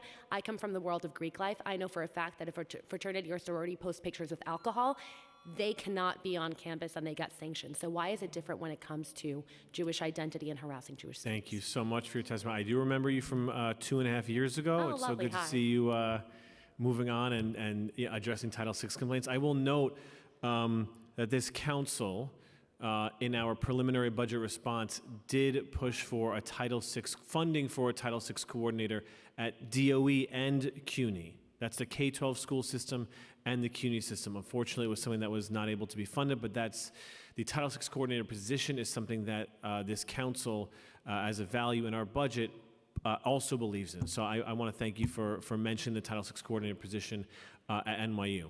And our final panelists for this panel. Thank you. Okay, my name is David Wapner, and I just for the record, I just earlier when you said if no one can be in the room, respectfully of the white-appearing person wearing a keffiyeh earlier, they were making their statements. So I just want to be clear, we're not here to talk about other panelists. Yes. Just any statements that I've made is fine. My behavior was I got up and walked out, and I did it silently, but I wanted to make sure that it was on the record that I walked out when you said Thank that. you so much. Respectfully. Thank on you. the record, I walked right out. Okay, what I'd like to say is over the past decade, we know that over $13 billion dollars in contributions from foreign entities have been made to universities, and that's not even including the undocumented foreign funds, which are contributions from gas and oil. So that's established. I wanted to read a quote. I'm trying to fit in too much in. All right, the quote is, "What America and its allies fear the most is that we take the battlefield from Kabul, Baghdad, and Gaza to Washington, London, Paris, and Tel Aviv, and take it to all the American, Jewish, and Western interests in the world." That's a quote from Hamza bin Laden, bin Laden's son. And from my experience being at the counter protests, I've seen signs saying, "Bring the war home," with a machine gun on it. Kids wearing not just keffiyehs, but PFLP. I have the pictures. I didn't submit them. I have the pictures. Follow me on Instagram. And there was also signs that said, "Long live the Antifada. Let the Antifada pave the way for a people's war." Thank you. Perfect. 2 minutes. Love it. I'd like to thank this panel for your testimony today. Thank you again. I will call the next panel. Yvette Stark, Azriel Ganak, Kayla Bellin.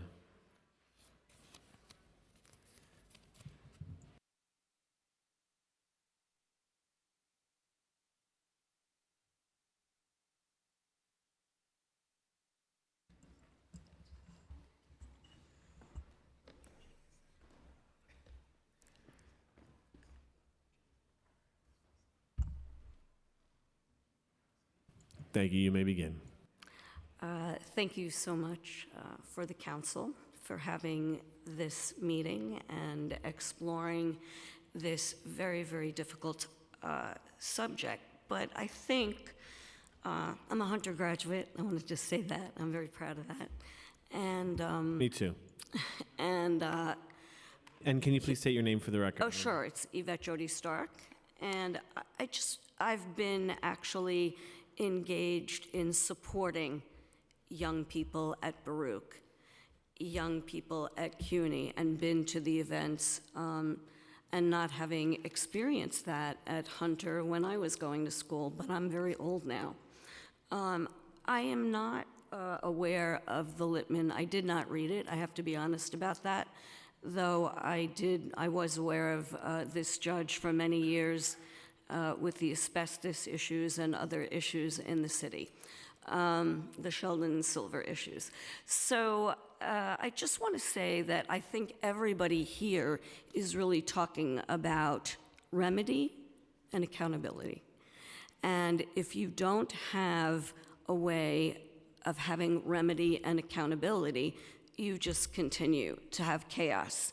So it's important for me to see a set of rules and a set of how you are going to hold people accountable. I just want to say I testified in Nassau County, and I was one of the people who was responsible for having masks removed in Nassau County, not just for the safety of students, but for our police department and people to arrest chronic offenders who are destroying public property, destroying property at the city school events, and also any other property in New York City.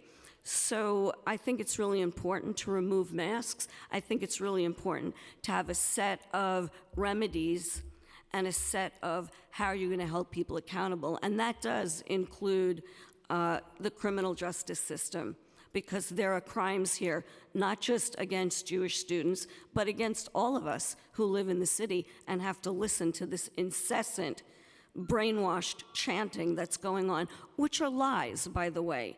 Okay, there is no Palestine. Sorry. Thank you so You much. want for the your- history? I'll go Thank into you so the much for your Judaic testimony. history of Genesis. Thank you so much for your testimony.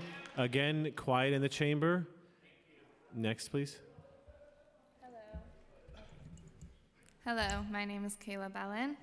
I'm a junior at City College and the president of the Hillel at City College. I would like to provide context for points 6 and 9 of the Lippman report. Judge Lippman's sixth recommendation maintains that CUNY should increase consideration of the relationship between Israel and the Jewish people. I have two accounts relevant to this topic. First, a student in one of my classes referred to the land of Israel as Arab lands. He said that Jews live on Arab lands and was not corrected. The class proceeded, as usual, with this reference to Israel as Arab land seemingly accepted. This was now information that had been taught. It had been accepted by the students in the room. This denied the existence of Israel and the tie between Jews and their state. Second, I've been in classes where the professor has explicitly stated that Israel is in the same state that Germany was in during the Nuremberg trials, namely, completely guilty of heinous crimes and genocide. I've had professors say, Israel is doing to the Palestinians what Germany did to the Jews. This is Holocaust inversion. This comment, made in front of a classroom of impressionable students, is not only a lie, but also characterizes the state of Israel and Israelis as Nazis who are guilty of intentionally and deliberately murdering 6 million Jews. Inflammatory comments made in a classroom setting not only misinform students, but have the power to spark anti-Semitism. In support of point 9 of Judge Lippman's report, professors should be held accountable for these comments because their words hold a lot of power, as students immediately accept them as truth.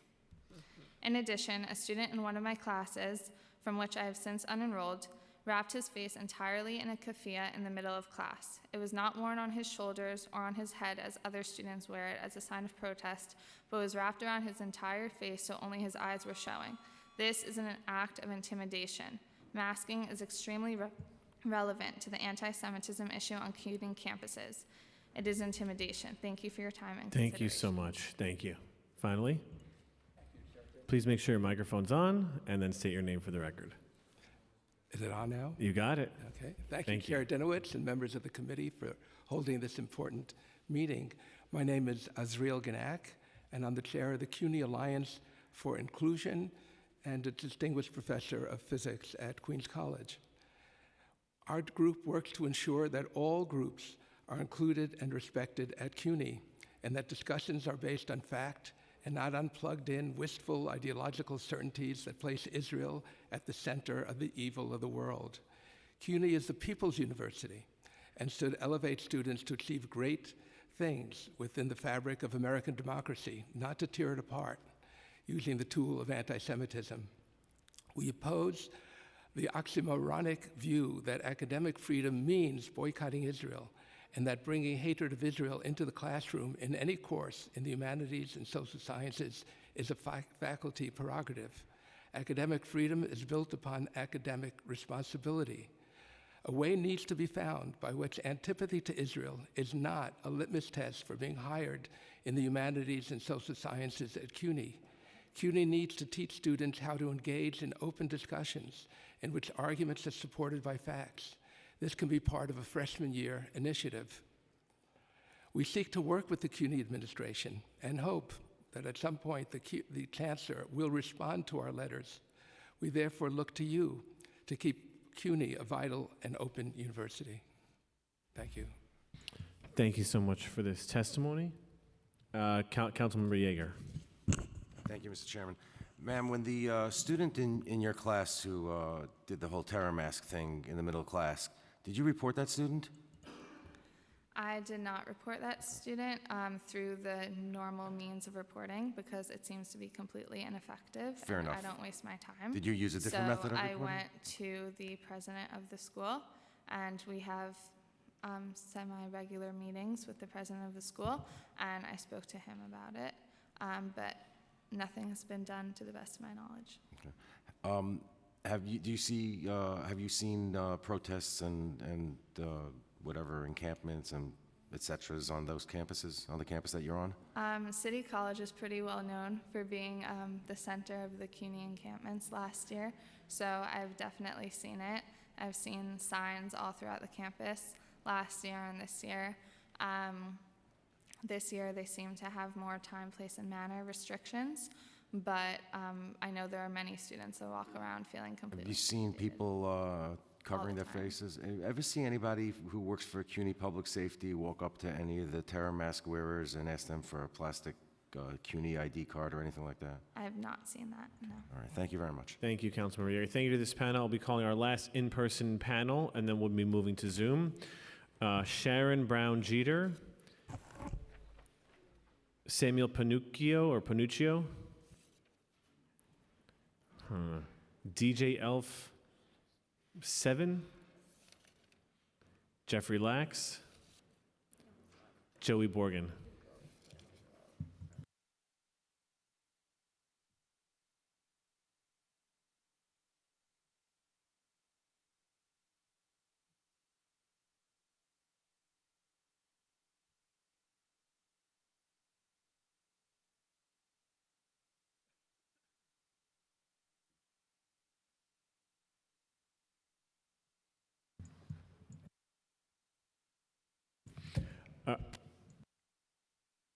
Okay, you may begin. Please state your name for the record.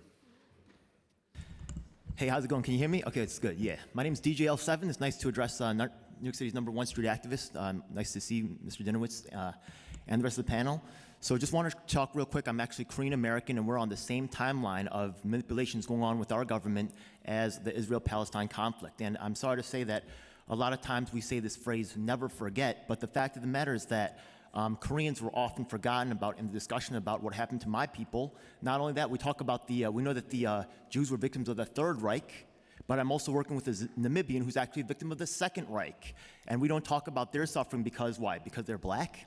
Now, the fact of the matter is that the Lippman Report has some shortages, and one of those shortages is actually not consulting with other war victims. It's as ridiculous as having, and both sides are guilty of this. I'm not going to, right, and honestly, to tell you the truth, most of the Israeli supporters are more willing to have a conversation with me than people on the other side who are actually supposedly Palestinian supporters, but they actually work to exclude people like myself and other war victims, even white war victims who are Russian and Ukrainian do not get to speak at the war rallies. Instead, it's their chosen people. There's professional activists who are victimizing the movement, and honestly, I beg for your assistance as in terms of shutting them down. Earlier, Ina talked about embracing the new administration and shutting down people who are labeled as terrorists from getting funding. I'm looking forward to that, but I'm also nervous about how people are defined as terrorists. Now, the thing is that there's a lot of hypocrisy on both sides. Today, we heard about people complaining about pictures of guns, but we all know that Ina Vernikoff actually brought a gun to actually a school. But, you know, being a Korean, we also are ready to defend ourselves when we're under attack. So I also can somewhat sympathize with her position of, you know, you can't just take shots on us for free. But once again, I just want to remind the panel, this is about the Lippman Report and actions at CUNY, CUNY Central, CUNY administration, not any member of this committee. Okay, so CUNY actually has been engaged once again, as has been repeated multiple times today, to use legal threats, to use manipulations to try to prevent justice from happening. And once again, I just want to shout out the Andy Williams, who actually was running for U.S. president. We have a coalition of people trying to support this. He says that the federal federal funds are given to schools not to determine their politics, but to give them degrees to make them productive members of society. Thank you so And much we for your need to- yeah. testimony. Thank you so much. We also added to this panel is Julius. Okay. We're going to go this way, and then we'll end with you, Julius, okay? Next panelist, please. My name is Samuel Peter Panuccio. I'm a retired NYPD sergeant. Spent 39 years in the NYPD. I retired in 2020. I'm also a survivor of 9/11. Survived both tower collapses and was awarded the Medal of Valor. So after October 7th, which was absolutely appalling, I was shocked to see the spontaneous eruptions of these protests that started on October 8th. Over the last year, I've spent my free time. I attend these rallies. I've been deep diving into the groups that are behind these rallies, specifically with CUNY.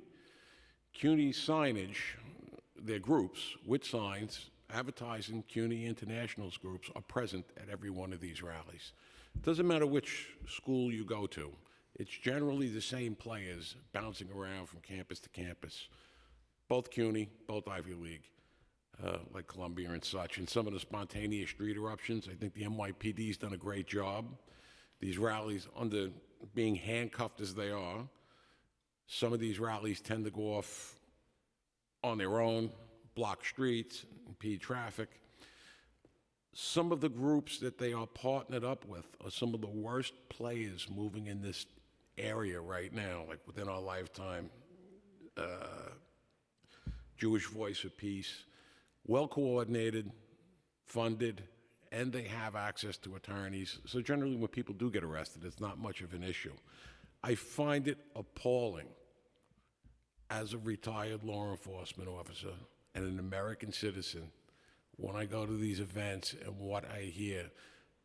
The stuff you see online, or even the signage or things that you may see at these rallies, when you mingle in the crowd, it's absolutely horrendous.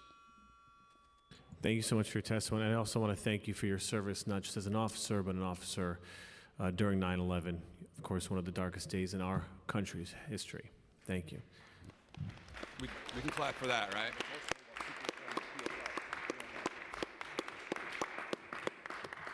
Thank you. Make sure you use the mic on. I think so. Can you guys hear me? Yes. My name is Joseph Borgen, and a little background on myself. I have very intimate knowledge of anti-Semitism and anti-Zionism and the connection between the two. In May 2021, I was gang assaulted in Times Square by a group of pro-Palestinian sympathizers, pro-Arab protesters who proceeded to beat me within an inch of my life. And to get accountability in that situation, it kind of harkens back to the situation here I see with CUNY. Because without any accountability and without any consequences being doled out to those who are engaged in the wrongdoing, nothing will change. And as it relates to the Littman report, one thing I'm trying to be very quick, I think a flaw was the failure to properly define discrimination as it relates to anti-Semitism and anti-Zionism. We need to have that on the books. Without anything on the books, we cannot enforce any sort of wrongdoing. Also, the Littman report puts the onus on the college to self-change itself. Do we give criminals the right to determine their own sentence? Why are we giving CUNY the ability to decide their own changes that they need to make internally? Why are we enabling them and putting the trust in them? And I'd like to point out that Sally Abdallah, the CUNY Chief Diversity Officer, this is an individual who's a civil rights director for the CAR, the Council of American Islamic Relations. She's a BDS activist. Are you guys telling me that a Jewish student, when they file their complaint, it's making their way up to this individual, a BDS activist, an anti-Semite? How can this be? And this was someone who was appointed by Chief Matos? Why? Can someone explain to me why this individual who hates Jews is allowed to rule on what's going on with Jews? And I'll say this also. We talked a lot about the mask ban here on campus. I know Ina Vernikov sponsored a bill for a mask ban. Where is that at City Council?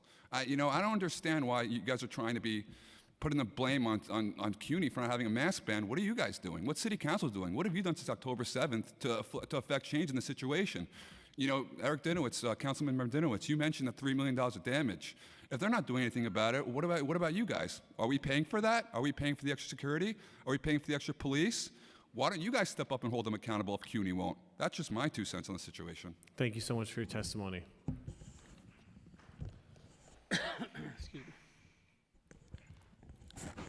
Thank you, Chair Dinowitz. Thank you, Councilwoman Vernikoff. Thank you, Assembly-elect Yeager, for your leadership on this issue. Really appreciated.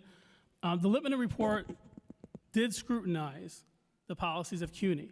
However, did not apply the law to these policies and left that job entirely up to CUNY, with the caveat that the university should consider Zionism as part of many Jews' identity. But that observation is not law, nor even an explanation of how to apply existing law. I'm here hoping to provide suggestions related to the law and what CUNY must do to properly define and follow the law and the report's recommendations. CUNY must declare that Zionism is a protected characteristic under its policies, and it must define what Zionism is under the law. Zionism is protected under the law. I won an EEOC case based on Zionism. So for any student that's not sure if they have a case, if they're discriminated against based on Zionism, you do. Zionism is separated into two different protected classes, religious and ethnic. You can have a religious belief based on the Bible connected to Zionism, and you can have an ethnic connection to the land of Israel through family and other means. 2 years ago, and even today, members of CUNY and the Chancellor declined to answer council members when they were asked whether Zionism is a protected characteristic. The answer they should have given was an unambiguous yes. Zionism is protected under the law, and CUNY must define it as such. Part of enforcing this policy properly means that CUNY should not employ chief diversity officers who improperly disagree, quote unquote, that Zionism is connected to religion and or ethnicity.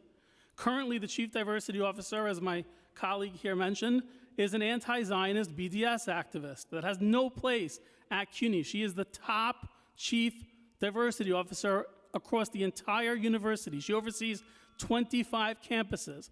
Because of her ideology, I was placed under investigation, an 8-month hellish investigation, simply for filing an anti-Semitism complaint based on Zionism. Thank you so much for your testimony today. I appreciate it very much. The last in this panel is Julius. And please make sure your microphone's on and state your full name for the record, please. Hi, my name is Julius Nemkow, and as a former CUNY student, lifelong Jewish New Yorker, and father of 2 young daughters, I'm honestly really shocked and horrified for my kids and our next generation in general, for the Jewish people, for the American people, with what's going on right now with rampant anti-Semitism, and especially seeing all the anti-Semitism at CUNY campuses as a former student, and having gone to public school all my life here in the city. I really think that you guys should take a tough stance against this, and CUNY should take a tough stance against this. I think that what's been done so far has been extremely weak. As they mentioned with the person from BDS being in charge of this, they should be removed. Honestly, I think that if we let the other side win, they talk about genocide, we'll see a real genocide if they get their way. They want to genocide us. That's what they want. Jewish Voice for Peace, people like, those groups, they have no connection to Judaism whatsoever. They might have like one Jewish ancestor. I've honestly read a list of a lot of people that are part of that organization, that have attended their rallies. Most of the names on there were not even Jewish, okay? They have no connection to Judaism. And Zionism is a central part of Judaism. I've experienced myself a lot of hate. I've been to these rallies that have been mentioned. I was at one today in Hoboken. I was almost physically assaulted just for being Jewish, just for standing up for my country. There's nothing wrong with loving your homeland, okay? These people are liars, they're terrorists, okay? And communists. They need to be stopped, okay? This is a false ideology of hate, okay? They're harassing Jewish students on campus. They're abusing us. They need to be stopped. This should all be outlawed completely. Thank you so much for your testimony. We have one question from Councilman Vernikoff. Detective, you're familiar with the groups within our lifetime, SJP and JVP, correct? I am familiar with them. Can you talk a little bit more about their role in the protests that have been going on for over a year now? They could provide, I would say, the overarching guidance on how these things, how they'll progress. put out a tremendous amount of guidance and material online, but they seem to be the people behind the scenes that want to keep the movement. These groups existed prior to October 7th. October 7th gave them a new impetus to organize, to rally. They have their main themes is the destruction of Israel and to take down the West. That's pretty much their, but along the way, these are dangerous groups. I can't unequivocally come out and say I can prove they do associate with people that are part of terrorist organizations. I'm no longer a member of law enforcement, so I couldn't really qualify that statement. But they work with some of the worst people operating in this area. Within our lifetime, horrible bunch of people. They've been around for a long time. There's some material I've seen that one of the people that runs within our lifetime, we have videos of this guy from 10 years ago in Russia, where he's speaking in English and saying, nothing more than destroy Israel, bring down the West. That's like their spiritual, he's the main guy up at the top. And he's been moving around in the protest arena, I'd say now, since before Occupy Wall Street. These people have been around a long time. These are not students. They are not kids. Some of them are involved in academia. Their main goal is not to educate, but to indoctrinate.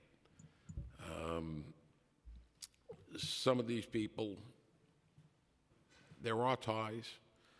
We have other groups. We like the Muslim Students Association. This is a group that started in the early 1960s. But the people that started those groups were some of the worst players at that time. These are people from the Muslim Brotherhood. These groups are tied to the Muslim Brotherhood. So as much as say, oh, these are just kids protesting on campus, no, it's not. These are kids being guided, probably, for lack of a better term, brainwashed. It seems to be the current thing to do. But the people at the top, these are some incredibly bad players, really bad. Thank you so much for your testimony. We'll be moving on to the Zoom panel now. Thank you so much. Can I briefly comment? Can I add to what he said? No, I'm sorry. We're going to move on to the next panel. Okay, thank you. In our lifetimes, they want to try to kill me, by the way. Okay, thank you. I feel, we're not going back and forth with... Okay. I do feel compelled just to respond to, if we could have quiet in the chamber. You can speak outside the chamber. I don't typically like to respond to public testimony. People could say how they feel. I do feel compelled, though, to say it's important for me that I don't get to define what someone else's beliefs look like, what someone else's Judaism or any religion looks like. And that wouldn't be the policy of this committee, to take a stand on what one individual group's beliefs are or are not. And I do want to just say for clarity that the report itself was commissioned by the governor. And part of the mandate of the report was not prescribing certain things and making enforceable decisions, for better or worse. And it's going to take the work of all of us from across political ideologies, city, state, and federal governments to work together to ensure that this issue is addressed. And we thankfully do have a roadmap with the observations of Judge Lippman. That is one of the reasons we're having this hearing today, to highlight the recommendations and to help move forward with them.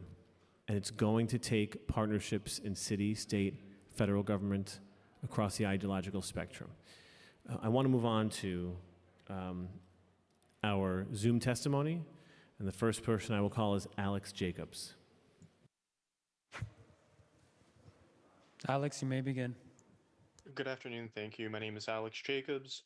I want to begin by saying I'm not a CUNY student or a faculty member, so my comment is strictly made as a New Yorker, and I can't speak to anyone's experience on campus, and I have very little desire to engage on the inside baseball of student activism. But I can talk on what's been shared and advocated for in the report and in this meeting.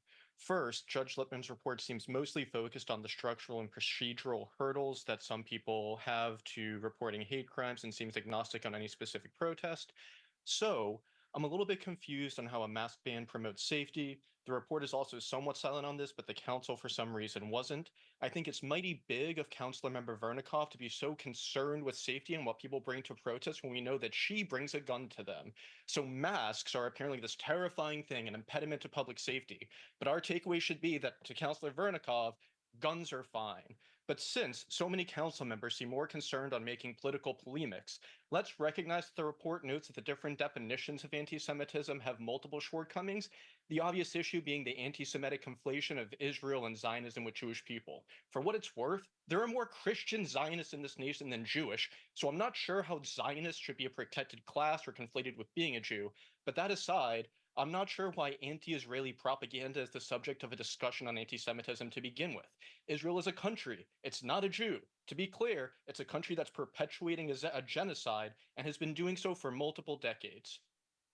Excuse me, I'm a little bit sick. A Jew is a person. A Jew is not a Zionist or an Israeli. Zionism is a racist, genocidal project. Hillel isn't only a Jewish organization, it's a Zionist organization. It's wholly irrelevant if someone holds it to be a fundamental part of their identity because you're not justified to feel safe just because you claim racism is an immutable part of who you are.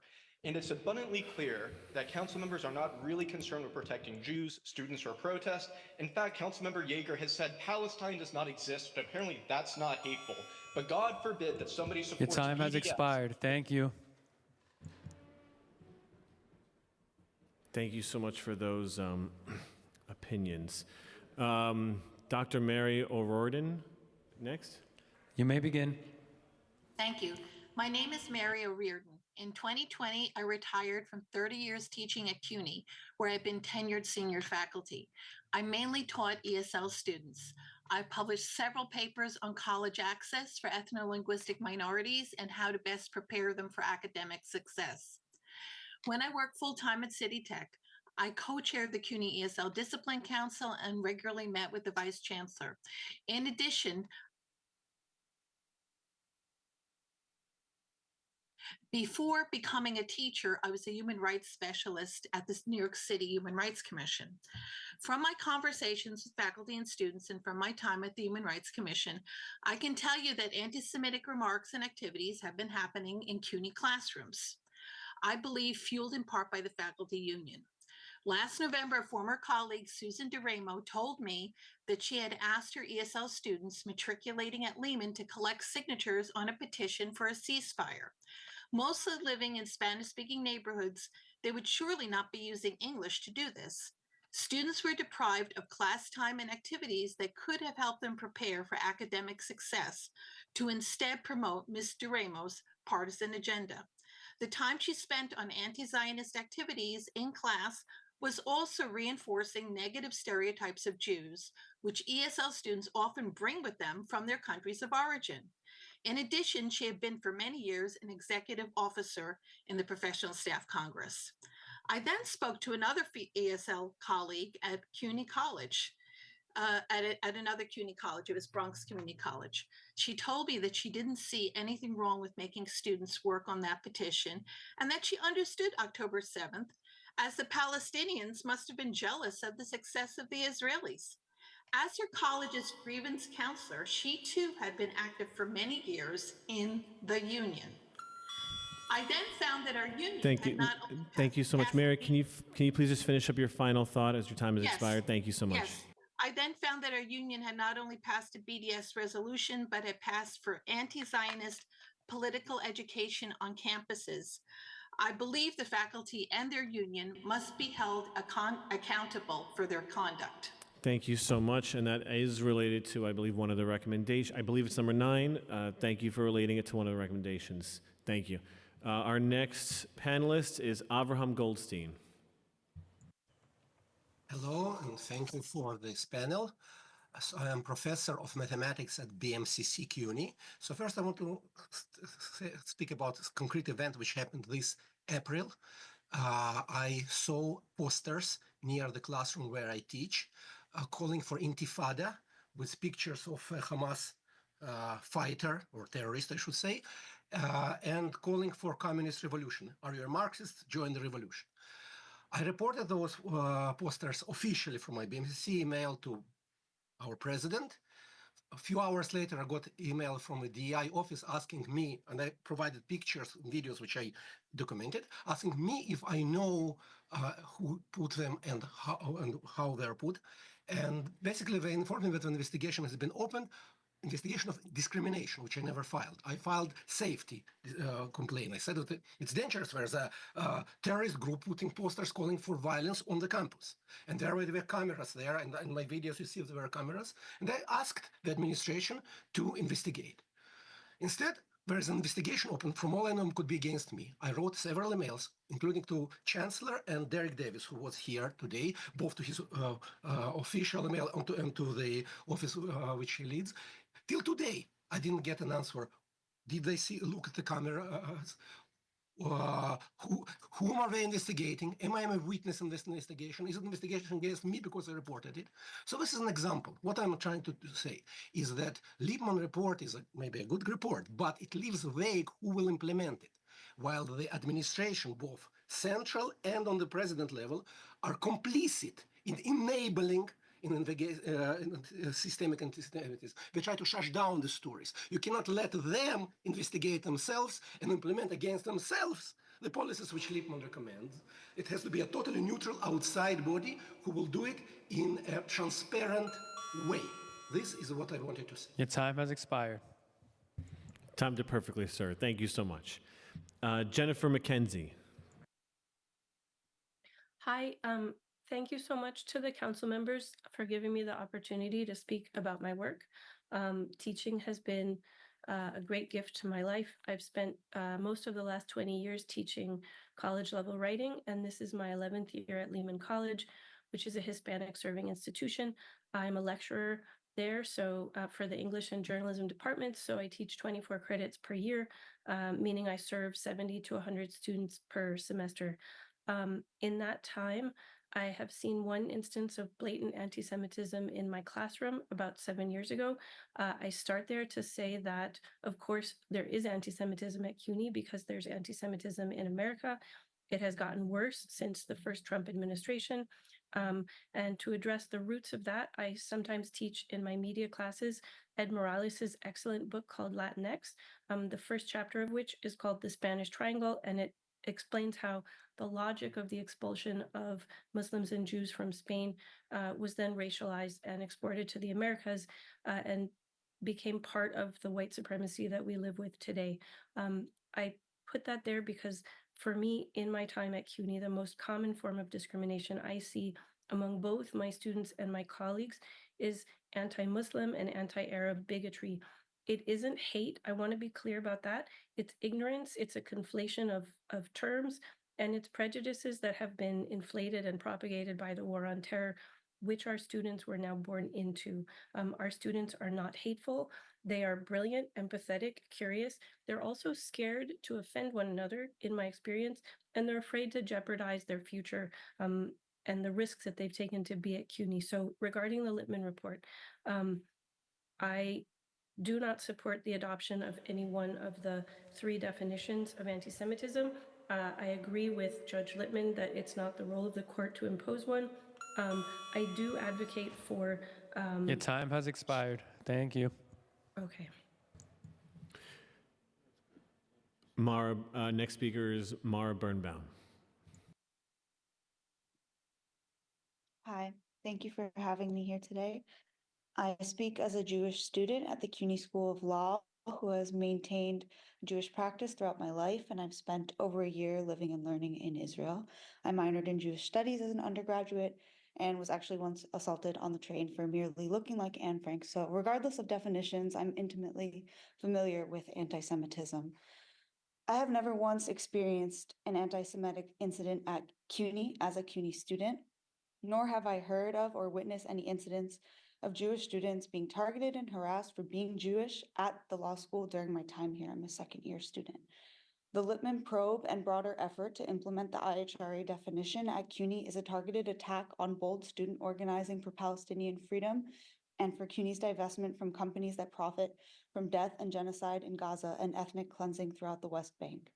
It is not a good faith effort to protect Jewish students. It is about increasing the power of Zionist organizations and lobbying efforts to silence and criminalize the movement for Palestinian freedom and rights.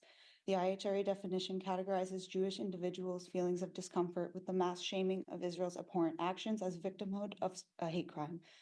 Much of the content that the IHRA definition targets is a political opinion, not a matter for hate crimes.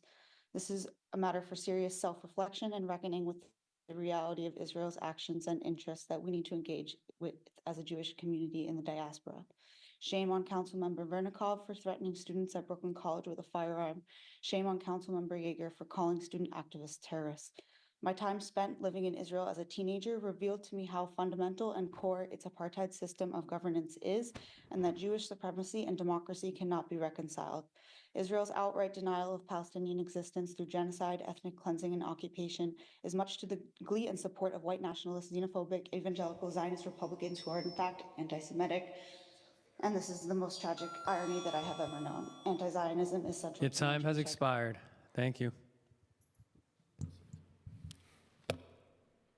Okay. I want to thank my colleagues. I want to thank the Chancellor, his team, and all of the students and the organizations who testified today. And I also want to thank Governor Hochul and Judge Lippman for initiating this report, for conducting the report, and for making the concrete recommendations. The report is very clear. There are structural problems at CUNY which lead to students not being and not feeling safe. And I look forward to working with CUNY administration, with city and state officials, to ensure that these recommendations are implemented so that all of our students feel safe. And as I said earlier, it's not enough to want to do the right thing, to feel as if this is an important issue. There have to be concrete policies in place to ensure the safety of all of our students, that all of our students feel welcome. With that, I close the hearing.